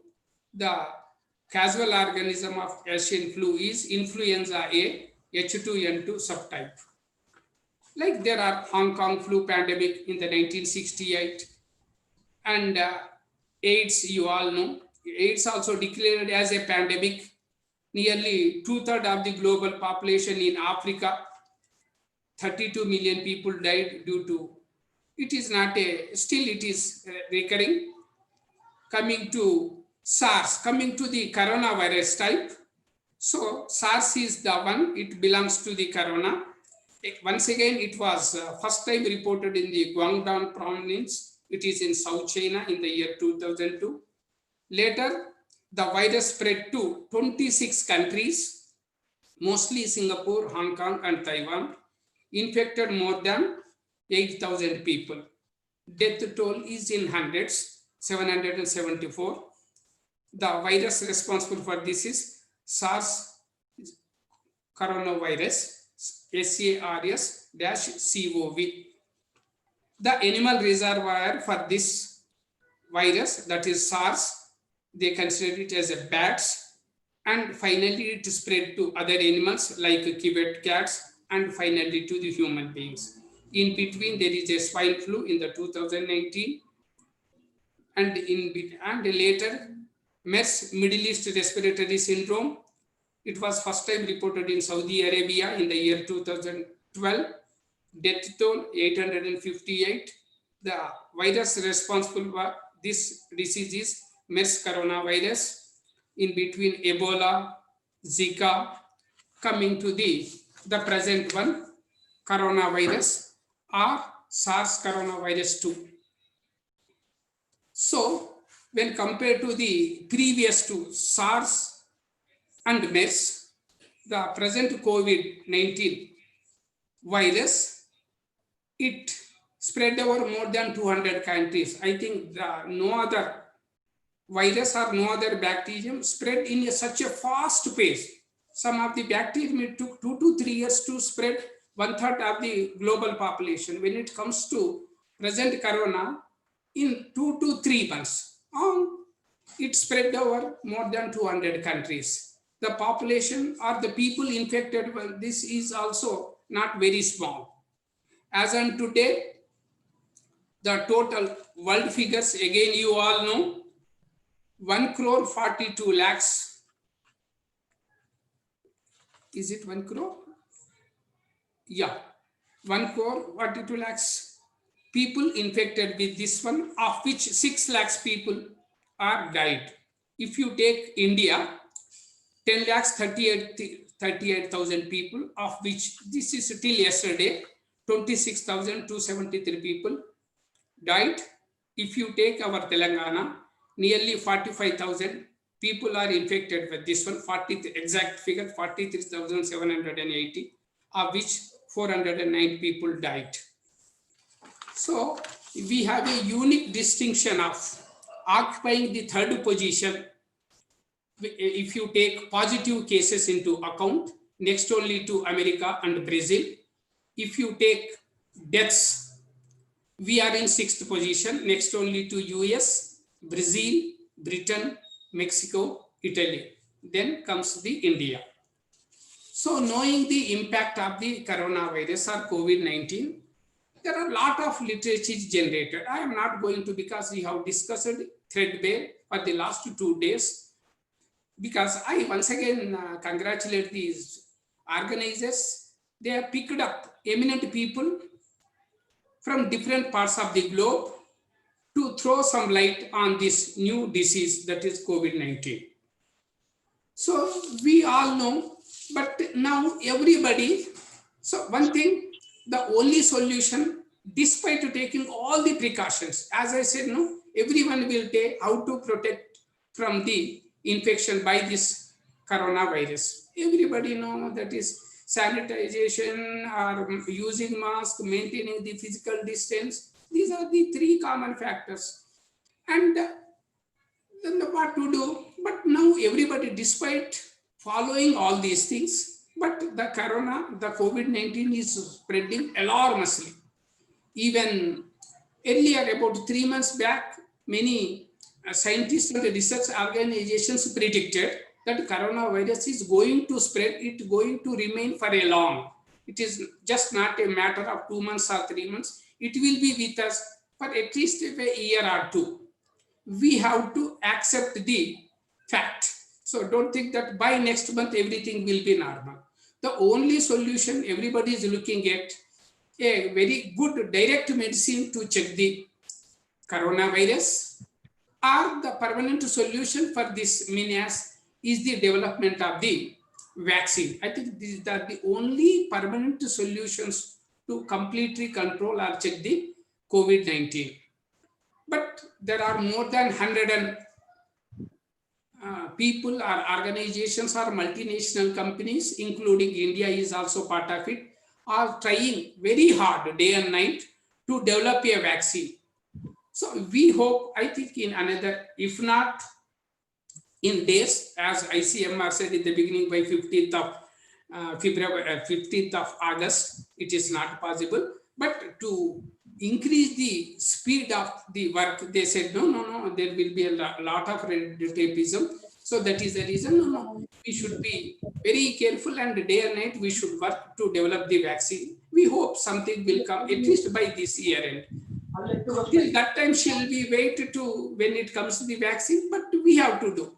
When it comes to individual, as I said, we have to follow the physical distance or social distance and sanitization very regularly, and using the mask. All these things are okay. When it comes to the role of the government, that is much bigger role than individuals. So again, you all know, when it comes to patient versus the doctor ratio, or doctors versus the patient ratio, we are far less when compared to some of the South African countries. So if something virus like this spread in a rapid fashion, so people will rush to the hospitals. As long as they can maintain in the house quarantine, it is good. But if the situation demands, so breathing difficulty, then pneumonia-like symptoms, he or she needs, at least in the beginning, oxygen supply, and finally they need the ventilator. For these things, no one can manage from the house or home quarantine. So everybody will look at the hospital, whether it is a government or the private. Majority of the people cannot afford to go to a private hospital. I need not to say, for the last 15 or 20 days, you are hearing about the news, how private people or private corporate hospitals squeezing the patient to extract the money. on an average 50 to 60,000 per day per person they are extracting in the name of treatment. As we all know, as such, there is no direct treatment for the control of the coronavirus. All we know, at the most, they will be under the care of the doctor by giving few medicines. As such, it is whether it is it is not a direct medicine. Again, we all know. But the role of the government, not that this is, as I said, no, the SARS virus, SARS, and these are the two things I said, that is SARS and MERS. About 10 years back, they have indicated, these two virus pandemics indicated all the governments, no, there will be such pandemics even in the future. Coming to the, as I said, the impact of the environment, climate change for the origin of such viruses. Because when it comes to this present virus, everybody say, so man interfered with the nature because of the interference with the nature. Otherwise, it is a natural reservoir of the most of the wild animals. The present coronavirus is very much there in the animal systems for a quite a long time. But when we human beings interfered with the biodiversity and disturbed their habitat, naturally there is a chance of jumping this virus from the natural reservoir of those wild animals to some other animal and finally to the human beings. This is human is the main culprit for the origin of such new viruses. So as due to sudden change in the genetic makeup of this present coronavirus, it emerged from the natural habitat, from the wild habitat into human beings. So who should blame here?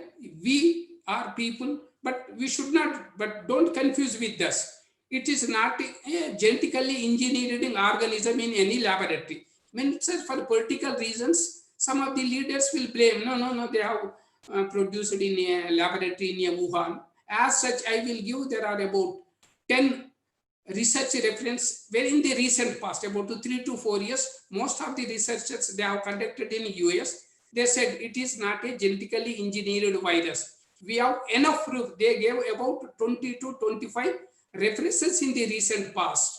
So don't confuse. Many people will say for many reasons for their political gains, but as a evidence-based science, it is naturally evolved virus. It is escaped from the natural reservoir from the wild animal with minor changes to adapt to new situations because that is in the human beings.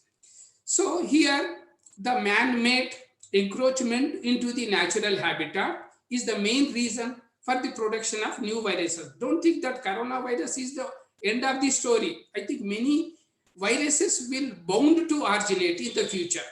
Much more virulent, much more stronger than this maybe. No one can deny it.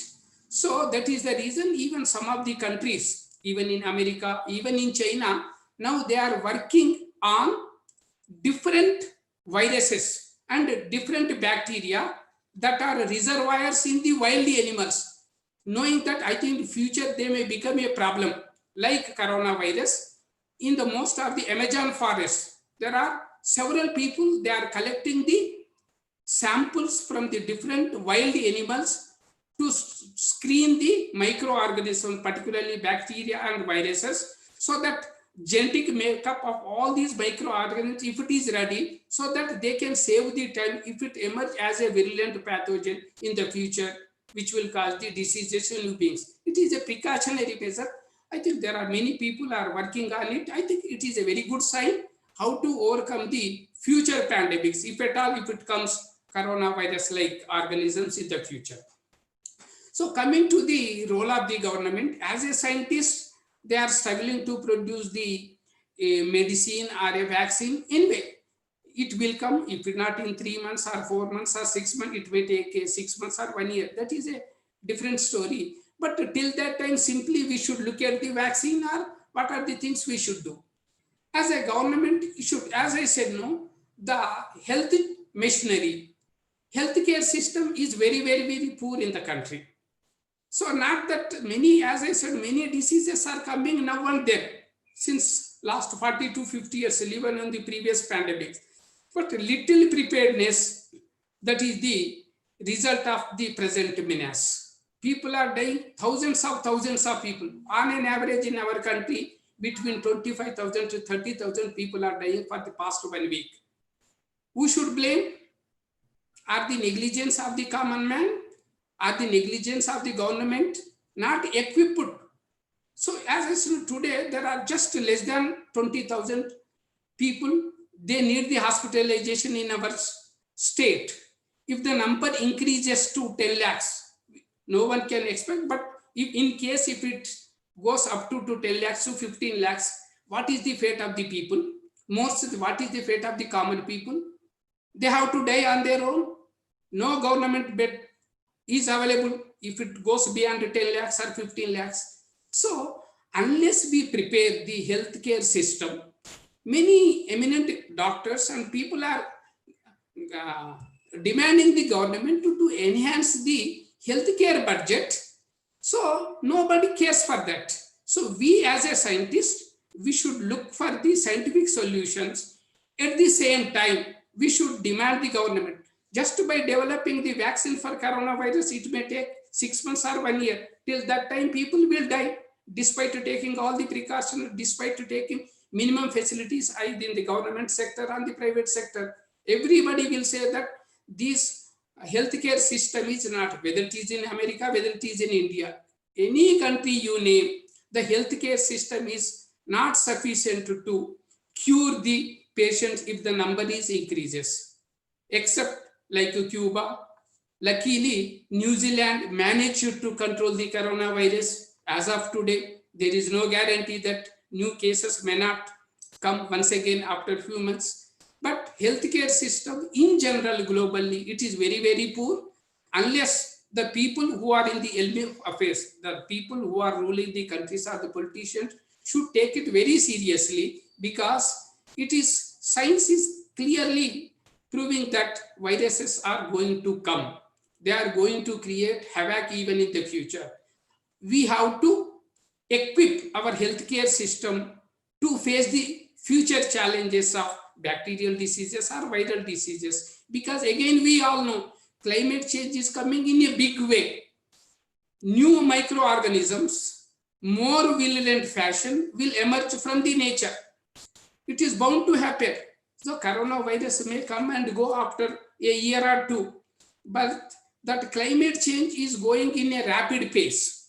Without that, nobody is taking, that is climate change or global warming is an issue. Again, you all know, USA government simply withdrawn from the Paris Agreement. No, there is no, climate change is a bogus. There is nothing like that. People are unnecessarily making a lot of hue and cry. There is no global warming. This is the nonsense statements are coming from people who are in the elm of affairs. We as a scientist should caution them. Climate change or global warming not a fiction. It is a reality. We are facing the bad effects of the climate change for the past few years. It will come in a bigger way in the future. Unless everybody will realize the magnitude of the climate change or global warming, it is very, very difficult to check origin of such new pathogenic organisms like viruses and bacteria. Just after something is happened, looking for alternative, and something second will come. Once again, we are looking for another vaccine. So it is a never-ending process. I don't say that we should not work how to control it, but that is not the end of the story. Another organisms will, but to the extent possible, our interference with the nature will minimize. I think that will be the best solution. I think everybody should work hard, more so the policy decision makers or the governments have a major role to play in this discipline. In this regard, I congratulate the organizers for taking a very good topic for discussion.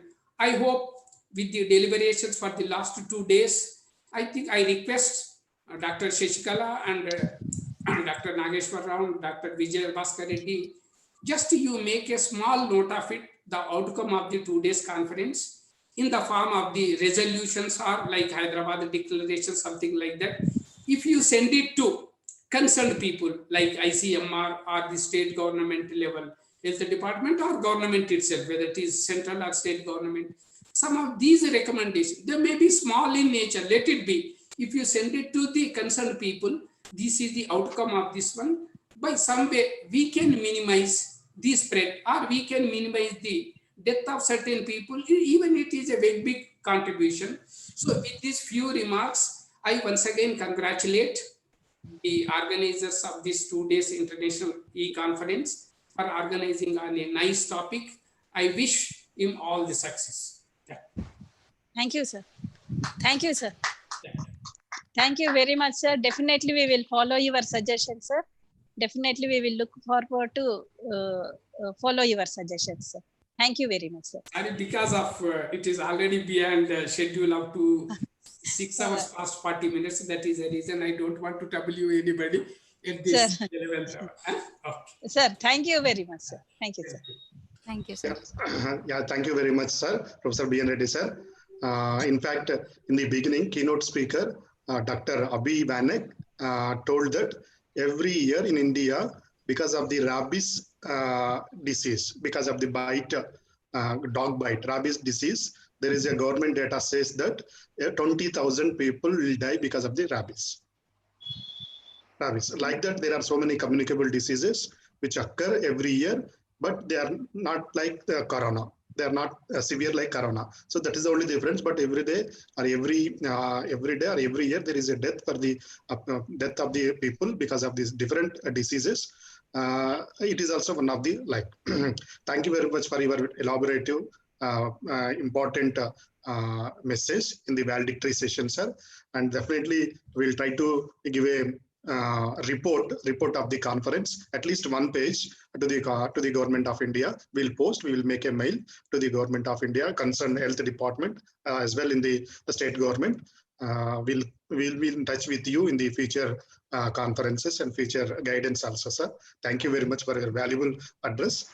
And before going to the concluding remarks by the organizing secretary, Dr. Shashikala, one of the our technical team, Sadhana mother, wants to give some our opinion about the conference for these 2 days. It is interesting because not only participants, parents also supporting the their participants in a scientific way. Please welcome. Sadhana, welcome your mother. Yes, sir. Thank you, sir. Thank you. Sir, actually, she is also a participant, sir. Yesterday, she had to go to job, but even though she saw it on the YouTube live streaming, and after coming home, she was giving me insights about what she saw. Okay. And today also it's Sunday, and she saw it on YouTube, so she wanted to speak, sir. 2 seconds. Yes. Okay. Yeah, okay. Thank you. Thank you.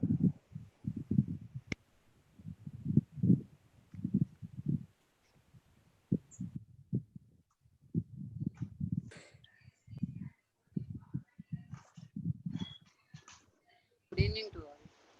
Good evening. Good evening. First of all, madam ki chala congrats cheppali nenu. Thank you very much. సాధన కి ఇంత మంచి opportunity ఇచ్చారు ఇలాంటి conference లో participate చేయడానికి. Thank you ma'am. Thank you. Srujan కి, సాధన, వీళ్ళందరూ చాలా నైట్ వర్క్ ఎంత హార్డ్ వర్క్ చేశారో నేనే సాక్ష్యం. అది ఫోన్ కాల్స్ అసలు వదిలిపెట్టలేదు. చెప్పింది కూడా చాలా, అంటే నాకు ఇలాంటి కాన్ఫరెన్స్ లో నేను అసలు ఎప్పుడు చూడలేదు మ్యామ్. కానీ సాధన పార్టిసిపేట్ చేస్తుందన్న ఒక ఇదేమో తెలీదు, చూశాను. నిన్న కూడా చాలా ఇంట్రెస్టింగ్ గా చూసినాను, ఈ రోజు కూడా. నాకు చాలా, అంటే ఒక వ్యాక్సిన్ రావడానికి ఎన్ని రకాల ఎక్స్పెరిమెంట్స్, ఎన్ని రకాల కష్టాలు పడతారనేది నిన్న ప్రవీణ్ మాచర్ల ఏదో సార్ మాట్లాడారు, అది విన్నాను. చాలా అంటే కామన్ పీపుల్ కి అంతా మాకు ఇదంతా తెలీదు అసలు చెప్పాలంటే. ఇలాంటి మీరు ఇంకా ముందు కూడా ఇంకా చాలా చేయండి మేడం. సాధనని చాలా హార్డ్ వర్క్ చేయించండి, ప్రాబ్లం ఏం లేదు. Thank you ma'am. Thank you once again. మీ అందరికీ కూడా కంగ్రాట్స్. ప్రోగ్రామ్ చాలా సక్సెస్ అయింది, చాలా మంది చూసారని ఇప్పుడు సాధన చెప్తుంటే విన్నాను. Thank you very much. Thank you. Thank you ma'am. Thank you very much. Thank you. Thank you very much. Sir, Nageshwar sir. Yes. Just I want to add about Professor B.N. Reddy sir speech. Yeah, please. B.N. Reddy sir speech. Yeah. So as I'm a civil aspirant, so when I'm reading about climate change or anything, like environment or anything, whatever the B.N. Reddy sir, it's absolutely true. When the US government withdrawn from the climate change, like developing countries and all, so actually it is true, there is a climate change, how it is happening and all, but they claim that there is no climate change. So because of the fund, they have to give to the developing countries, whatever they've done before that. So because of they have to pay $100 billion almost, or all the developed countries, they have to pay money to control the pollution or climate change after 2022. So whatever the insights given by the BN are very useful, very good actually. I'm overwhelming when I'm hearing that lecture also, because rarely I used to see this on public platform who are talking about climate change or anything, and especially taking about the international, how the US is done, and framing the SARS or whatever the case. These are very insightful and good, sir. And thank you so much, sir. Thank you, Karthik. Sir is not only professor, sir also activist, science activist. As told in the beginning also, sir also very active in the different forums. Okay. Yeah, thank you, Karthik. Madam, please, now I request Dr. Shashikala Madam to give her concluding remarks. Before that, I request Vijay Bhaskar Reddy to say something, please. Few words. No, it's already over. Okay. Time is, we caused much of time, and please over to Dr. Shashikala ma'am. Yeah. Okay, yes, sir. Thank you. Yeah. Okay, sir. Thank you very much. First And, of all, sorry. One message I would like to give all the participants: stay home and stay healthy, stay safe. Thank you. Thank you, sir. Thank you. Yeah. So, good evening to you all. First of all, I want to thank all the speakers, guest speakers, who are actually readily accepted our invitation, and they said, okay, we will be coming. And there were all international speakers, fewer international speakers, they need to adjust their timings. So even for that also, they readily accepted, because the situation was the pandemic situation, and every individual, majority of the individuals are in confusion. So that's why they also added their valuable time for this conference, and they gave very informative information to all the across the globe actually. So here we thank all the guest speakers who have come to the e-conference and who gave their inputs actually. Then next, coming to the organizing team, actually myself, Nageshwar Rao sir and Vijay Bhaskar Reddy sir, actually this event could happen with a small interaction with Praveen Macharla. He is the family friend to us, and also another scientist was there from IICT and CCMB. They were also there. So when I was discussing with them, then I got the idea that yes, we can have such webinar or e-conference like this. So immediately when I asked the speakers, they said, okay, we will spare some time for you in this conference. Then immediately what I said, I shared this what idea with the Nageshwar Rao sir, and then with Vijay Bhaskar Reddy sir. So these two gave very strength to my idea, and readily they accepted. So we all three together, we worked hard to get all other speakers. So finally, the speakers were ready, and now there was time to take the permissions from higher up officials. So we started this with taking permission from our HOD, Professor S.K. Mahmood sir. So when I extended my idea with the professor sir, so what he said is immediately, yes, we can do, no issues, no problem. You can go ahead. It is very really need of the hour. Like that, he encouraged a lot, and he was also there in the inaugural session. And yesterday, complete, he was there. Like that, we got support from our HOD, and then we moved to principal, vice principal, and then to register. All the principal and vice principals, registers, immediately they gave permission, and they supported us to have such a good conference like this, which we are seeing now. With the feedback, we came to know that yes, we could do something better in the scientific society. Yes.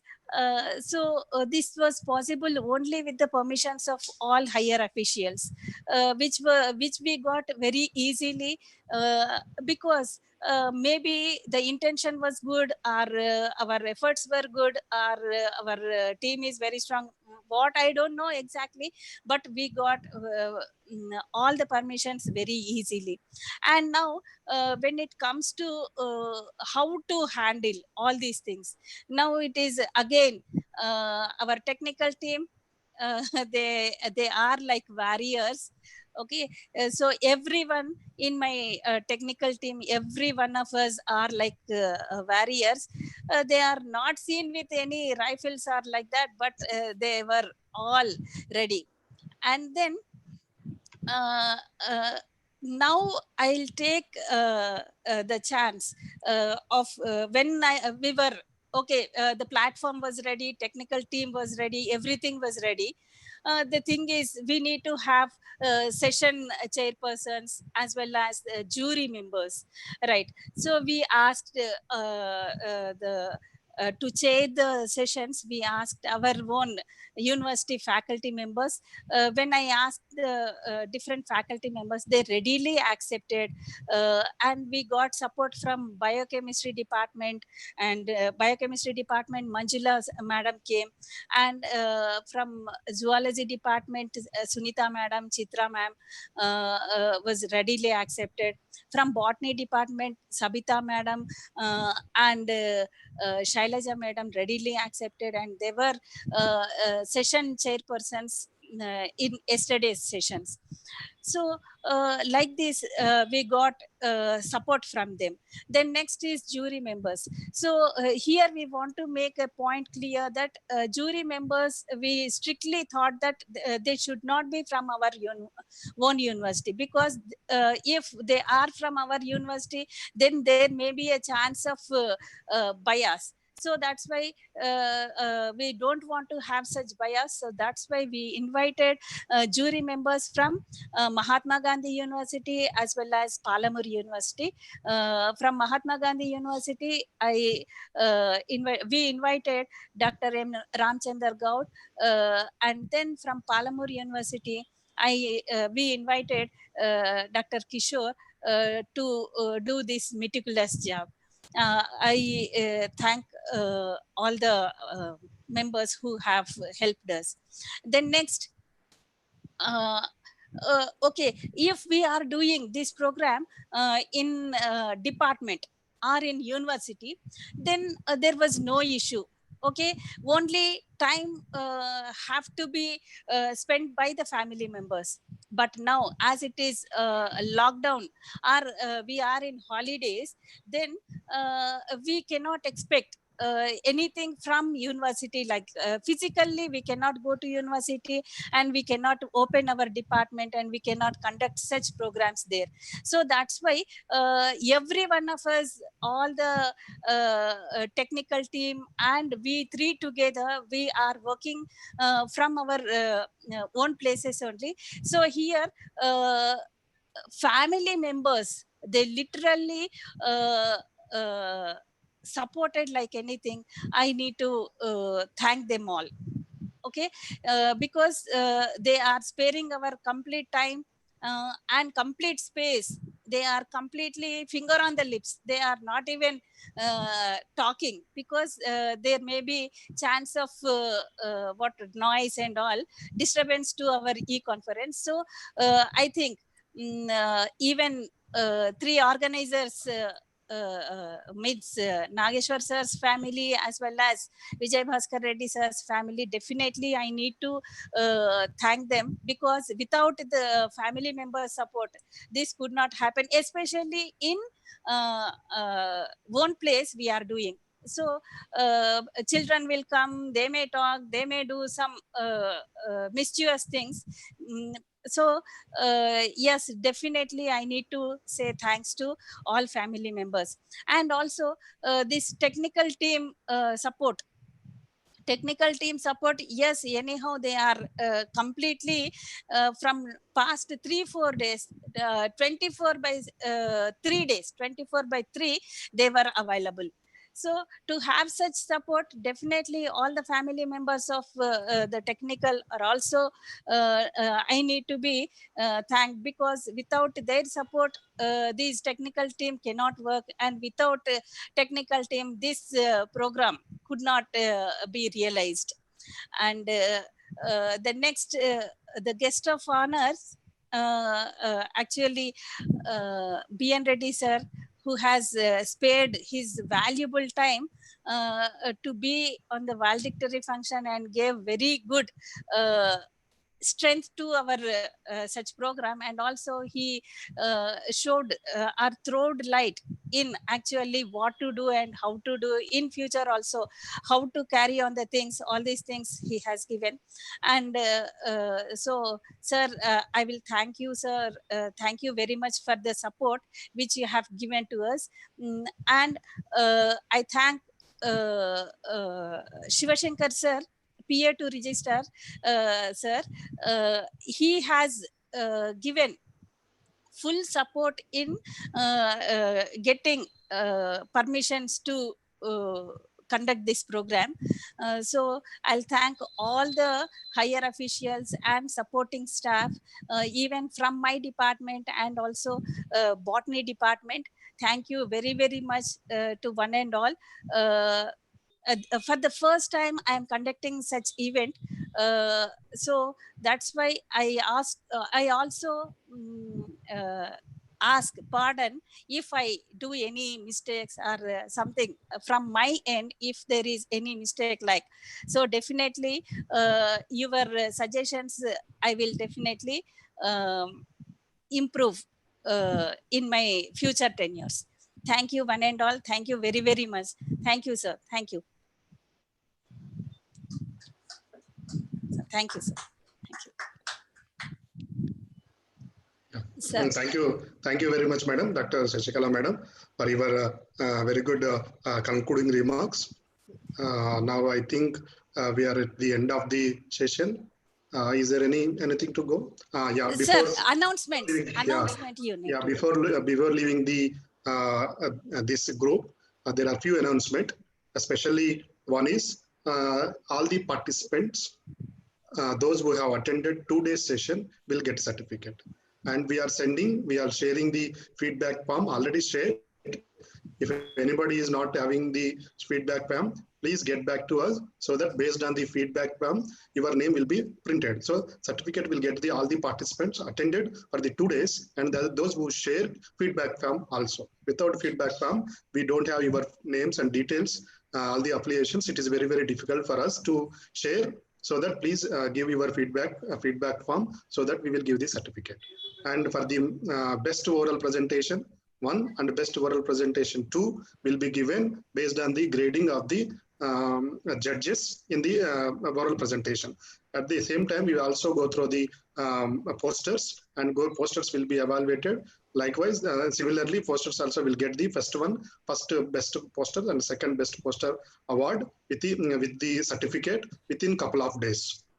Okay, and we request anybody is not anybody's abstract is not there in the e-abstract of Savanir, please let us know so that we will include your abstract in the Savanir also, because it is a soft copy. We'll try to include again, and we will come with the complete Savanir with the e-Savanir, and we will share the same Savanir in the WhatsApp group which we made for this conference purpose. And final one is we are already received around 10 full-length research papers. We are also expecting people are making messages and calling us to give full-length research papers. Those who are interested, please join for the full-length research papers, a book which we are going with which we are going to release with the ISBN number from the Government of India. So those who are interested, please contribute your full-length paper.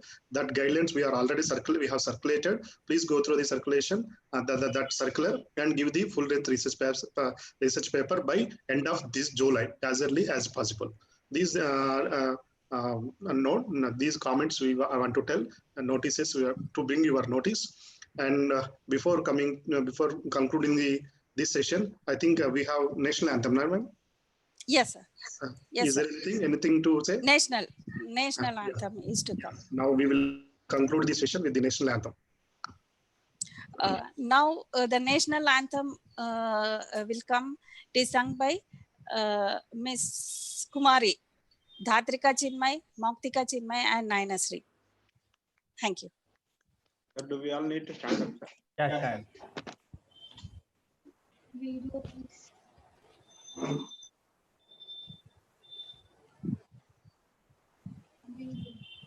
Or else you can mute your video also, directly listen to it. Yeah.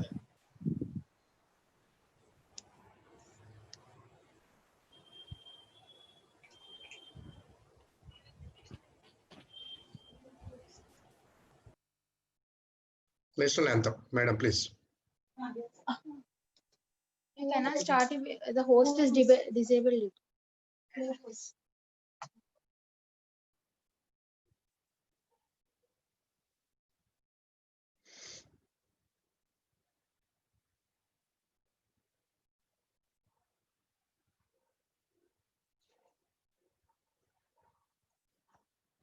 Madam వాళ్ళ అమ్మాయి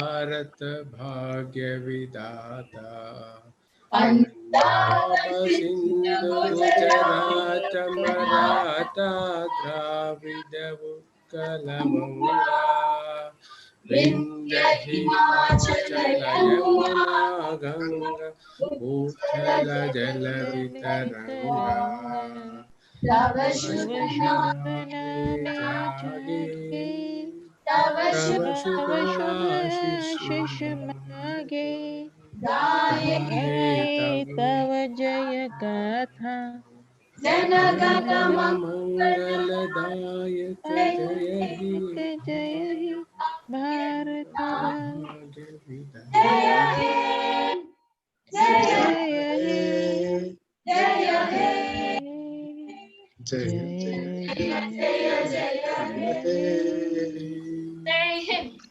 जय Hind. Thank you. Thank you, madam. Thank you for the national Thank you, sir. Thank you. anthem. Thank you, sir. Yeah. Thank you, sir. Thank you all. Thank you very much, Making sir. the day great. Thank you, sir. Thank you See very you much. tomorrow. Bye bye. Bye. Sujan, So- bye. Karthik, bye. Sadhana. Bye, sir. Bye. Madam. The team will again meet. Yeah, sure. Yeah, definitely, sir. So Karthik, end the finally meeting. we could Yes, finish. Yes, We close could it, close. finish. Yeah. Grand success. It is full grand success, sir. Thank you. Now end the session. Yes, sir. Karthik, end the session. I am ending the session, sir. Thank you. Yeah. Thank you. Ramchandar, bye. Thank Bye, you. sir. Meena Rao, ma'am. Thank you, madam. Thank you. Thank you. Thank you.